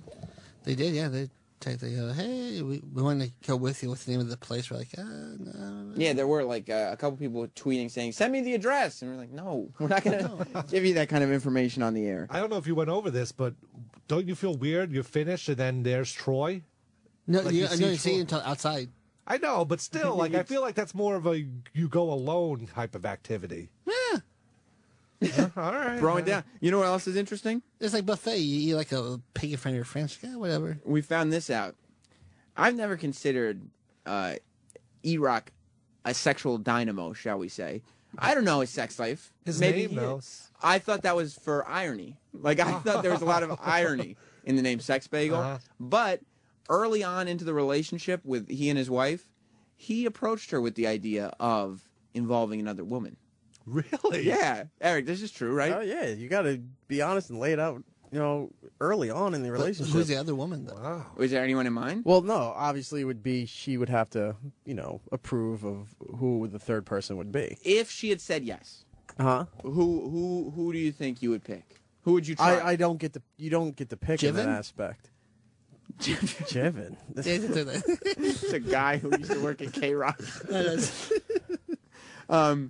But you had to have someone in mind. Yeah, because I mean, not like you get to pick like it's like they're going to line up and you choose one. But no, I know. But you still do choose who you approach. But in that kind of thing, the girl usually has to pick the person that's going to be involved. I think you would agree. No, you would agree, but So she who has would to pick out. But you would suggest.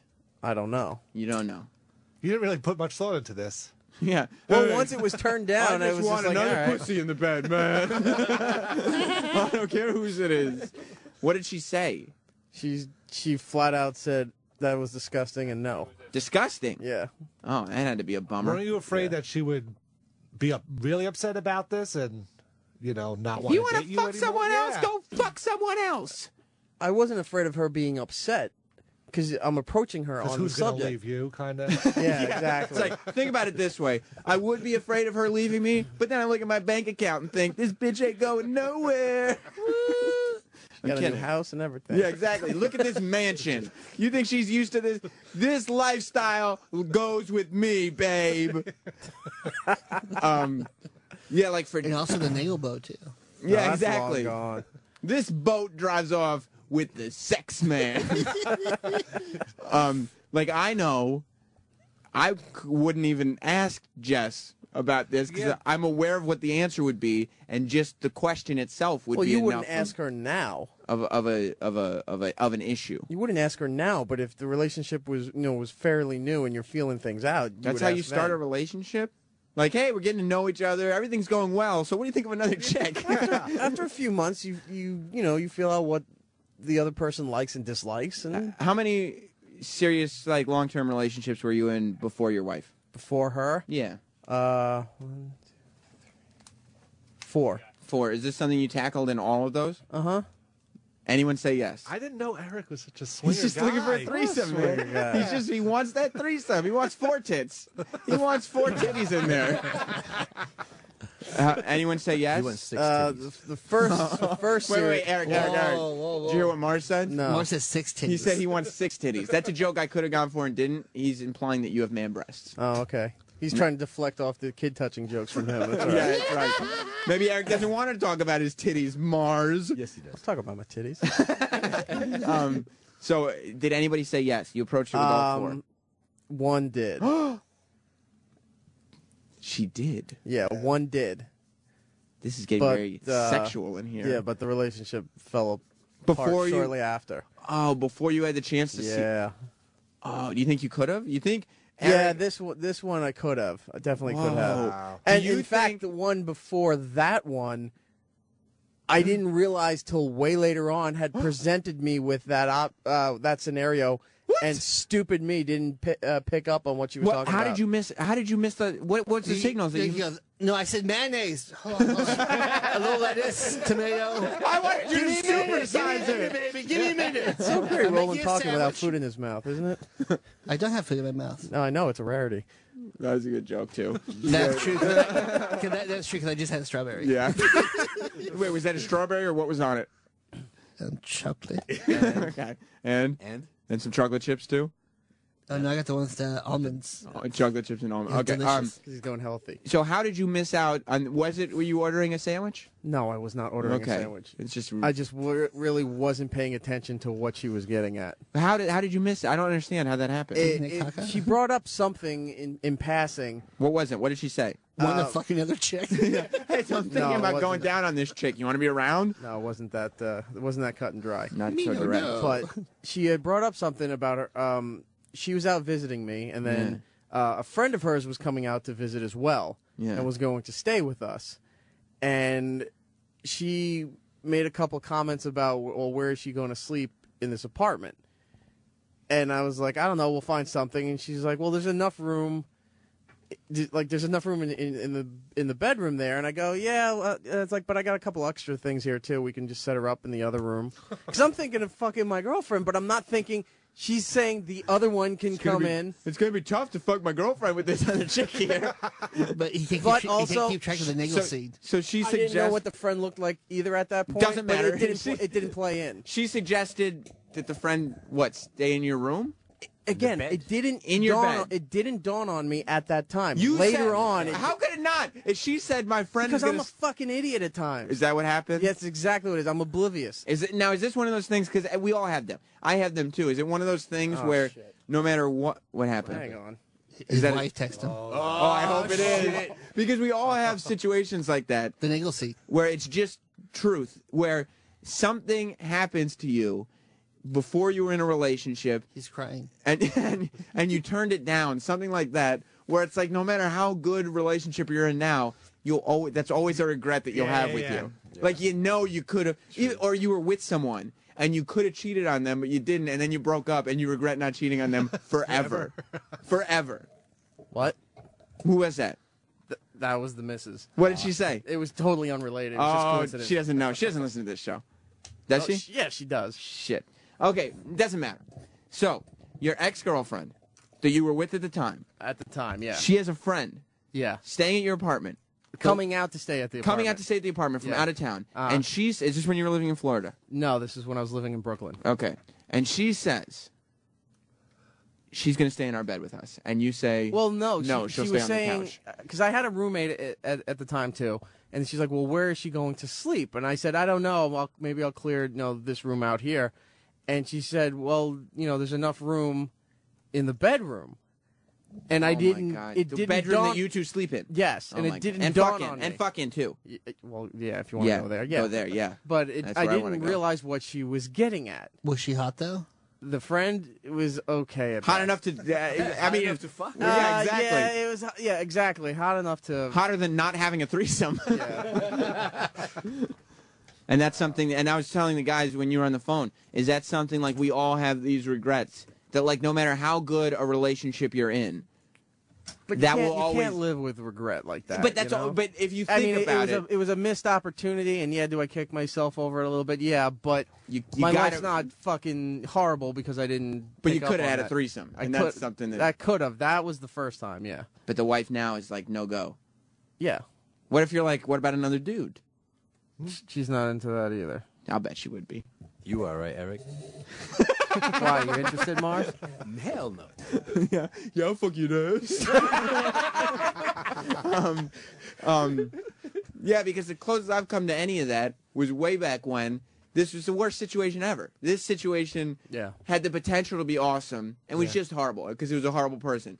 The girl that I was dating, she's like, I've been having, and we were younger, so it was this like college or high school? It was like high school into college. Okay. And she's like, I kind of think I'm attracted to girls. Was this the black girl? It was one of them, yeah. Oh. And I'm going, okay. And she goes, yeah. So I think we need to break up so I can hook up with a girl. And I was like, what? That's bad news. Well, you don't have to break up. And I go, and then just see what happens. And she goes, yeah. And I go, okay, we'll go on a break so you can sow your wild oats or whatever it's called. And we go, okay. And so we go on a break, and then a week later she goes, hey, Sam. And she calls me while I was at school then. And she goes, guess what? And I go, what? Did your hopes get up? And I go, what happened? And she goes, I did hook up with somebody last night. And I go, oh, really? What was it? What happened? And she goes, yeah, his name was also Sam. Oh. And I go, what the fuck happened? What happened? And she goes, well, we were on a break. I go, what happened? This isn't supposed to work out like this. And she had a threesome with that Sam? No. Oh, damn it. Not that I know of, anyway. She just fucked the shit out of him.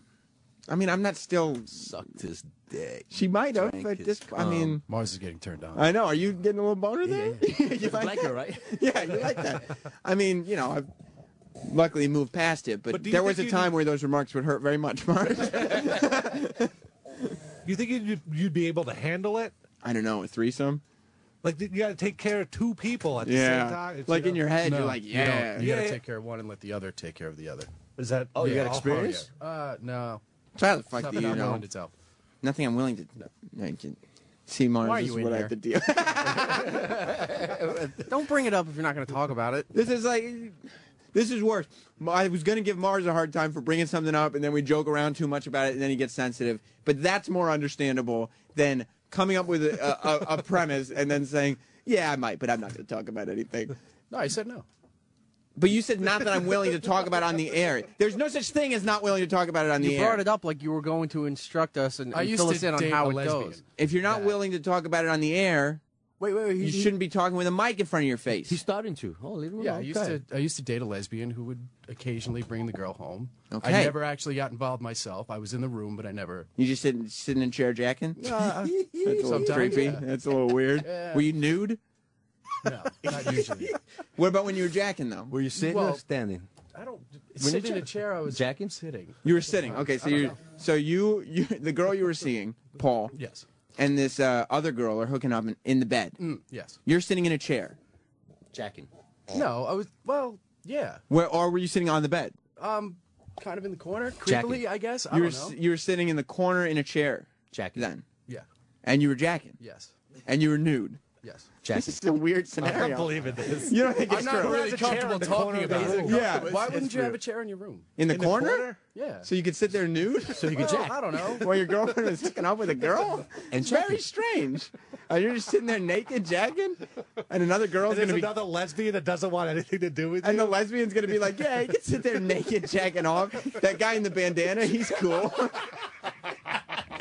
Very strange scenario. I mean, I don't know what kind of freaky Long Island shit you get into, but Garrett, you think it's an out-and-out lie. Was there music playing? Yeah, what kind of music? It wasn't like a movie, dude. It sounds like a movie. It wasn't. It sounds like some Eyes Wide Shut for real shit. Like, were they wearing masks? He's wearing a mask. Yeah, exactly, with a long phallic nose on it. He's wearing a nothing. Reagan mask.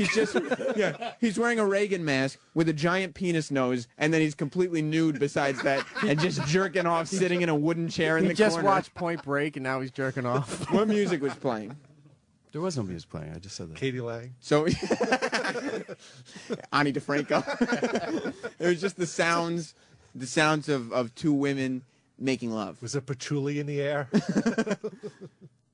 No. Wait, you used to date a lesbian? Yeah. Well, then what was she doing with you? Well, she was bisexual, but she was mostly lesbian. Oh, She's why- going back to girls since, so. Oh, how does that Great make you job feel? you did. Yeah, exactly. She just wanted to. She got her fill. Maybe. She got her fill of that. That's the way I like to look at it. It confirmed her suspicions. What are this? Oh, yeah. This really isn't great. Wow. And so, is this music playing? And you're just sitting there jerking off in the corner, naked, Well, these two girls are just chomping away at each other. But they don't know who he is because he's got the mask on. Right, you're wearing a mask. It's actually a Zorro mask. They don't know who I am. I just He's got a Zorro mask and a Batman utility belt on, but he's nude besides that. He's just wearing a utility belt with no pants. We can't see him. No. Now, were the lights on or off? They were dimmed. Yeah, Dimmed. Dimmed would be the correct. So, like, and this music was playing, and theoretically, what could be happening is your girlfriend's going down on this girl. Yes. And she's got her eyes shut, and she's moaning and writhing in pure ecstasy. But then she opens her eyes and she looks up and she just sees some creep from Long Island in a bandana going.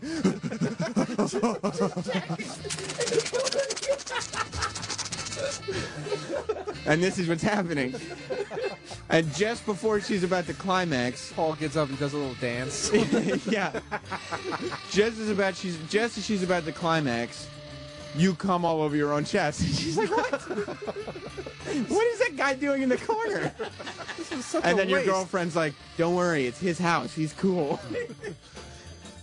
Is that what happened? Not exactly. No. He's got good weed. I don't know what you're talking about there. No, I was part of the selling point of bringing her back to the house. That I wouldn't be involved, but allowed to. Well, hey, if you come to my house and hook up with me, this guy will get naked and jerk off in the corner. He's got the weed. Yeah, exactly. That's the selling point. Yeah, we'll give you free weed if you hook up with me and let my boyfriend jerk off in the corner. Is that the selling point? Yeah, that that's would be exactly it. how it went down. There's some weird shit going down. This is like, yeah, exactly. And Paul is just sitting there with his dick tucked between his legs, going, I'd fuck my girlfriend. Would you fuck my girlfriend? Dancing in front of a lava lamp. Of course.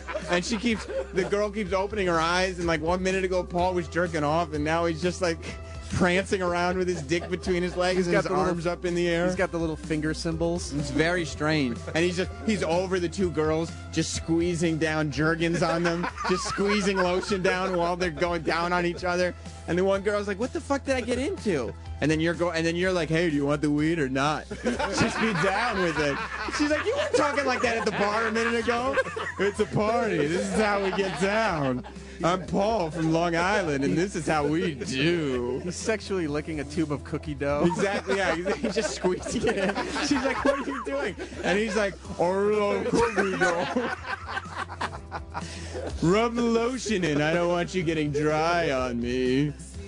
So how come you don't want to talk about it? I know. I know you like chicks. Do you like me now? Weird shit you're into, Paul. Weird shit. I didn't know, but I'm glad I do now. These last 2 days have been very informative. Really informative. I like the direction After Opie and Anthony Live is headed in.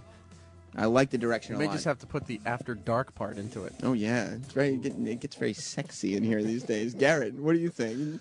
A lot of sexual energy going on. I still can't picture E-Rock being the threesome guy. Hey. Well, it hasn't happened, so. But you I keep bet it will. asking. That's so weird. You should go home tonight and be like, hey, baby. Oh shit! It just got weird. Yeah, it's getting very weird. Paul's about to sit in the corner and jerk off. Turn down the lights. Eric, I'm not sure that going home today and asking about a threesome isn't a bad idea. No. Maybe it's something you should do. Listen, turn the lights back on because Ron and Fez are coming up next. Can I plug something real quick? Yes. Saturday at 11 a.m. and Sunday at 6 p.m. We're doing Friends of O&A. More stories with Jay Mohr. His guest is David Tell. And Jay's asking for your thoughts and opinions. # more stories on Twitter. Okay, so check that out this weekend. Sunday at 6 p.m.? Sunday at 6 p.m. That's right after Sam. Well, it's Sunday at 6 p.m. Yeah, it's a little There's also something else on. Super Bowl's on at the same time. So maybe you listen Saturday at 11 a.m. Yeah, Go for that one. Dave will be on doing the Davey Max Sports Show at 7 p.m. on Saturday, and I will be doing a live Super Bowl pre-show 4 p.m. to 6 p.m. on Sunday Who you Eastern. picking? The 49ers are in it, right? Yeah. Okay, yeah. I think either them or the Angels. I'm not sure. Paul's going to dance us out. Yeah, stay tuned. Paul, do a little jig. And Ron and Fez are coming up next. Happy Super Bowl. See you Monday. He's jacking. The Opie and Anthony Show is now over. For real this time. Check out the O&A Show on Facebook at facebook.com/Opie and Anthony. And catch Opie and Anthony live Monday through Friday from 6 to 10 a.m. Eastern.